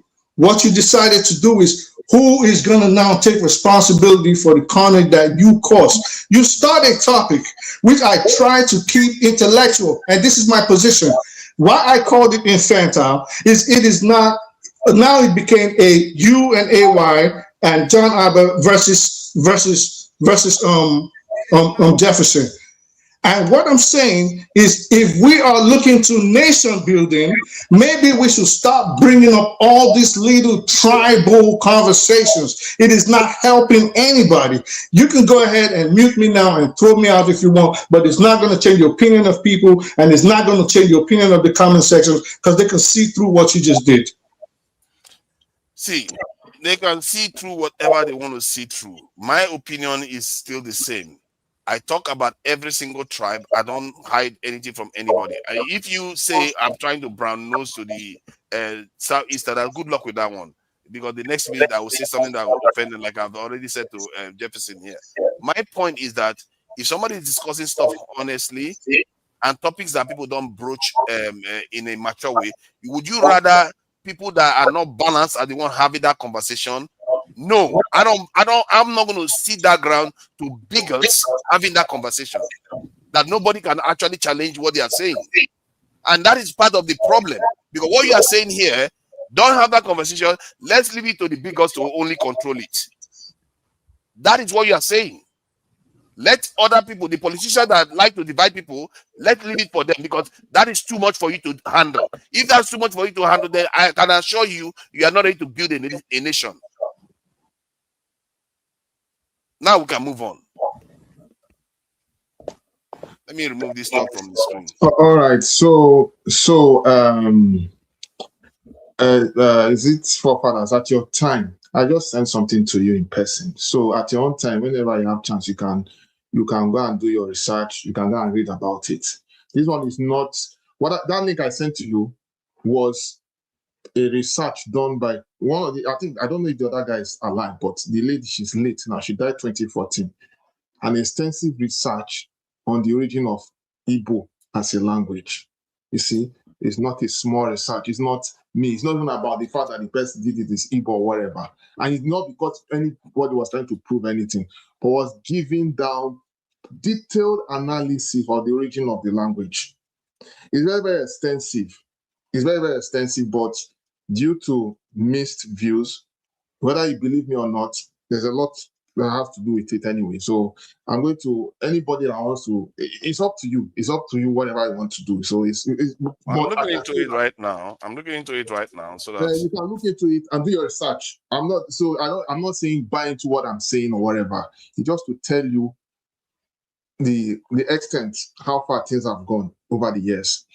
You know, just like you said, it's good we have this kind of conversation, because we need to know, as apart from, yes, the politicians are actually having a field day because they are dividing us, you know, based on our divergent views. But basically, we as a people, we owe it to ourselves to be highly informed and not just hold on to the what they call it, to the everything that the mainstream media has to give to us. Doing our own individual research goes a very long way to help us to be informed. You see, of course, Nigeria would have been in this mess. Nigeria would have been in this mess today if actually we knew what we're doing as a nation. If we knew what we're doing as a nation, you know, our fighting ourselves, we have been fighting ourselves all these years, fighting, even up to now, we still fight. And I can tell you now, it doesn't seem to be nice. It's not going well for us, you know. But yeah, it's all right.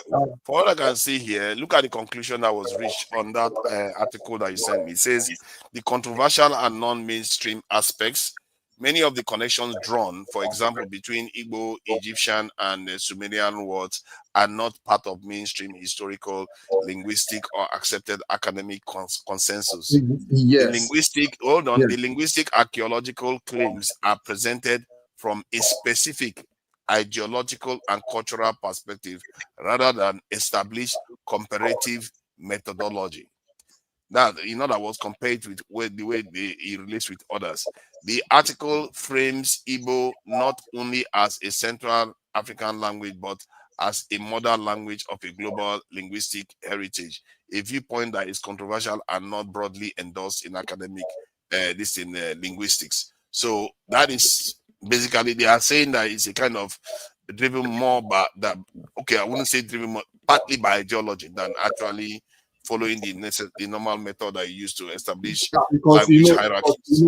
because at the time, when they were doing all these things too, don't forget too, they did their own, how I put it, they use another methodology, which is another ideology for establishing older languages, if you know what I mean. So it's a very sensitive, it's actually very, very sensitive discourse. But like I said, it's not what we'll just leave it at that for now. But you can't go with just one professor. You want to go with the majority, where the majority generally believe that the language is hard. There's a reason why. Look, go and watch Oni of Ife. You can go and watch his videos. He has been stylishly saying some things as part of origin of language and some of that. He has been saying it. This is not me, it's him that said it. He's not an expert. No. He is not. This is not about him being an expert. It's him actually working. I don't know what it is, but Onyefa is, I think he's around 50 years old. What are you talking about? Is he an expert of history? Oh, you're talking of age.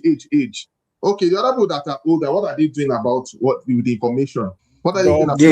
With regards to the owner of Ife, you can't take him serious on a topic like that.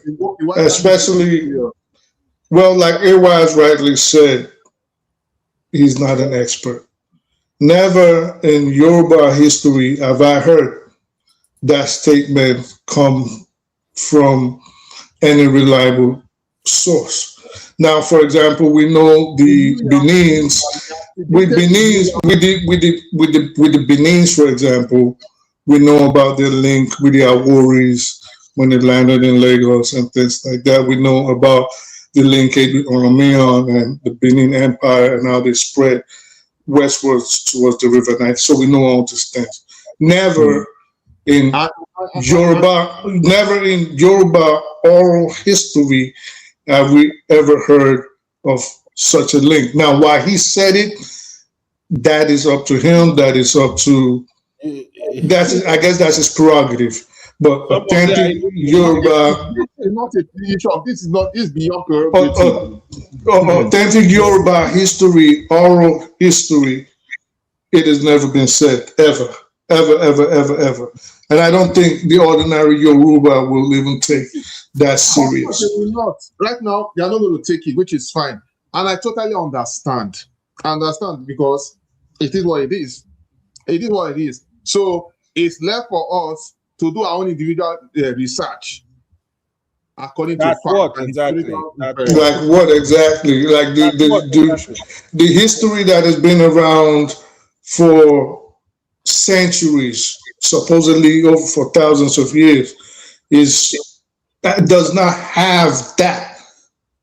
Whether archaeologically, linguistically, whether based on hold on, sir. Based on oral tradition, there's no evidence of such. There has never been evidence of such. How we came about that is you can't even present evidence for Jefferson. Jefferson, that, for example, people are saying they are not Igbo. Jefferson will say no by force. You must Igbo. Which evidence you want to present? And we are speaking English. Nobody can say that we are English people. We are, even if you speak English, just because somebody speaks a language, and even where they are close, it doesn't make us English, does it? Yes. I don't know why some Southeasterners don't understand that. Let me tell you. More than 90% of people that grow up in the north, they live in the north, they speak Hausa. Why is Hausa not claiming all of that to be Hausa? You don't know. Even the Igbo that grew up in the north, they speak Hausa. Yoruba that grew northerners now, everybody, the Fulani, everybody speak Hausa in the north. Jeffrey, do you know most of Nigerian or African history was never written? Most of it was oral in nature, passed down from generation to generation. There were people that memorized these things, right? What are they? It was just oral all too. What are they gonna? Wait. You said I can't. Wait. You said I cannot say it was oral. All oral, all true. Okay, so do you have? I mean, wait. So if you're saying there were archaeological artifacts, for example, yes, right? Yes. Well, we could agree to that, right? Anthropological evidence, yes. What I'm saying is, were they written texts of African history that we can rely on today and say, look, it was written here 5,000 years ago that XYZ king married XYZ person, conquered XYZ territory? The answer to that is no. We don't have. These were destroyed. It doesn't matter whether it was destroyed or swallowed or ate. My point, sir, can we try to argue objectively? My point is not sir. Let me make my point, please. So my point. You can calm your aura when you are talking, right? Right. So my point. Whatever. So my point is, whether it was smashed to bits, eaten, burnt, used as toilet paper is not the issue. My statement still remains. Do we have any written evidence or any evidence even that these things were written that we can refer to? Again, the answer is no, which means my point is correct, that history in Africa was passed down and recorded orally. I don't know what we're arguing about. So if we agree that it is oral, for example, you take the Yorubas as an example, then again, that lends credence to my position and AY's position that never in history, until the claims by this owning that they were linked to the Southeast or the Igbos as a family unit. This is just my position.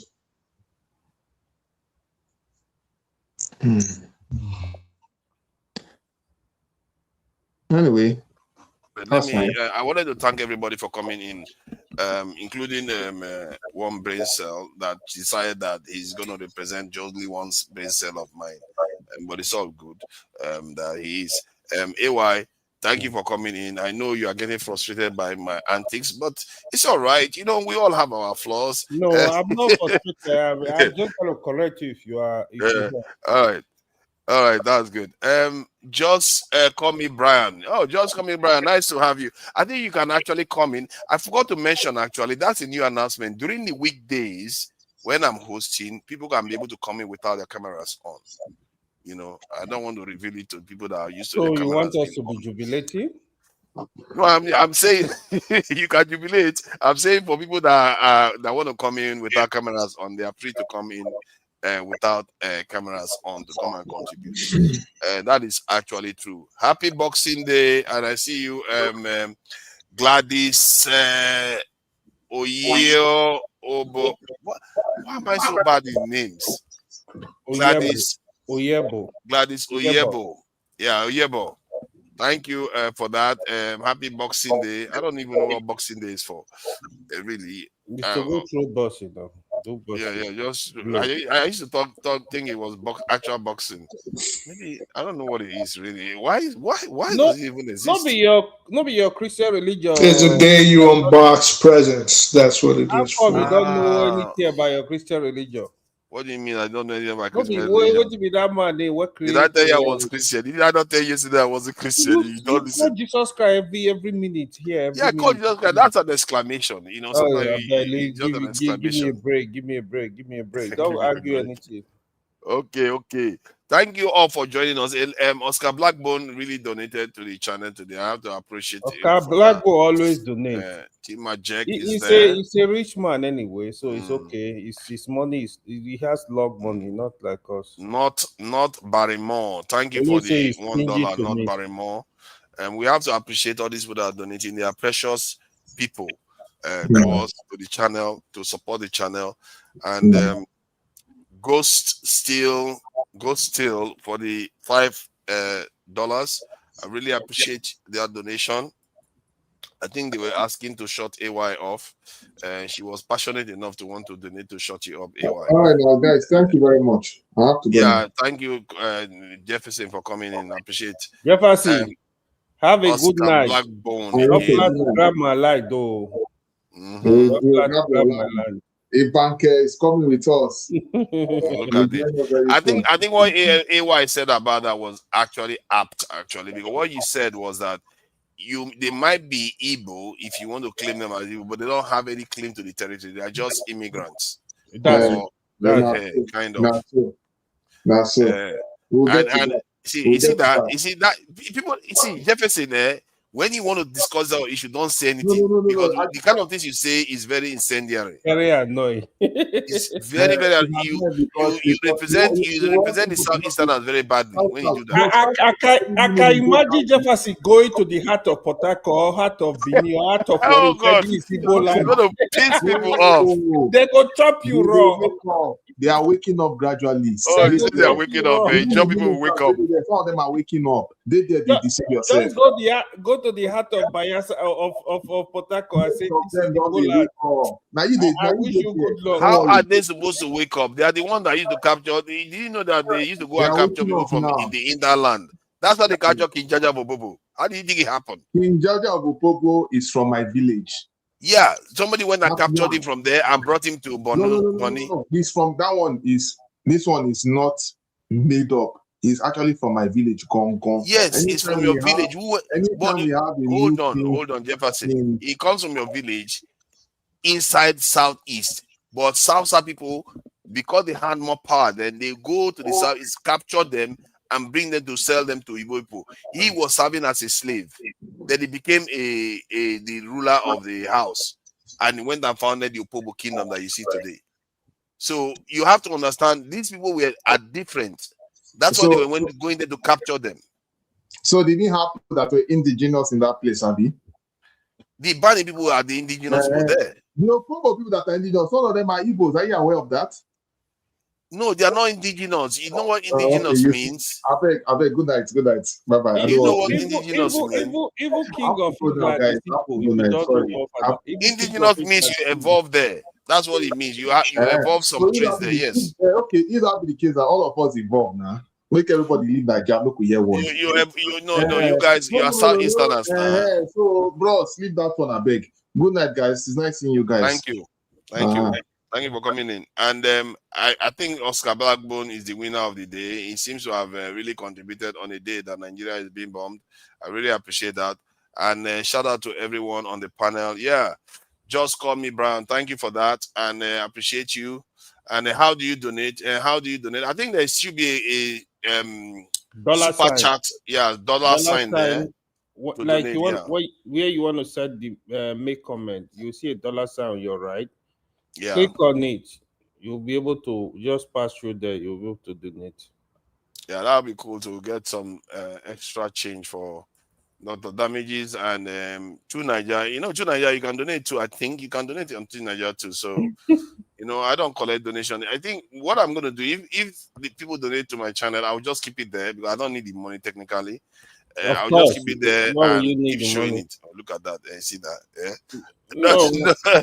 I'll be letting it build up. Then later on, start maybe it's fine looking for something to do with it. That would be cool though to be able to do that. But it's just that I don't get a lot of subscribers. That's the problem. You are not serious now with your channel. I'm serious. I'm here every weekend. I'm here every weekend. weekdays I'm streaming now, you know. So yeah, that is it. And let me greet some of the people on the chat. Jimmy Aga. Yeah, Jimmy Aga. See you there. Wow, you know new names. Imani Scarborough. I see you there. OJBK BAK. OJBAK. Or it could be anywhere really. Thank you. I see you That there. one has been insulting you. Yeah, they like to really insult me, but they are attacking you too today. You know, you are like one I of their know. biggest I target saw today. them. I saw They the really came for you morals. today. You know, Sabito. Yeah, JBK. I'm not everybody has accused me of not knowing how to talk. I really need to once learn a bit of English, really. You know, let's go and learn English properly so I will learn how to talk better. Comprehension. That's what you need to learn. Oh, Comprehension. look at this one. Maybe you should No, learn how. you always take things out of context a lot, and then you don't listen. Nigerians tend to have a bad problem with listening. That's why they tend to talk over each other, and they think you can actually interject someone in a polite way. You know, either you take permission or you interject at a good. But communication is very, and I think it's because English is not the first language of most Nigerians. So, like you can say, "Oh, you insulted me," or you should talk permission. But there's ways conversations can flow, and it's something I think Nigerians just need to learn. No, Just to sincerely, be I think real. the problem we have as Nigeria is active listening. Yeah, we have problem with. They don't know how to listen. They like already have an answer.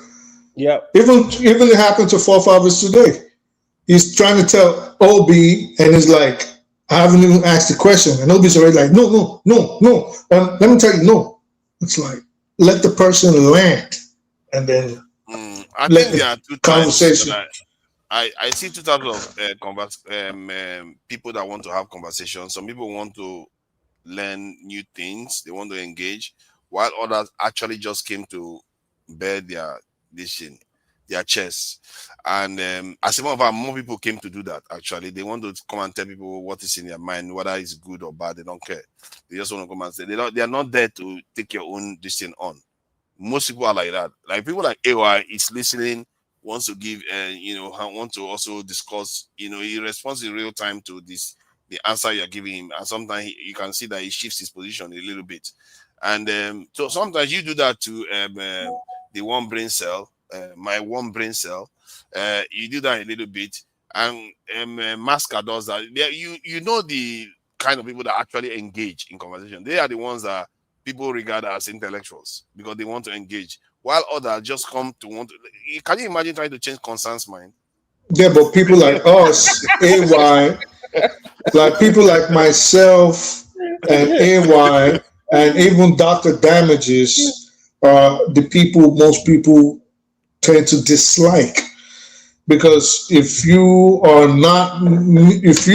are basically neutral in a lot of, or you start off as neutral before veering off to a side, people on this side don't like you, and people on this side don't like you. And if you're with them today and you come here tomorrow, like you said we do, then in life you just have to move with new information. You don't have to be rigid. Once new information, logical information, fact, and evidence is presented to you, there's no shame in changing your opinion. And this is another means of communication where I think Nigerians lack. Oh, you said this, so you're against me. Oh, you said, I don't care. Like, why do you think I would care about your tribe of your president or the religion of your president? How does that help me? It doesn't. They double down. If you try to change your mind, they are not in. Most people come, they are not there to change their mind. They are there to change your mind. And whether you show them information that is contrary, they are not interested. And I think we have to recognize those types. If they are not there for you to change your mind, then just let them have their say, then just move on. You're not going to change it, at least not at that time anyway. You will not change your mind until they come on. I think there are a few cases where I've encountered people that they actually change their mind on a topic, and often it's not on the panel. Femi. It's when they Femi. go away and they come back. That's when they change their mind. Femi is a good example of that. Yeah. Femi, and this is why I like him. The reason I like Femi is because, and why I respect him, he has shown that he is a very, very objective person that really wants to learn. Femi's views when I started listening to him is not the same now, but his views now are entrenched in facts, evidence, and research. You can tell he goes, studies it before he starts spewing it. So Femi is a good example of that which you are talking about now. Femi is a good example of that. Yeah. He literally goes and learns, and he can come back tomorrow and change his mind based on new information that he got.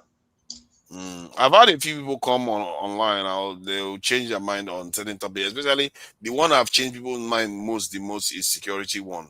Because they will say, when you were saying it at first, I thought you were talking nonsense. Then they will go back, and then after a while, then they'll come and tell you, oh my God, you are correct. Even Oga of everybody, that when I come on every panel, the first thing he says is, why are you in the UK? You're a traitor.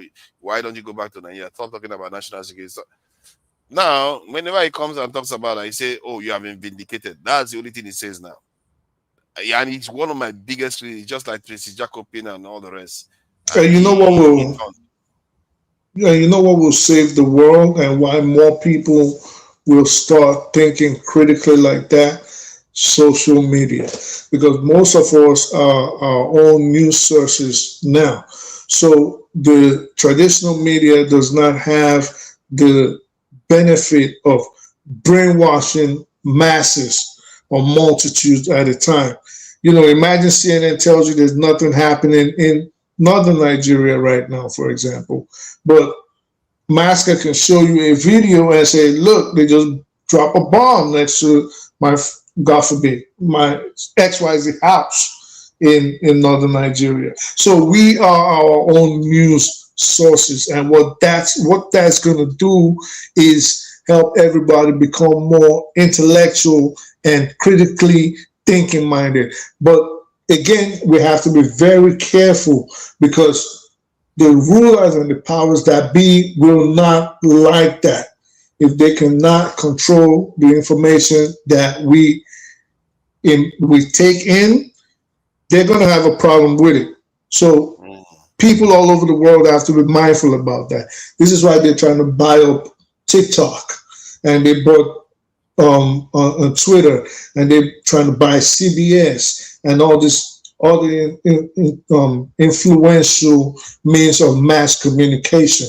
So we have to be on our toes too, and we also have to be careful what we allow to be broadcast. This is why I always push back if I hear something false, like AY's friend from yesterday, Lani Kafidin. Sekou, you know, they come, they speak, because some people are very good speakers, but if you're not versed on the topic, they are liars. They are liars. They know how to bamboozle people. But yesterday one, I think objectively, he was on the stronger footing, and to an extent, because you're not versed. No, hold on. You have to ask yourself, because you have an interest on the other side. You have to check yourself whether you are a little bit being blinded. No, okay, exactly. So no, wait, let me learn, please. So this is the issue. Notice I said something, because you are not versed. I just used an inside joke for AY. He got it. And this is why Sekou, if you go rewind it, he could not refute not even one thing I called him out on. Not one. Well, that's not what he was. Well, let me land. You're doing what we're criticizing now. What he did, and this is why I say we have to remember, I'm talking about mass media and how it is put out to the people and how it is swallowed by the people, which is what started my position, which you now took on Quaker. He was right. Listen, this is the issue. When he was speaking about Islam, for example, he lied. I gave him 5 instances, and I told him, you lied here. There's no Sahid Muslim, it's Sahid. You lied about the Hanafi. You lied about the what Lakum dinukum waliyadin meant. You lied about 22, Quran 24, verse 33. I called him out on all that. He couldn't refute it. This is what I'm saying. If there was someone like myself, and this is why I said he could get over on you, and why it sounded good. Remember, Father, let me finish my position. Okay. Thank you. So he could get over on you because you have no idea on all of these things. I left a comment. Go read it. Lanifaka Afidin. He said it. Lanifaka Afidin. What the hell? That means nothing in Arabic. Then he said, he just made up stuff. It sounds Arabic to you. I speak it. Everyone understands it.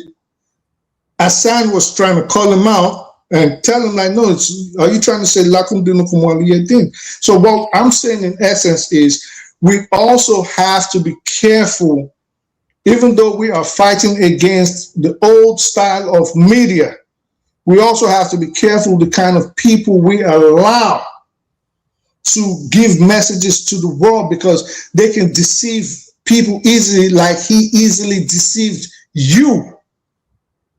I'm not talking about the whole. I'm not talking about the whole Africanism, come unite, kumbaya thing he was talking about. That's not what I'm talking about. I'm talking about when he decided to speak on specifics of Arabic and Islam and pretended that was the word. And I told him truthfully, he couldn't refute it, that you're lying and you're pretending like you know. Let me say something. Stop explaining to Tunaja. Even Tunaja is guilty. I will tell you. Oh, yeah, he was trying to do it now. Wait. You see that issue of slavery, for example. Tunaja he know what I was explaining. He's aware of it because we've discussed it before. Tunaja was on ChatGPT. I'm watching him. When I say something, he will check it out. He know it's correct. He'll hide it. He will say it. When they say something, go to, look at it on Google. Look at it on Google. But look at how he was ready to start defending. Ignore everything I said. Wanted to start defending Kweku now. Seiko. Hold on. If you want to know, like Tunaja, all those issues we discussed yesterday, take some minute, go on ChatGPT, go through all of them. You will come and meet me. The truth is, you see, it's just like when they mentioned something about Bible yesterday. You see how those guys got agitated. The truth is, both in scripture, right? If it's Bible, Quran, or dude, I know both texts like the back of my hand. Right? What's Apple, right? Majority of things you see, they are based on context. Is the truth. You will see where something in the Bible, you're like, oh my God, what is this? Weren't you shocked that Tony did not even know the verse and is supposed to be a preacher? He didn't even know the verse. Let me say this. Due respect, You see, both of you are talking to each other. Let me finish this. No, I'm talking to you and him. I'm talking to you and him. A lot of Nigeria Christians are very ignorant. With due respect, let me tell you why. The very first time I remember I said, what is it called? The word Christian, Jesus did not know what is meant by Christian. It was given by the people of Antioch. People wanted to slaughter me. I remember Bubure saying that, Jesus was born in Palestine. They almost wanted to slaughter, but it's true. I'm like, how come you guys don't know this little stuff? It's the brainwashing we're talking about by the mass media. That is the problem. Yeah. It's sad. Can I respond now? See, one. Most of the argument that was made yesterday didn't even tackle his points directly, and all the points, most of the stuff statements he made, all the ones I checked up, I don't know all of them, but all the ones I checked up was factually correct. And also regarding the slavery issue, is still correct. I don't. That's why I say you are too close to it. And you Okay, don't seem to see forefathers, that. forefathers. What was Because his I don't have position? much of a grind. I am not for Christianity, and neither am I for Yes, you are. Yes, you are. Islam Yes, you directly. are. Yes, you No, are. Listen, actually, you again, your see that biases. to show you that you're not seeing it, you actually think I'm biased against Muslims. No, but I'll tell you why I think I'll tell you why I think you're biased and why I know you're biased. No, Why I know he is very extremely biased. When I started, if you notice when I talk, I try to take a balanced approach. One, I know I am not a dummy. I have taken my time. My parents were intellectuals. Most of the people around me were intellectuals. So it would not make sense for me not to at least be well read. That might infuriate some Nigerians because I'll see they'll call your names in the comments, but that's not my problem. But I would hope at times that I am dealing with people that are at least intellectually astute. So even if not, I want to learn too, but at the same time, I think I have a lot of knowledge to give out. But most times I try to take a backseat because I know people start getting offended. And if you remember, Jadwin used to fight me and said, no, you have to speak up in the back. And this is why he used to get mad at me. That you just ask questions. And I want to ask questions because I don't want to offend people. Now, look at what you're doing, for example. Everything I was saying was about how mass media has deceived the world and led us astray, and how, as we are in the information age and the age of AI, we can actually take back our power of how information is disseminated. You had no problem with it until I started talking about Sekou. But then, in talking about Sekou, which is not a problem, you still double down. Even though everybody is saying, go back and look at it, and I'm telling you with boldness that he did not refute anything I called him. Every point he made, he lied. Why? Because he did not know, and this is why I called him deceitful. You still are doubling down. The ones I checked was clearly like the one about the wives of Muhammad. I checked it and he checked out. All right. Well, I said the ones I called him out on. Quran 24:33. Did you check that one too? No, like I said, Sahih Muslim, did you check? Sahih, of course you won't check those ones. Sahih Muslim, did you take time to check that? I'm talking about what I called him out on. That's why he couldn't say anything. So we have to. My bottom line is we but have that to wasn't be. central to the argument. That's the thing. Yes, it was. We went over it for more than 30 minutes. Not for me. It wasn't my point. The point I was making was simply that people that practice the faith tend to lose their temper more quickly than others. Well, again, that is subjective. Again, that with all due respect, I'm not insulting you. Can bear it out. The numbers, forefathers, again, 1 second.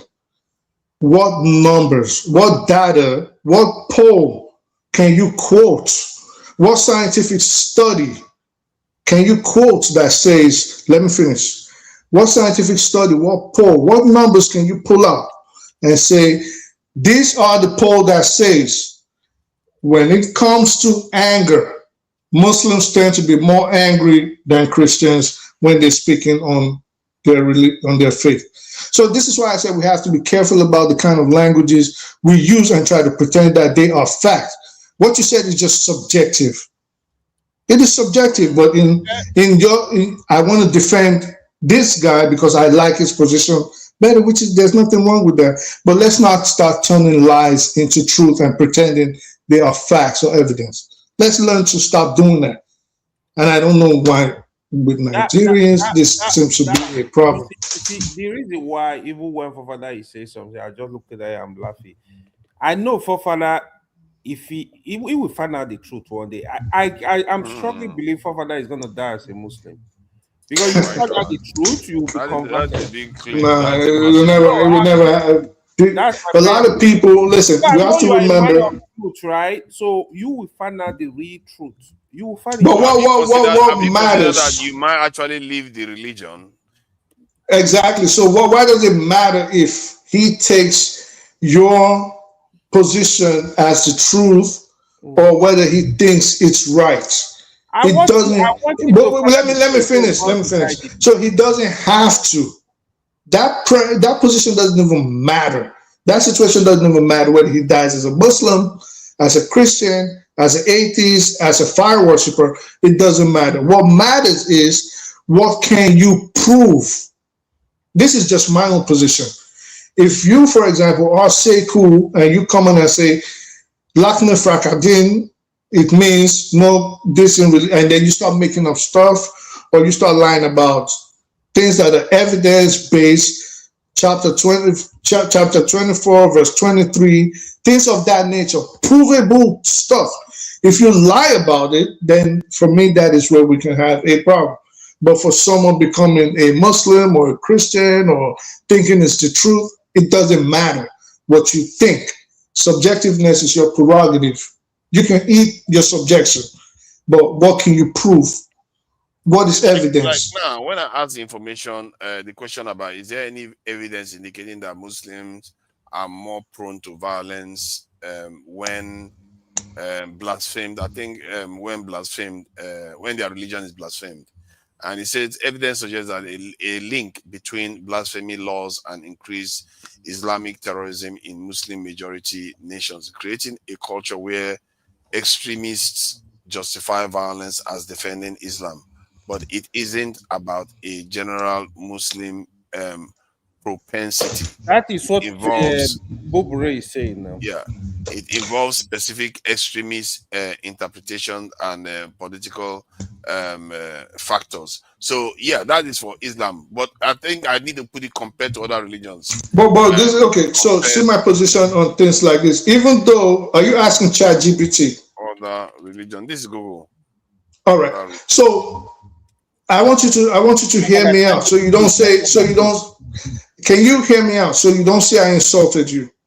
Can you please take 1 minute to hear me out? So you don't turn around and say I insulted you. With all due respect, your method of trying to decide if Muslims are more prone to anger when their religion is spoken about versus other religions, but you ask Google, does that make sense to you? Sorry, repeat that again. There you go. This is why I said take a minute out and hear me out. And so you won't be distracted and say I insulted you. Could you please take 1 minute so we can have a serious... Repeat the question. All right. So you're going to Google asking Google if Muslims or people of the Islamic faith or creed are more prone to anger versus people of other faiths. I said, does that make sense to you? Asking Google that, knowing that I asked for why I told you your position was subjective at best. It cannot be fact-based if you do not have empirical evidence, maybe a peer research, polling, or any other verifiable, credible data backing your position up. So you going to Google makes no sense. Now, then. That would even make lesser sense. Because I will ask you for reports. Would you appreciate that better if there are reports on it? Well, again, it goes to, do you have credible sources? Now, if you have credible sources, which I think, you really think people are going to go and say Muslims get... If you went to Saudi Arabia and conducted the research to the question that you seek an answer to, what do you think the answer would be? The answer will, I don't know what the answer will be. That's the whole point. If I don't know. Well, the answer would be favorably to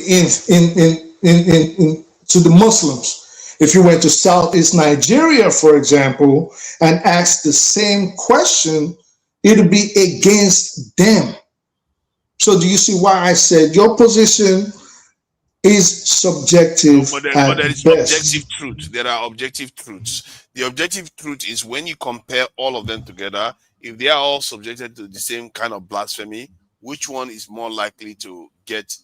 But that cannot be objective. I have seen Muslims that do not have my sort of temper.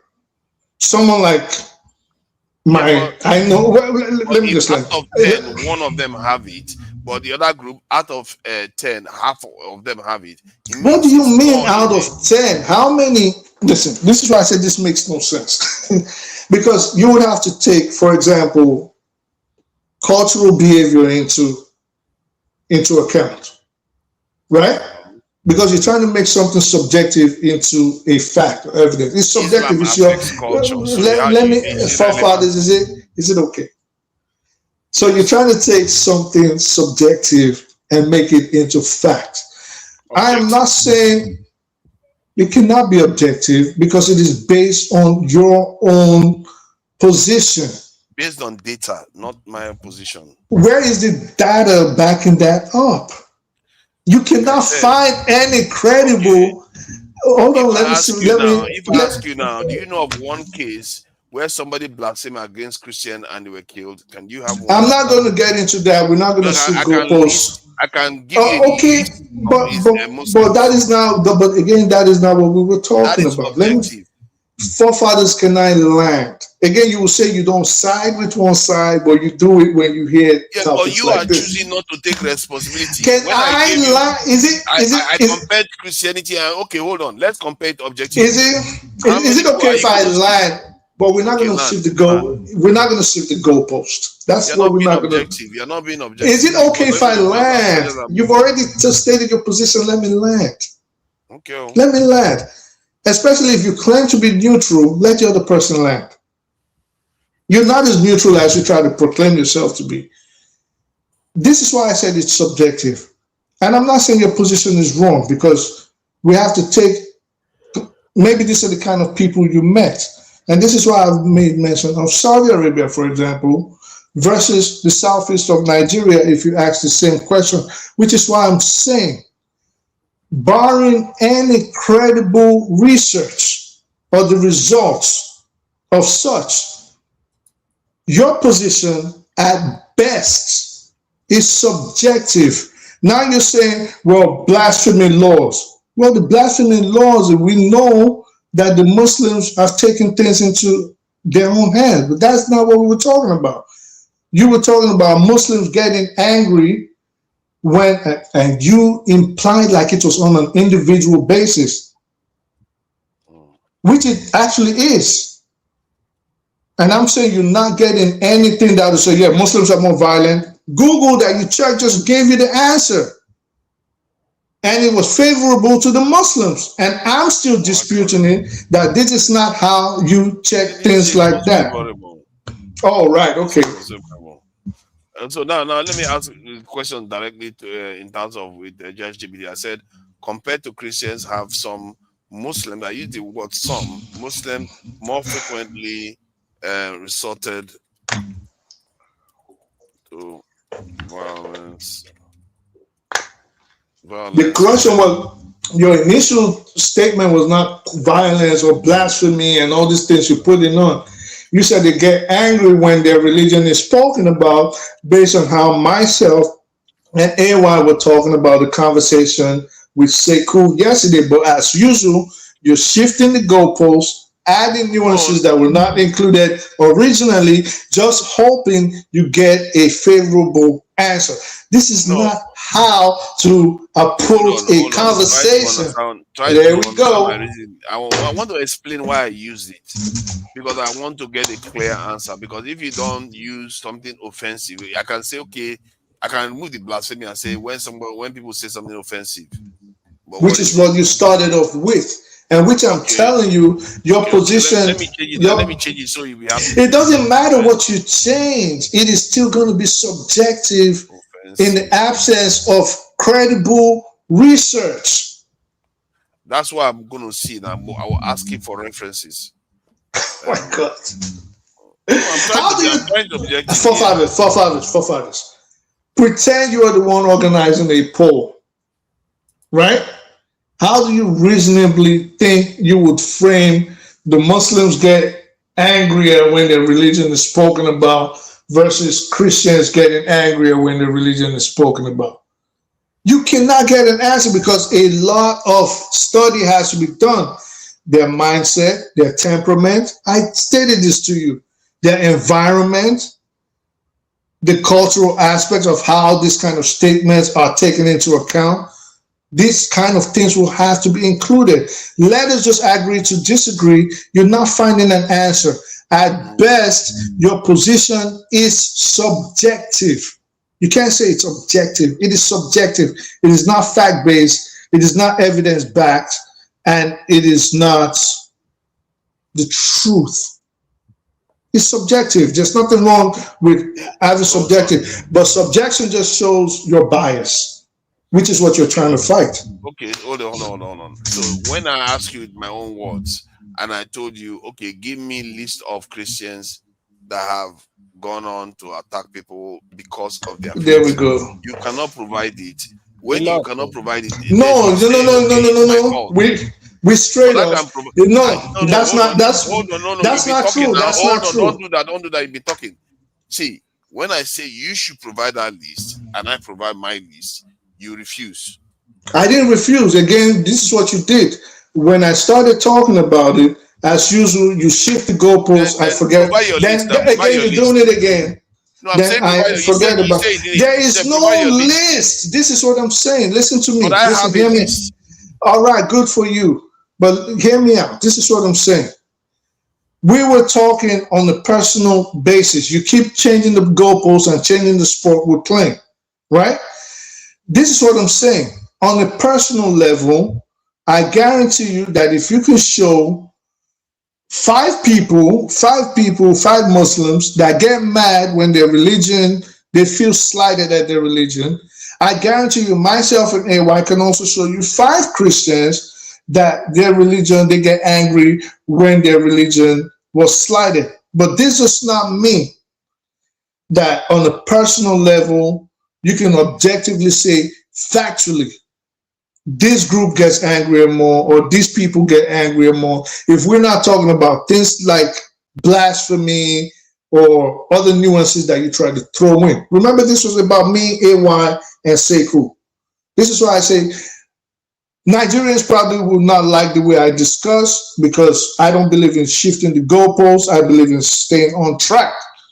And let's talk about evidence and let's talk about facts. They usually don't like that, but that's fair enough. But you know, it's subjective. It's what you believe. There's nothing wrong with that. If you think Muslims are violent on a personal level, that's fine. You know what I mean? But you can't say, well, it's fact that Muslims, there's 2 billion Muslims. There's 2 billion Muslims. You think Christians don't get mad? Christians on the show get mad. You're a Christian, you get mad whenever your religion is brought up. You get mad. Okay.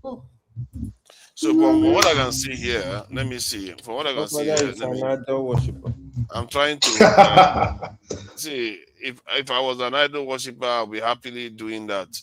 But I'm beyond that. I'm one of those people that move beyond what we are, the paradigm that we African traditionalists. These places are localized. If I was traditionalist, as a matter of fact, I'll be prouder than. What is it telling you? You see, you cannot get a objective analysis on that. It's impossible. I'll be prouder to practice the religions of. No, I'm saying, what is your research on Google and ChatGPT telling you, based on what question? Yeah. So. Hold on, I want to ask it, just narrow it down so that it gets you something more concrete. So, you are hilarious, boy. Okay.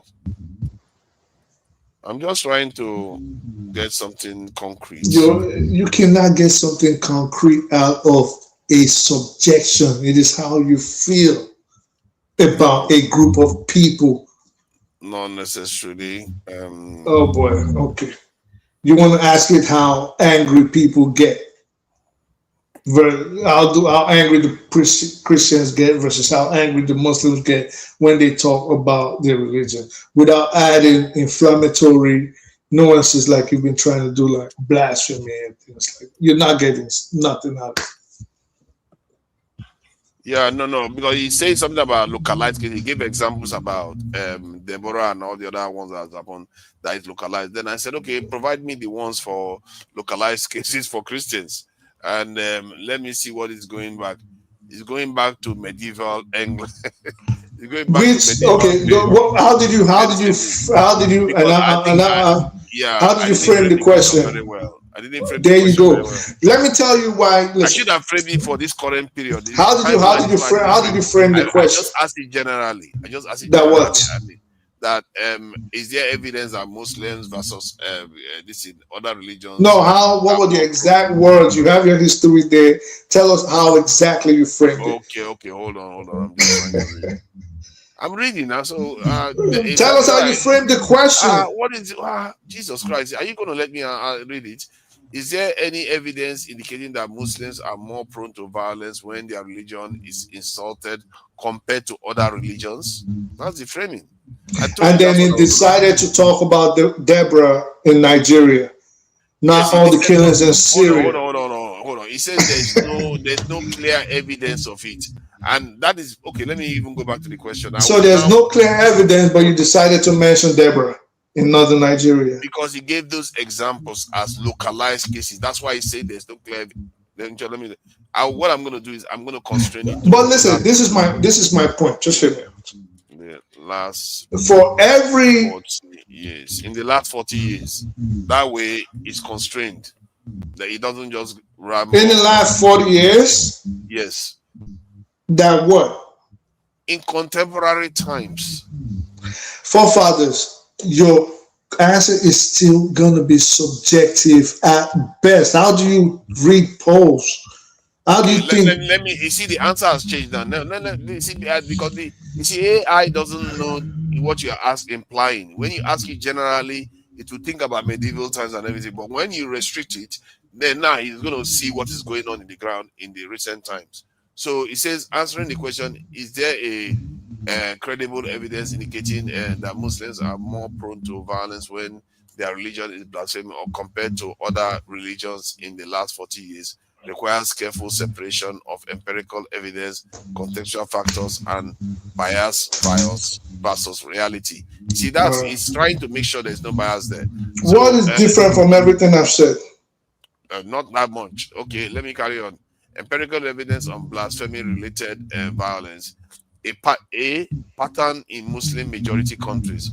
There is documented mob violence and extrajudicial killings following accusation of blasphemy in number of Muslim majority countries, particularly where blasphemy laws exist and socially salient. But blasphemy was not what we were discussing. So this is the problem I said you're going to run into. If you do not add, listen, nothing to change. If you do not add incendiary adages like that, you're not getting any credible answer, because your position that Muslims are more prone to anger, which you referred to myself and AY, and then you decide to bring Deborah in.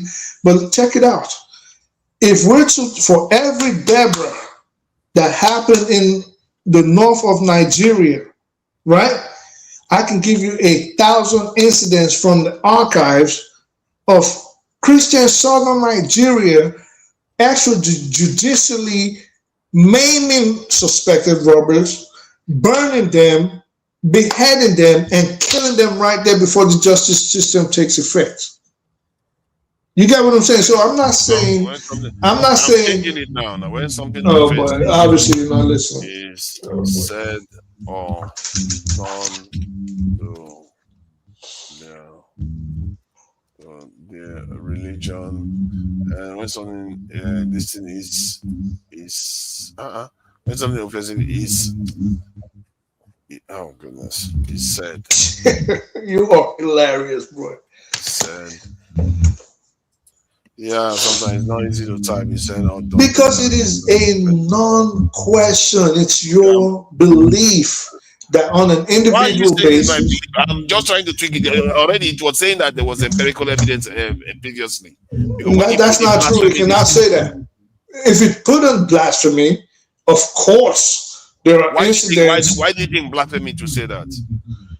Because what we started talking about. No, I asked you a different question. Why do you think blasphemy to say that?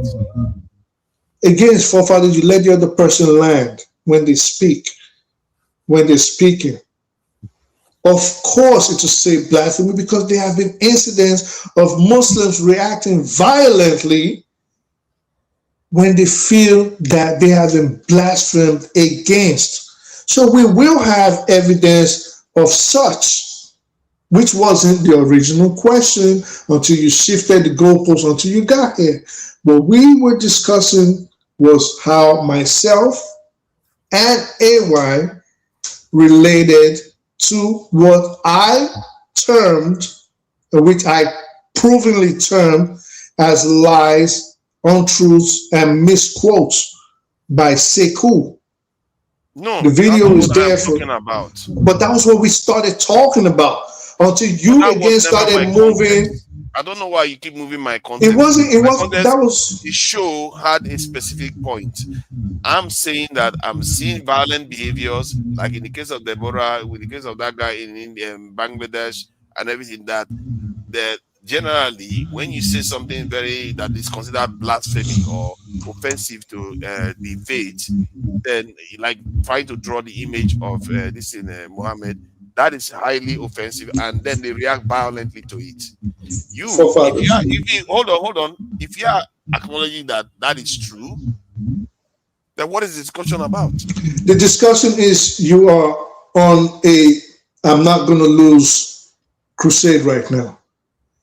If you rewind it to what we were talking about, it wasn't about the show. We were talking about how, again, myself and AY reacted, which was what you called out. And then you started, I mean, you can always rewind it because you love rewinding stuff. So you can rewind it to how this whole conversation started. It wasn't about blasphemy. I kept calling you out because I knew that was what you were trying to do. We weren't talking about blasphemy. If it was blasphemy, nobody in their right mind, a truthful person, is not going to go and say, well, it doesn't happen. We know these things happen. Then why were you disagreeing with Shikau? No, why were you disagreeing with Shikau yesterday then? But because that wasn't what I just told you. Again, try to listen to me. Hear me out.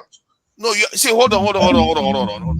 Just stop. You asked me a question. No, stop. You have got started enough. See, the whole point of the context of the discussion was about blasphemy, technically. No, it wasn't. Because we keep those people that were murdered was because people thought they were blasphemed. But that wasn't what we were. No. Okay, hear me out. Oh my God, no, don't tell me hear you out. All those people that lost their life that we're talking about is because the people thought they blasphemed. Am I wrong? Well, that wasn't what we were talking about. No, am I wrong on that point? You cannot ask me that. No, I'm asking you because you can answer it yes or no. But that wasn't what. If I told you that point, if that point that I'm making, am I wrong? That I can also make a point that the sun is round. I agree with you. Okay, just tell me you agree. If you tell me you agree, you cannot forefathers. This is what.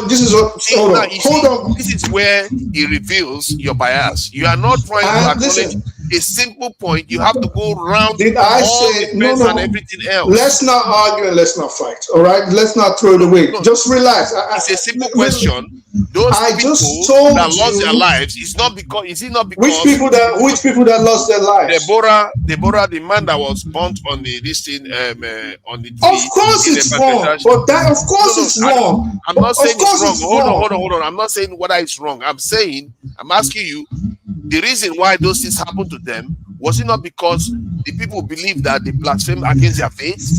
And have I not said that Muslims are? Let me finish. I am answering. Let the other person speak. It's only fair that you let the other person speak. You just say yes or no. No, I cannot just say yes. Don't teach me how to speak. I spent over 20 years learning. You're not. Let me finish. Okay. Let me finish. You're trying to skew the conversation now. Of course it is wrong. That is the whole point. That's the premise of our you're conversation. Trying to let me finish. Of course it is wrong. You're trying to skew the conversation because I didn't say whether it is wrong or right. I am saying, is it true? That is the context we're talking about. Can I finish? No, that wasn't what we were talking about. That wasn't what we were talking about.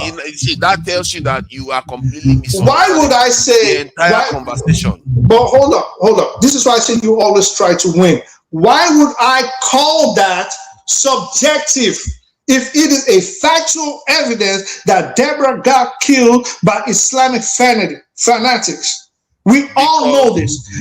Let me finish. Let me finish. Let me finish. You completely misunderstood the topic then. That's why. No. If I know and you know and the audience knows that Deborah, for example, got murdered by Islamic fanatics acting under the impulse that their religion was blasphemed upon. I have repeated this over and over. But forefathers has to win. That was not what we were talking about. Why would I call that a subjection? Why would I say that was subjective? Which led you to run to ChatGPT and Google, because that wasn't what we were discussing. We were discussing on your position that myself and AY and other Muslims, well, you basically said myself and AY. Talking. See, let me do this. The point is very simple. Hold on. Let me make this clear. While you were talking, it looks like we were discussing totally different topics. Yeah. I was busy focusing on the idea that people are getting murdered and that needs to be addressed. And you are saying I'm trying to malign Muslims with just being every single Muslim just being violent. And you even use the term when they say something hurtful. But the context I was talking about it from was the context that results in the loss of life. And if we are going specifically to that, all those cases involved people that believe that they blasphemed. So if that is the case, then why are we talking about the other context? The other context is not what we are talking about, because I know you guys, AY is not violent, is he? I know you guys. I'm talking about the other context that is happening more frequently in that religion and in other religions.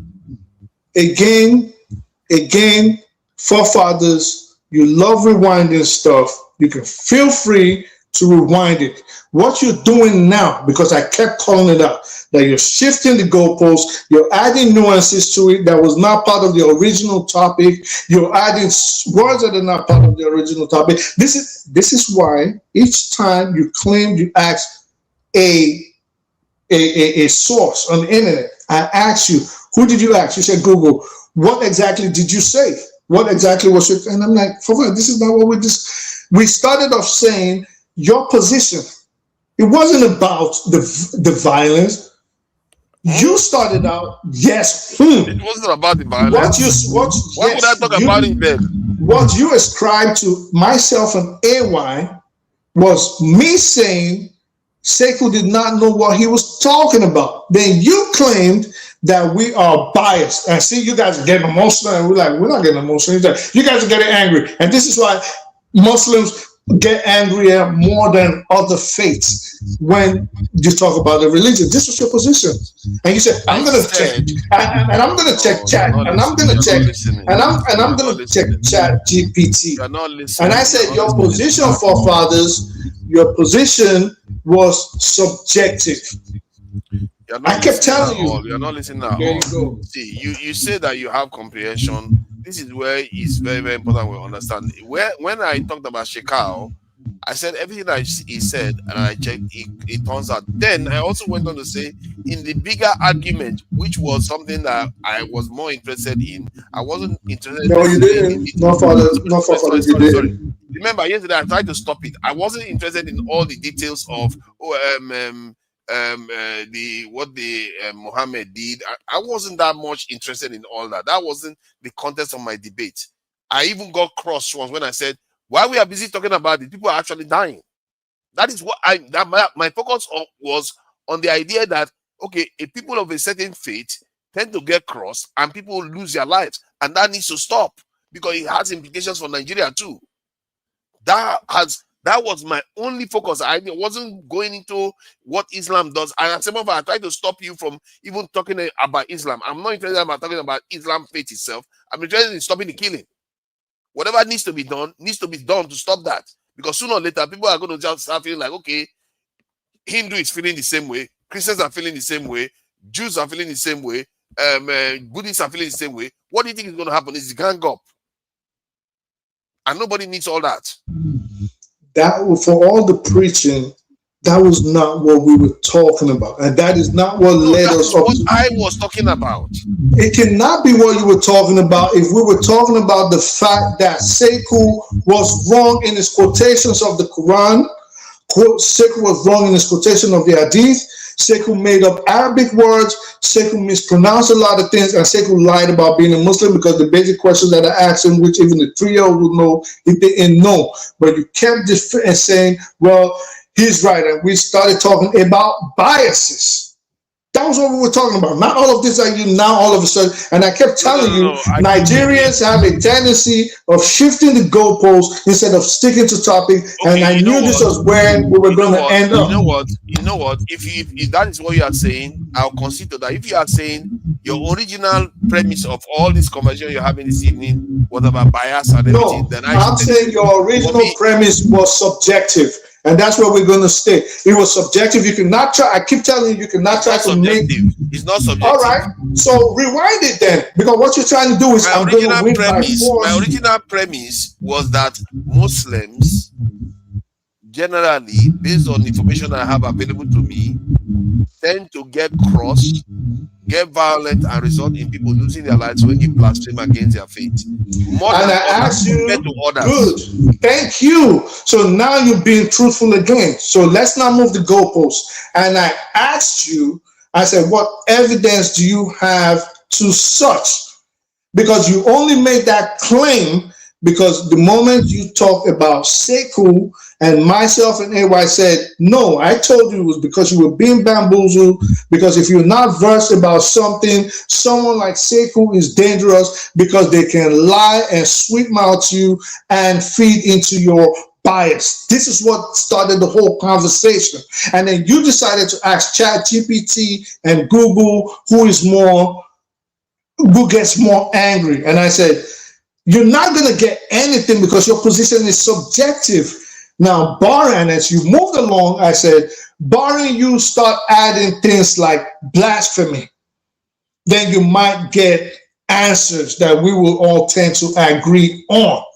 So you're still not going to take a subjection and try to make it objective. And this is what with you from that point of view when you said if I use an open language like that, it will be more subjective. I can agree with you because, but in the context we are talking about as human beings here, people understood what I meant.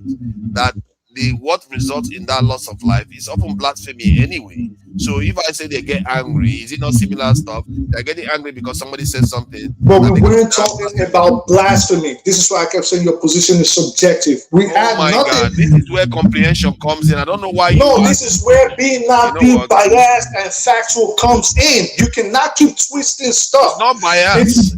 It's not biased. I'm not saying. See, hold on. I'm not saying that Muslims are generally listen, how do I put it even? Without being blasphemed, that they will resort to violence. That wasn't my point. Because all the cases I mentioned is because of blasphemy. Forefathers, please let me speak.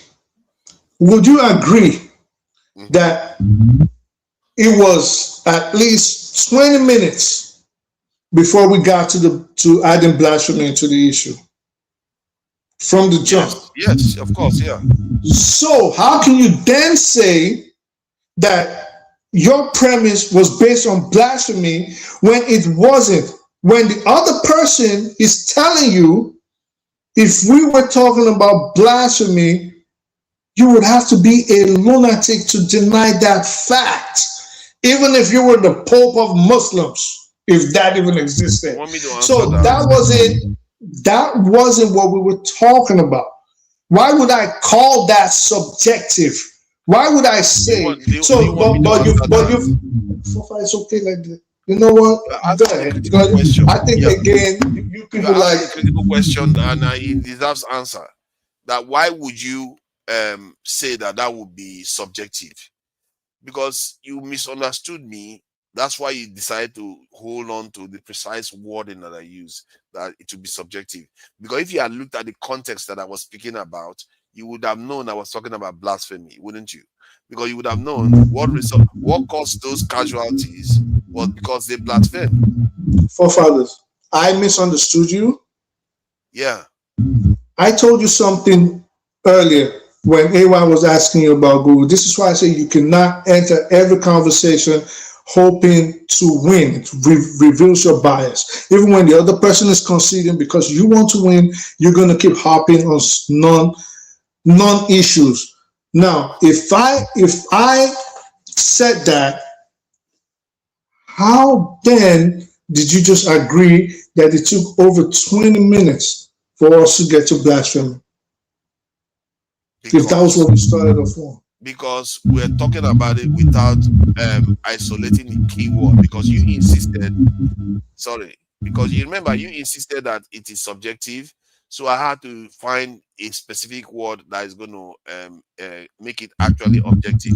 So then I had to get to the blasphemy, which was quite precise actually, because that is the reason why all these people, you should accept that is more relevant. But wouldn't that be? Wouldn't that I don't know be? what is happening with your microphone. It seems to be making noise now. Maybe It wasn't making noise before. Can't hear now. It's fine to me. Hello. Yeah, I think it's better. Oh no, it's still echoing. There's reverberation. What kind of? Hold on, let me see. I don't know what is happening now. Is it my headphone or Is something? it better? Hello. Yeah, it's gone now. It's gone. So yeah. So why wasn't I was about to ask you a question. So why wasn't? This is why I say, listen. This is why a lot of people hate arguing with me. So why wasn't? More than 30 minutes ago, but go ahead. Right. So why wasn't your position from the jump about blasphemy? And why was I saying you were subjective? And why did I keep saying, forefathers, you keep shifting the goalposts. If you do not add something like blasphemy, we're not going to get an answer.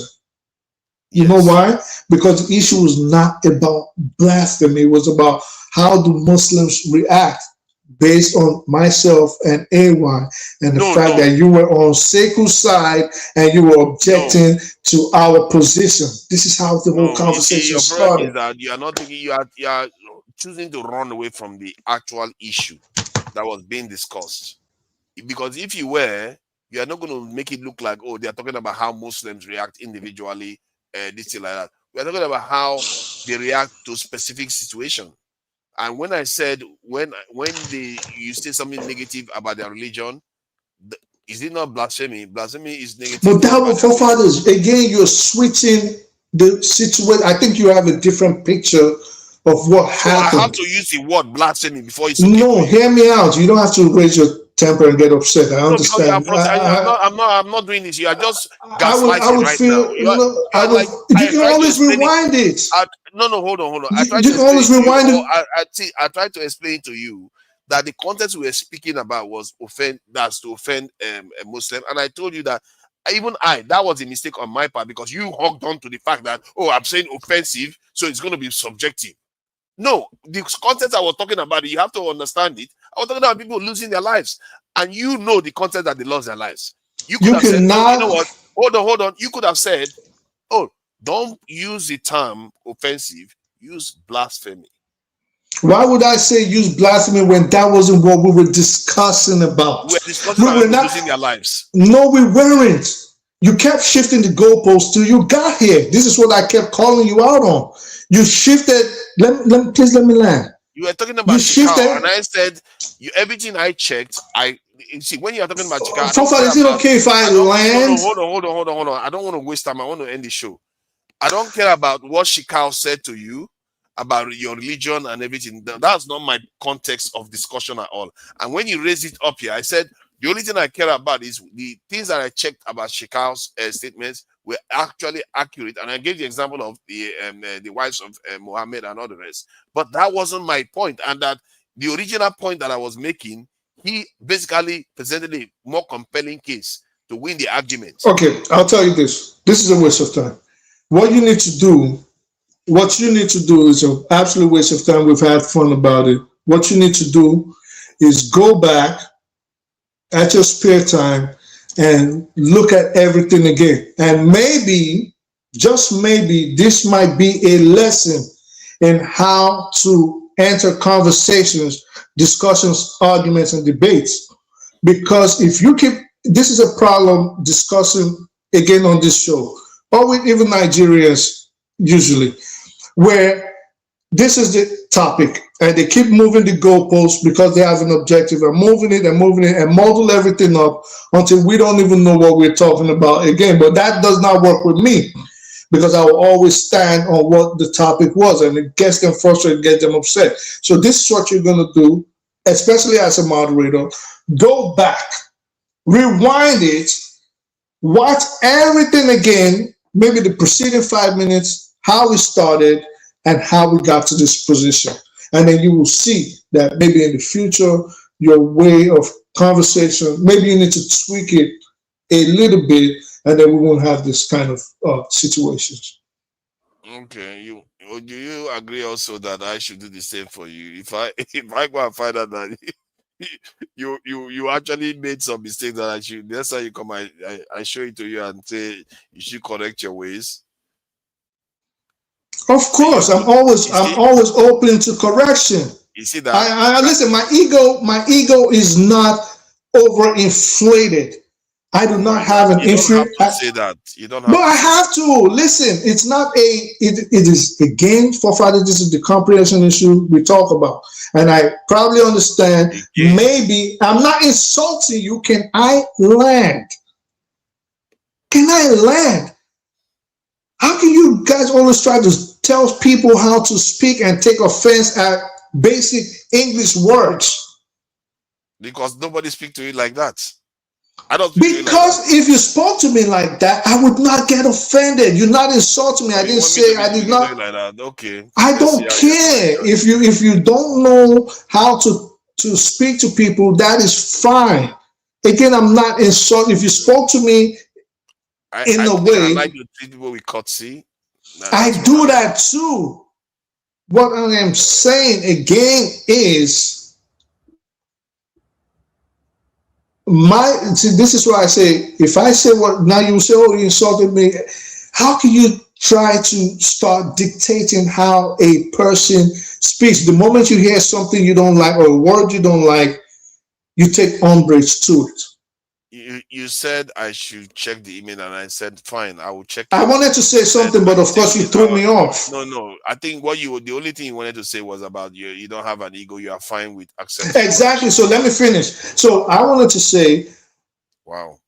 If I am open to correction, it is not wow. Let the other person speak. We're grown men here. I am open. You ask me if you found something wrong. Can you tell me? Yes. And I'm telling you why. Because I do not have an overbloated ego, and I do not have an inferiority complex. I don't know why you would think that is an insult on you. I'm telling you how I am and why I'm open to correction. You guys cannot keep taking everything someone says and take umbrage to it without trying to comprehend where do you want me to start speaking in Spanish or Arabic or Japanese? Like, what do you want me to speak in? Okay, if you correct me, I have no problems with it. Okay, I agree with you. So when it comes down to, like me now, you see, if not for the extra words you added, I wanted to say that makes you an elite, because elites that truly understand the nature of things have to learn to accept better information and jettison the garbage or the old ones. Have you ever seen me think back? Have you ever seen me get mad at something that was factual? You can't prove. You can never say you've seen me do that. Maybe I don't know. I'm not. No, you can't. You can't. Because if it's factual, it's just like, because again, if I say what I want to say, you're going to say I'm insultive.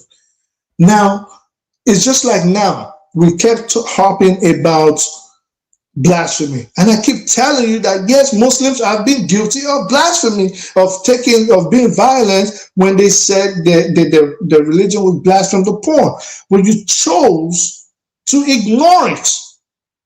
I don't get mad. Again, I don't have an inferiority complex. I don't have The question I a was bloated asking was different. ego. That's why I didn't ignore it. The question I was asking was a different question. You see, It doesn't even matter.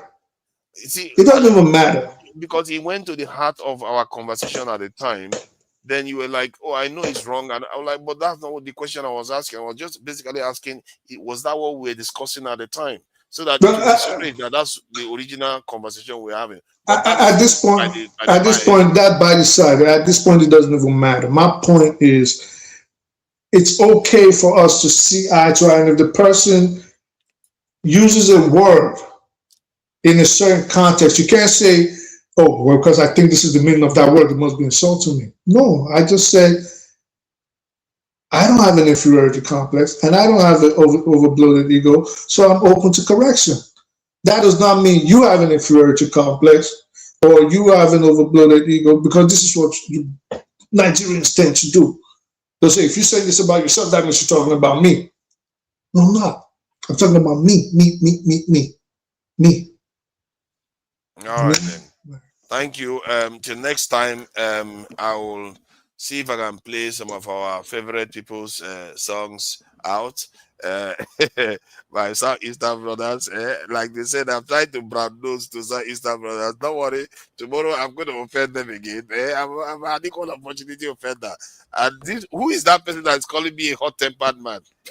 Who? Where is he? Who is that? I hope your wife is safe. You see, this kind of statement, is Imani Scarborough. Imani Scarborough. I don't know where you stand on this issue. Maybe you are a Muslim, so you don't like what I'm saying. What is the anger issue there? Why is it that I'm the one that has to take anger? What kind of attitude is that? Who is he talking to? You have an anger issue and all the rest. And who else is there saying all kinds of stuff that you are saying? This is slow for me. And Pansa wanted a link. No way, that's not happening anytime soon. And why do people just this thing? I don't know, man. I really don't know. This is why I always say that when I want to have a conversation, I just want to restrict it. Otherwise, maybe I'll just start doing monologues and just close out. And I just want to restrict it because it's exhausting sometimes to just exercise. People will just drag you around. Just answer the question, we'll get to the next one. Answer the next one, we'll get the next one. And if we exhaust the point, then we can go to something else. Because I would rather do that now than just keep, going round and round, not learning too much. Sometimes people want to teach me history. I don't want to learn history. I just want to get to the end of the point. And that debate yesterday was quite clear in terms But of. how can you not want to learn history when most of what we talk about is history? No, when I want to learn history, I will go to, like, let's say, have your say, or when he's interviewing people. That's when you want to listen to people just have their own.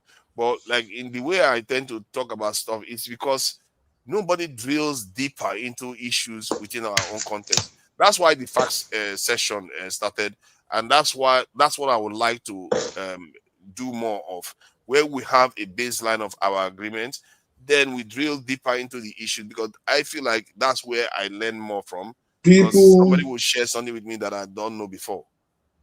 Well, that will be hoping you're receptive to new information, which a lot of people here tend not to be. So that's why I do it. I'm quite receptive. People can only meet you at the level of their intellectualism or understanding or knowledge. I wish for this show a lot of times that people like Dr. Damages, Femi, Dr. Dominic, Show, people like Show, I really wish they were more regular on a show like this, because sometimes it's like some people come on and then they speak way over people's heads, temperaments are different and things like that. I just wish maybe Dr. Damages has to fashion this show somehow where like yourself, like you said. But then again, this is with due respect. I'm not insulting you. I wish you were more versed in certain subjects, so you could bring, maybe you and Sure have a discussion for a minute. When I mean a minute, I mean a long while. Or Dr. Dominic, for example, that is an expert in things.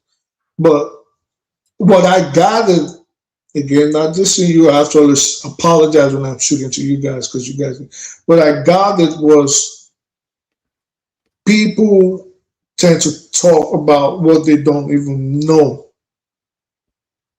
And even if you bring in, like someone like Pansat, for example, Pansat, I wish would speak more and come on more. Extremely intelligent guy. I don't know what's wrong with you, but I will leave it at that. The fact that you are saying Panzer should come up more, I don't know where your mind is. Why?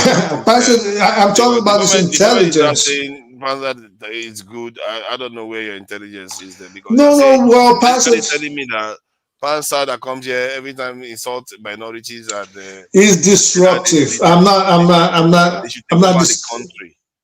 No, I'm not discounting that fact. I'm not talking about that. Of course, I disagree with that.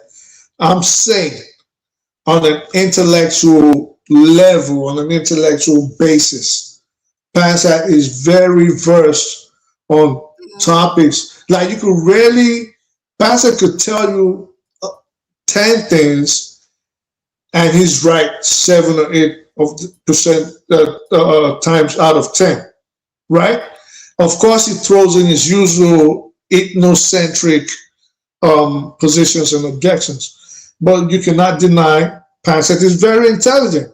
Femi is very intelligent. Show is extremely intelligent. So Show is a different character altogether. See, Show has the ability to summarize information very concisely and with simple language, and he's very, very gifted at that. Pansat may be very, very intelligent. His conclusions are often very wrong. And I don't know whether you call that intelligence. Even intelligence is supposed to be able to, translate data. Well, he's very fact based. He doesn't. Pansat usually doesn't just talk out of his ass. He's fact based. He's evidence based. I don't know when he says he's going to defeat the entire country, but it's all well, right. that is his own that is his objective, and that is what he aims to get. That's not what I'm talking about. I'm talking we shouldn't conflate people with knowledge for intelligence. We shouldn't conflate people with knowledge for wisdom. Wisdom is a totally different thing. And someone like, I think this is one of the things I value someone like Show for. Show demonstrates a high level of discernment than most. Very few that I've seen on this panel. The only person that I would see that I can compare to people like Show is AY, Masca, and maybe some YouTube. Yeah, but that's not what in many ways. But in terms of discernment, yeah, he has but that's not what I'm talking about. I'm not going by knowledge. I'm not going by knowledge. I go by the way you discern things that it's actually going to be valuable in terms of the real world. Yeah, but if we're talking about things, this show, to move forward, you have to be knowledgeable. You have to be factual, and you have to be evidence-based. What you're saying about discernment and all that leads to more on the emotional and sentimental side, which does not matter on this program like this. Your emotions, how you feel, probably doesn't. It really doesn't matter. What I mean by discernment is that, you see, people with wisdom, I think even in ancient times they know it. You don't have to have knowledge of how warriors behave. You don't have to have knowledge about how finance works in the country, but yet as a leader also, you might have wisdom to know how to borrow knowledge. You see, the thing about people with wisdom, they know how to borrow quality information and use it to reach appropriate conclusions. They don't have to have knowledge of their own necessarily. I think that's, people really have issues with that. Based on your comment, you actually made similar errors where you are looking at it from the point of view that Yeah, it's good to have a base of knowledge, a critical base of knowledge, but you also have to have the ability to learn when to borrow knowledge from some other person. Most of the stuff I talk about is not mine. I take it and I take a quality one. I know how to pick quality information, then use it to reach my own We're talking. conclusion. You realize we're talking about this show and how it should preferably be structured in the future, right? You realize that's what we're talking about. No, you are talking about how Dominic and the others should come in and this and All that. right, so that will be knowledge based. Their wisdom and their sentiments and how they feel about something emotionally will not count in the way I was hoping the show is structured for better Yes, quality. knowledge basis. Yeah, knowledge So it basis. has to be It has its merit. Yeah. a show like this. That is all the merit it needs.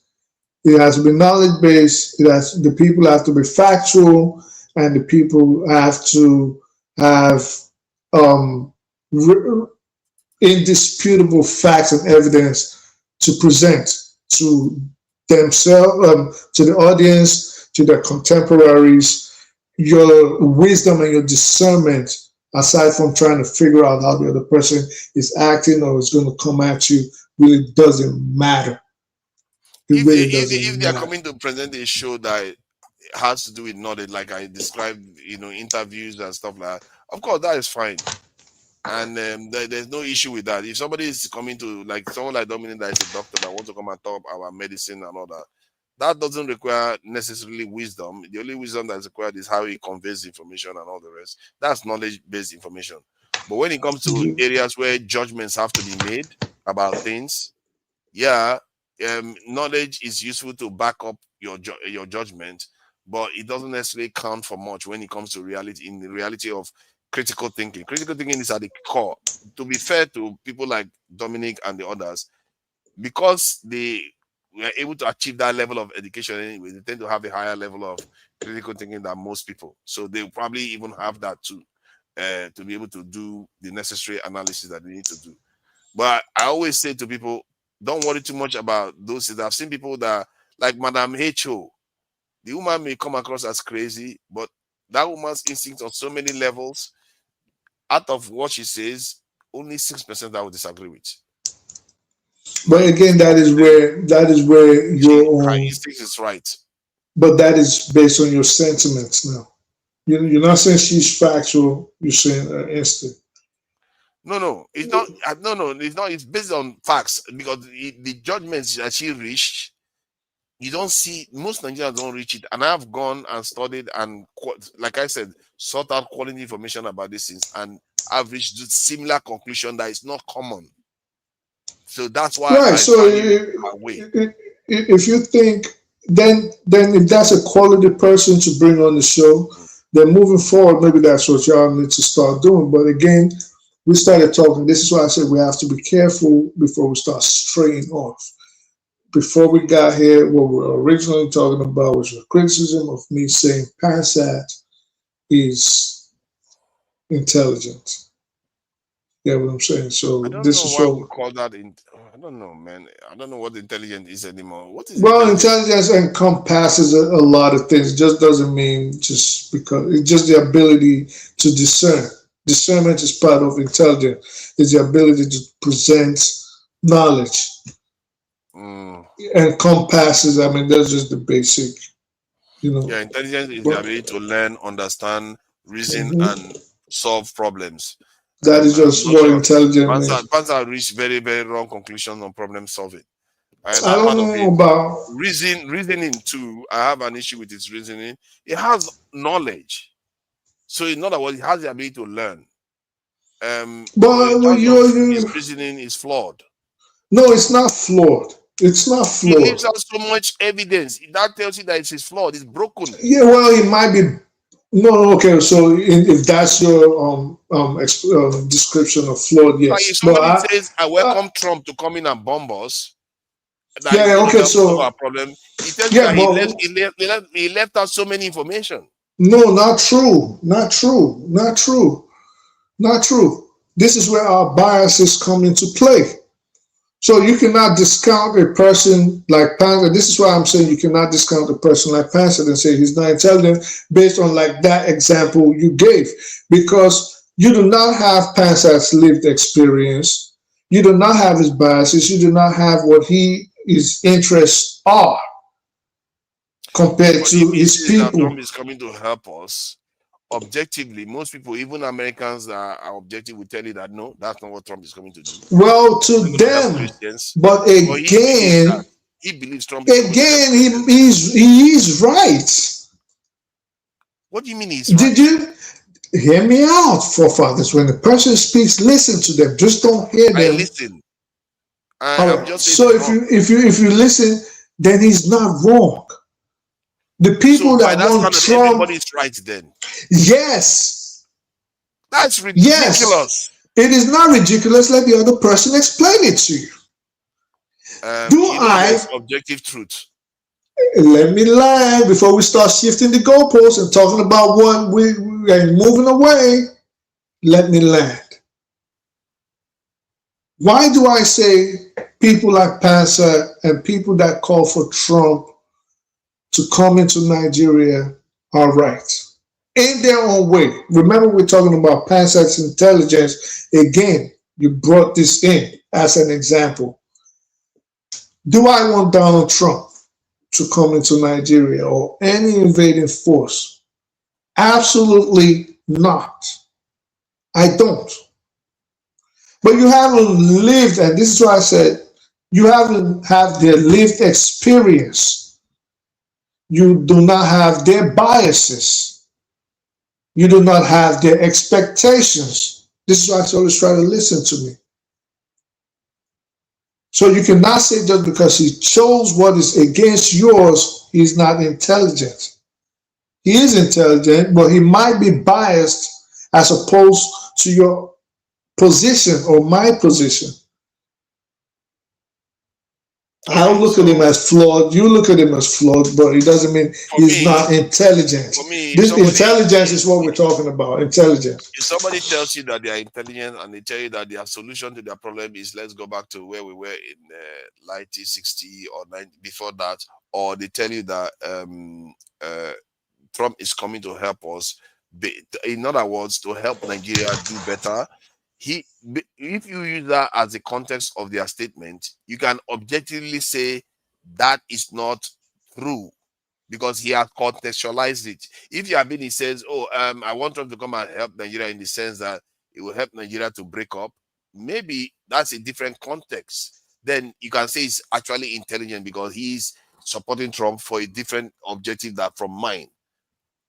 That's the only conclusion you can reach. If it comes out openly and say, okay, it's not to destroy Nigeria, it's just to go after those bandits and everything, and that is going to help this in Nigeria. Clearly, that is no. Objectively, it's not true because if you use that matrix, checks all the countries that America has been to, it's inaccurate conclusion. That's when you can say, okay, this person, because they left out so many information that they're supposed to use to reach this conclusion, is unintelligent. This in the conclusion that they've reached. But if he was looking for that way to cause instability so that the country will break up, then I will agree with you that he is intelligent. You see what I mean? That is the kind of argument you are trying to make, that because his lived experience and his conclusions are different from mine, then you can consider him intelligent. I will agree with you if that is the case. But that remember, we're talking about intelligence and your use of the word flawed. Remember, that is what we're discussing now. Yes, flawed. Yeah, your use of the word flawed and my saying he's intelligent. His context is flawed. Because if he had said to me, like if he came on the panel and said, "Oh, I don't want the country to be together, so I'm happy with Trump coming to destabilize it," then I'll say that's intelligent. He's intelligent because he made that calculation. But that is just one example. He's actually being dishonest because maybe that's what he actually wants, but he comes out and says, "Oh, we're just going after the terrorists." You see what I mean? Yeah, maybe that's where you're right. If I jump to that conclusion, I would say he's being deceptive. He doesn't come out with his true objective. But I did say that at the beginning. I said maybe that might lend credence to my position that At the very least, he's biased. I did mention bias. I did mention lived experience. I did mention his expectations for his people. So it doesn't, but you chose the example of the United States to prove that he's not intelligent. Well, that is one example. You said he doesn't reach good conclusions, maybe because he's biased. So there might not be good conclusions in your position, or even objectively speaking, if you have foresight, you could say, well, based on XYZ evidence past that, you think the country is going to break up and you're going to be in charge. The United States is not going to let it happen. They're going to enslave you guys too.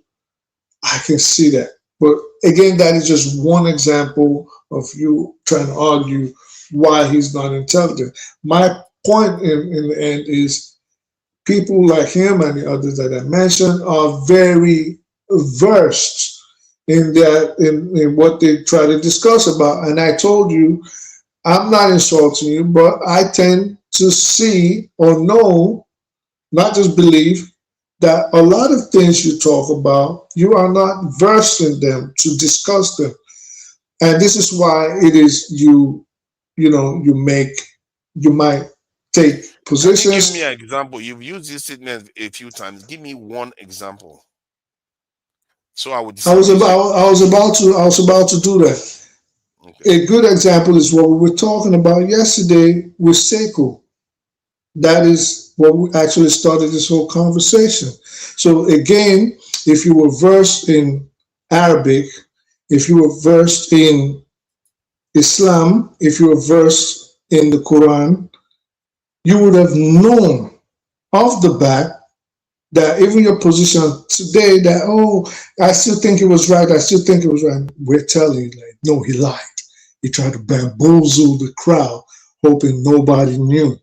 And this is why I came on. Interested in that. I don't know why you are saying. Well, that is what started. I never pretended to be vast in Quran, so I don't know why you are using that as an example. You see my point?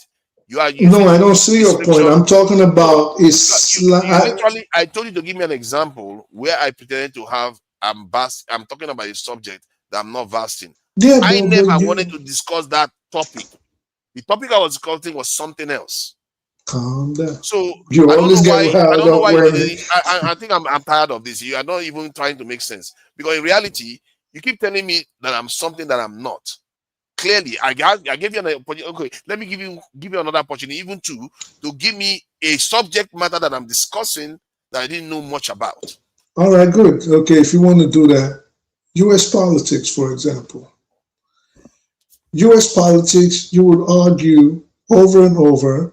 You would argue about JFK. You would argue about AIPAC. You would argue about the Epstein files. You would argue about I've mentioned 3 or 4 right now. But that is not one. You have to give the context we're discussing that meant that I don't know anything about it, or I don't know much about it. Again, I just mentioned I gave you U.S. politics, and I even subcategorized it for you. And I mentioned AIPAC, for example. Is it okay for me to speak? Let me speak. Hold on. What did I say about AIPAC that wasn't that? Well, you're not going to just pick one. So we're not going to go in a circle and start discussing AIPAC. I will mention a bunch because you did concede, but then again, in fourth out of the way, he's going to try to argue it out. So AIPAC, for example, the Epstein files, for example, Dimona, JFK's death, for example, Russia, you would argue that.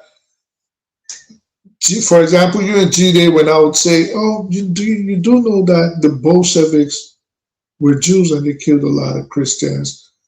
You took a lesser position, but G-Day argued it to the death, and that's why I decided, I'm not even going to be discussing with this guy because he has no idea what he's talking about. So things like that. Yeah, but you still haven't given me one specific case. I've told you different things that happened. You just mentioned stuff. You just mentioned different topics, but you didn't say why I lack depth in them. Let's put it this way. I'm discussing it based on a specific issue, and what made me come across as if I don't know about the topic at all. that's why I picked the APAC one, because I can go at that right now. I say, okay, what is it that I said that made you think that I don't know anything about what I'm talking about? Well, you're not going to pick APAC because I think I already, listen, we've gone through this before, so I do understand what you're trying to do, which is you'd say, well, no, I never said, when I would say, talk about Israel and how they had control of the US government. So I would talk about the Epstein files, and you guys would say it doesn't exist. One of the proponents. I never said it doesn't exist too. I say you guys, I mean, you've talked, there are different things we talked about this thing and so on. So you cannot, listen, in the end. In other words, you can't seem to find any specifics. No, I did mention four. What do you mean? I just mentioned. I can, okay, what if I tell you now you don't know anything about those topics? What would you say to me? But then you have to prove it. That's exactly what I'm asking you. No, you would have to prove it, because what you would do, you have to prove. No, hear me out. You would have to prove it. I have mentioned even Dimona on here. You've argued about that. I mentioned about, for example, we went on for months about Israel having control of the U.S. government. You disputed this for months, to my chagrin. You and GA would dispute it. Eccentric Cast is there. I remember one specific incident where you guys kept going. Eccentric Cast even claimed, when I mentioned that there are APAC handlers, and I don't want to discuss this topic, that there are APAC, exactly, that there are APAC handlers. You didn't dispute it. And Gina was on here, and you were showing the mic when APAC has not given. APAC is number 8. He didn't even know what lobby is. APAC is number 8. They are not important in American politics. They are not. And Eccentric Cast was saying, "Oh yeah, sure it is." And G-Day and Eccentric Cast, someone that didn't even know how lobbying would work, is right, objective, sure. And Eccentric Cast kept talking about the defense lobbyists, the defense industry. And I said, do you think the defense industry, I'll never forget that, have handlers for congressional members? And he said, yes. And he started talking about Raytheon and all that. I'm like, what are you guys even talking about? So things like that, people just need to be versed. That is the problem. It's like, if I was to argue the Quran or Islam with Sekou, when he was saying a debate, that's like talking to a freaking wall. See, because let's not go to Sekou. See, when you said about now let me just end this with these 2 seconds. Because how can I argue something that is not factual with facts, and the person is insisting that it is factual? How is that even going to proceed? How are we going to proceed on that?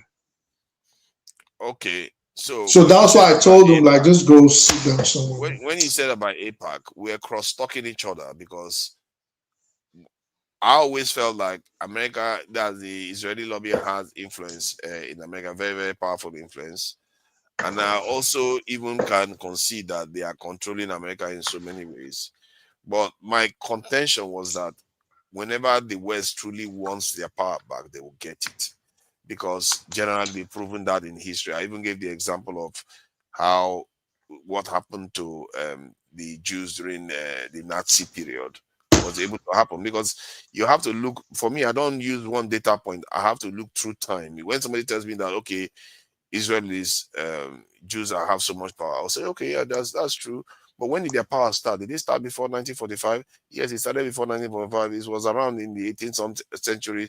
They had power all that time. Russians have existed, God knows how many 100 years they've existed. So they had a lot of power for a very long time. But that is a non-discussion. Yeah, but yet, Germany happened. I'm just trying to show you my... No, but you've always... I understand. About stuff. So Germany happened, then it tells you that, okay, yeah, they have power, but it's not absolute. They've always had power, even in the Middle Ages, they've always had power, but it's not absolute. The population that they are in tend to take the power back now and again and do whatever they really wanted to do when it's necessary. And I went on to say that that's what is happening now. They want to But take that is a non-discussion. That was never what we will argue about. And this is why I always told you when you mentioned that, which I knew was going to be your position, it was a non-discussion. Whether they're going to take it back, if we look back at historical context, they will take it back. But nobody has a crystal ball. What if they don't take it back and Israel decides to make this Israel 2.0? We don't know, but that was not the discussion. The discussion was I agree with you on that. The discussion was. Let me concede a point. I understand, but let me I was playing a video of Biden during that time. I remember that conversation. Right. So Biden talking about how it was valuable to invest in Israel as saying that the Europeans are still controlling Israel in one way or the other. Right. To defend that. So right. So you've considered it, which it doesn't even really matter if you did or don't, but you did in the beginning of your statement. But with the discussion was always how much influence does Israel have on the United States government?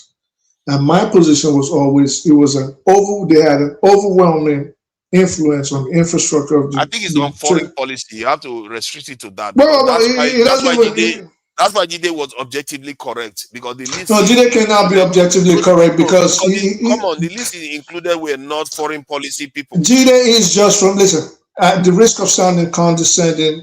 Jide is still a new egg in the shell. He does not understand America. Let's stop it. All right? He doesn't. He's not using his own knowledge. He's reading from documents. Okay, well, that is good. You can defend him all you want. Jide does not understand. You have to be factual now. All right, so without straying off, I really don't care about Jide and his opinions at this point. Let me just land. So I don't care about his opinions, or I'm having a discussion with him. So my position was never about how. My position was always how much influence, if any, does Israel have? Not categorically. Oh, it's on education, or it's on this, it's on that. No, because we can pull out different spheres of influence. The point was, Israel had control, or near total control, of the U.S. Congress. This was my position. So y'all's position, and if you want to take yourself out of it, that is cool. At least Jide's position, and Eccentric Cast again, because he joined in once or twice, was that they had no control on the U.S. government. And I called bullish on that all the time, as we can see now. You get what I'm saying? So that is one aspect where it took months for you to. So this is what I'm saying. I'm not insulting you I'm not versed in everything. Definitely not. You know what I mean? But I'm saying, if we want to speak about topics, I tend not to get into topics I do not know about. But I see a lot of people have that problem. And then it's not necessarily true. You see, you have to understand that some people may not have in-depth knowledge about something, but they will bring out the knowledge of somebody that has actually studied. They will show you the summary, like that list that Jide showed about the influence of the gun lobby and pharmaceutical, and they are real. Israel has overwhelming influence in terms of foreign policy, especially when it's linked to the Middle East. They have overwhelming influence there. That is true. And that also gives Jide, which is not his own knowledge. He just went and got the information. And but that would then show that he does not understand. Hear me out. That would then lead to us to agree that, at least even based on your position right now, that he does not have an understanding. He's still fresh. Yeah, enough. I'm not done. I'm not done. Let me finish. You want to defend? Say cool. All right, here you go. So Yeah, because you're just dragging things on and on. Because you don't want to hear it, so you decide to cut into it. I don't understand that. But that would then lead to my position where maybe you need to speak, not you personally this time, GD, on things you understand, on things you know. You cannot be arguing with someone and say, I'm going to run to Google and then I'm going to check. And then based on my feeling, look, APAC is number 8. APAC is number 8. And the person is trying to tell you, no, no, no, no. That's not, it's deeper than what you are talking about right now. They have handlers, they push Israeli positions, you Are have you to trying to swear say that allegiance. APAC is not number 8 on that list? But that's not what I said. I did. How do you argue for fathers? You're saying that they have handlers, but And then what did I say after when I said, he says this is number 8? I said it is deeper than that. So yeah, this but is, by saying it's deeper than that, you are saying that APAC is number 8 is not accurate. which was not what we were talking about, which was his position. Again, hear me out. His position was that because APAC was number 8 on the list, which they probably created, this leads to him believing that Israel does not have an influence over the United States government. Would you agree to that? I agree to that to an Exactly. extent. So Well, what's I feel the like extent you don't agree? I feel like you are misunderstanding that list, but let's leave it at that for now.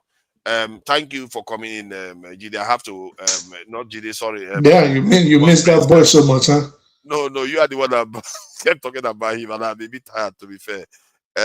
Thank you for coming in. I really I appreciate wasn't it. talking about him. I don't want. Yeah. Why would I want to talk about Maybe him? one day we'll have chance to have single panels where we have time. But I think when I'm talking to you one on one, I think we tend to get somewhere more than not, and I can pin you down. You don't have anywhere to escape. But nobody's there to save anybody. All right, thank you for coming in. I appreciate that, and all the people on the chat, thank you all for joining us today. And it's not something I'm proud of to hear that the country is being hit by foreign missiles. It's not something we should be proud of. I think it's something we have to truly ask ourselves how we got here. Because if our nation was secure, we wouldn't be experiencing this sort of situation where we are with people who come and bomb us to sort our issues out for us. And it's not even going to do that. And let me play this again. I'll read this again so that as a kind of pattern shot for us to reflect upon, because some of the things we have been doing in our country has led us to this point. So I'll read this statement by Hannah Arendt. She said, constantly lying is not aimed at making the people believe a lie, but at ensuring that no one believes anything anymore. A people that can no longer distinguish between truth and lies cannot distinguish between right and wrong. I'll repeat that.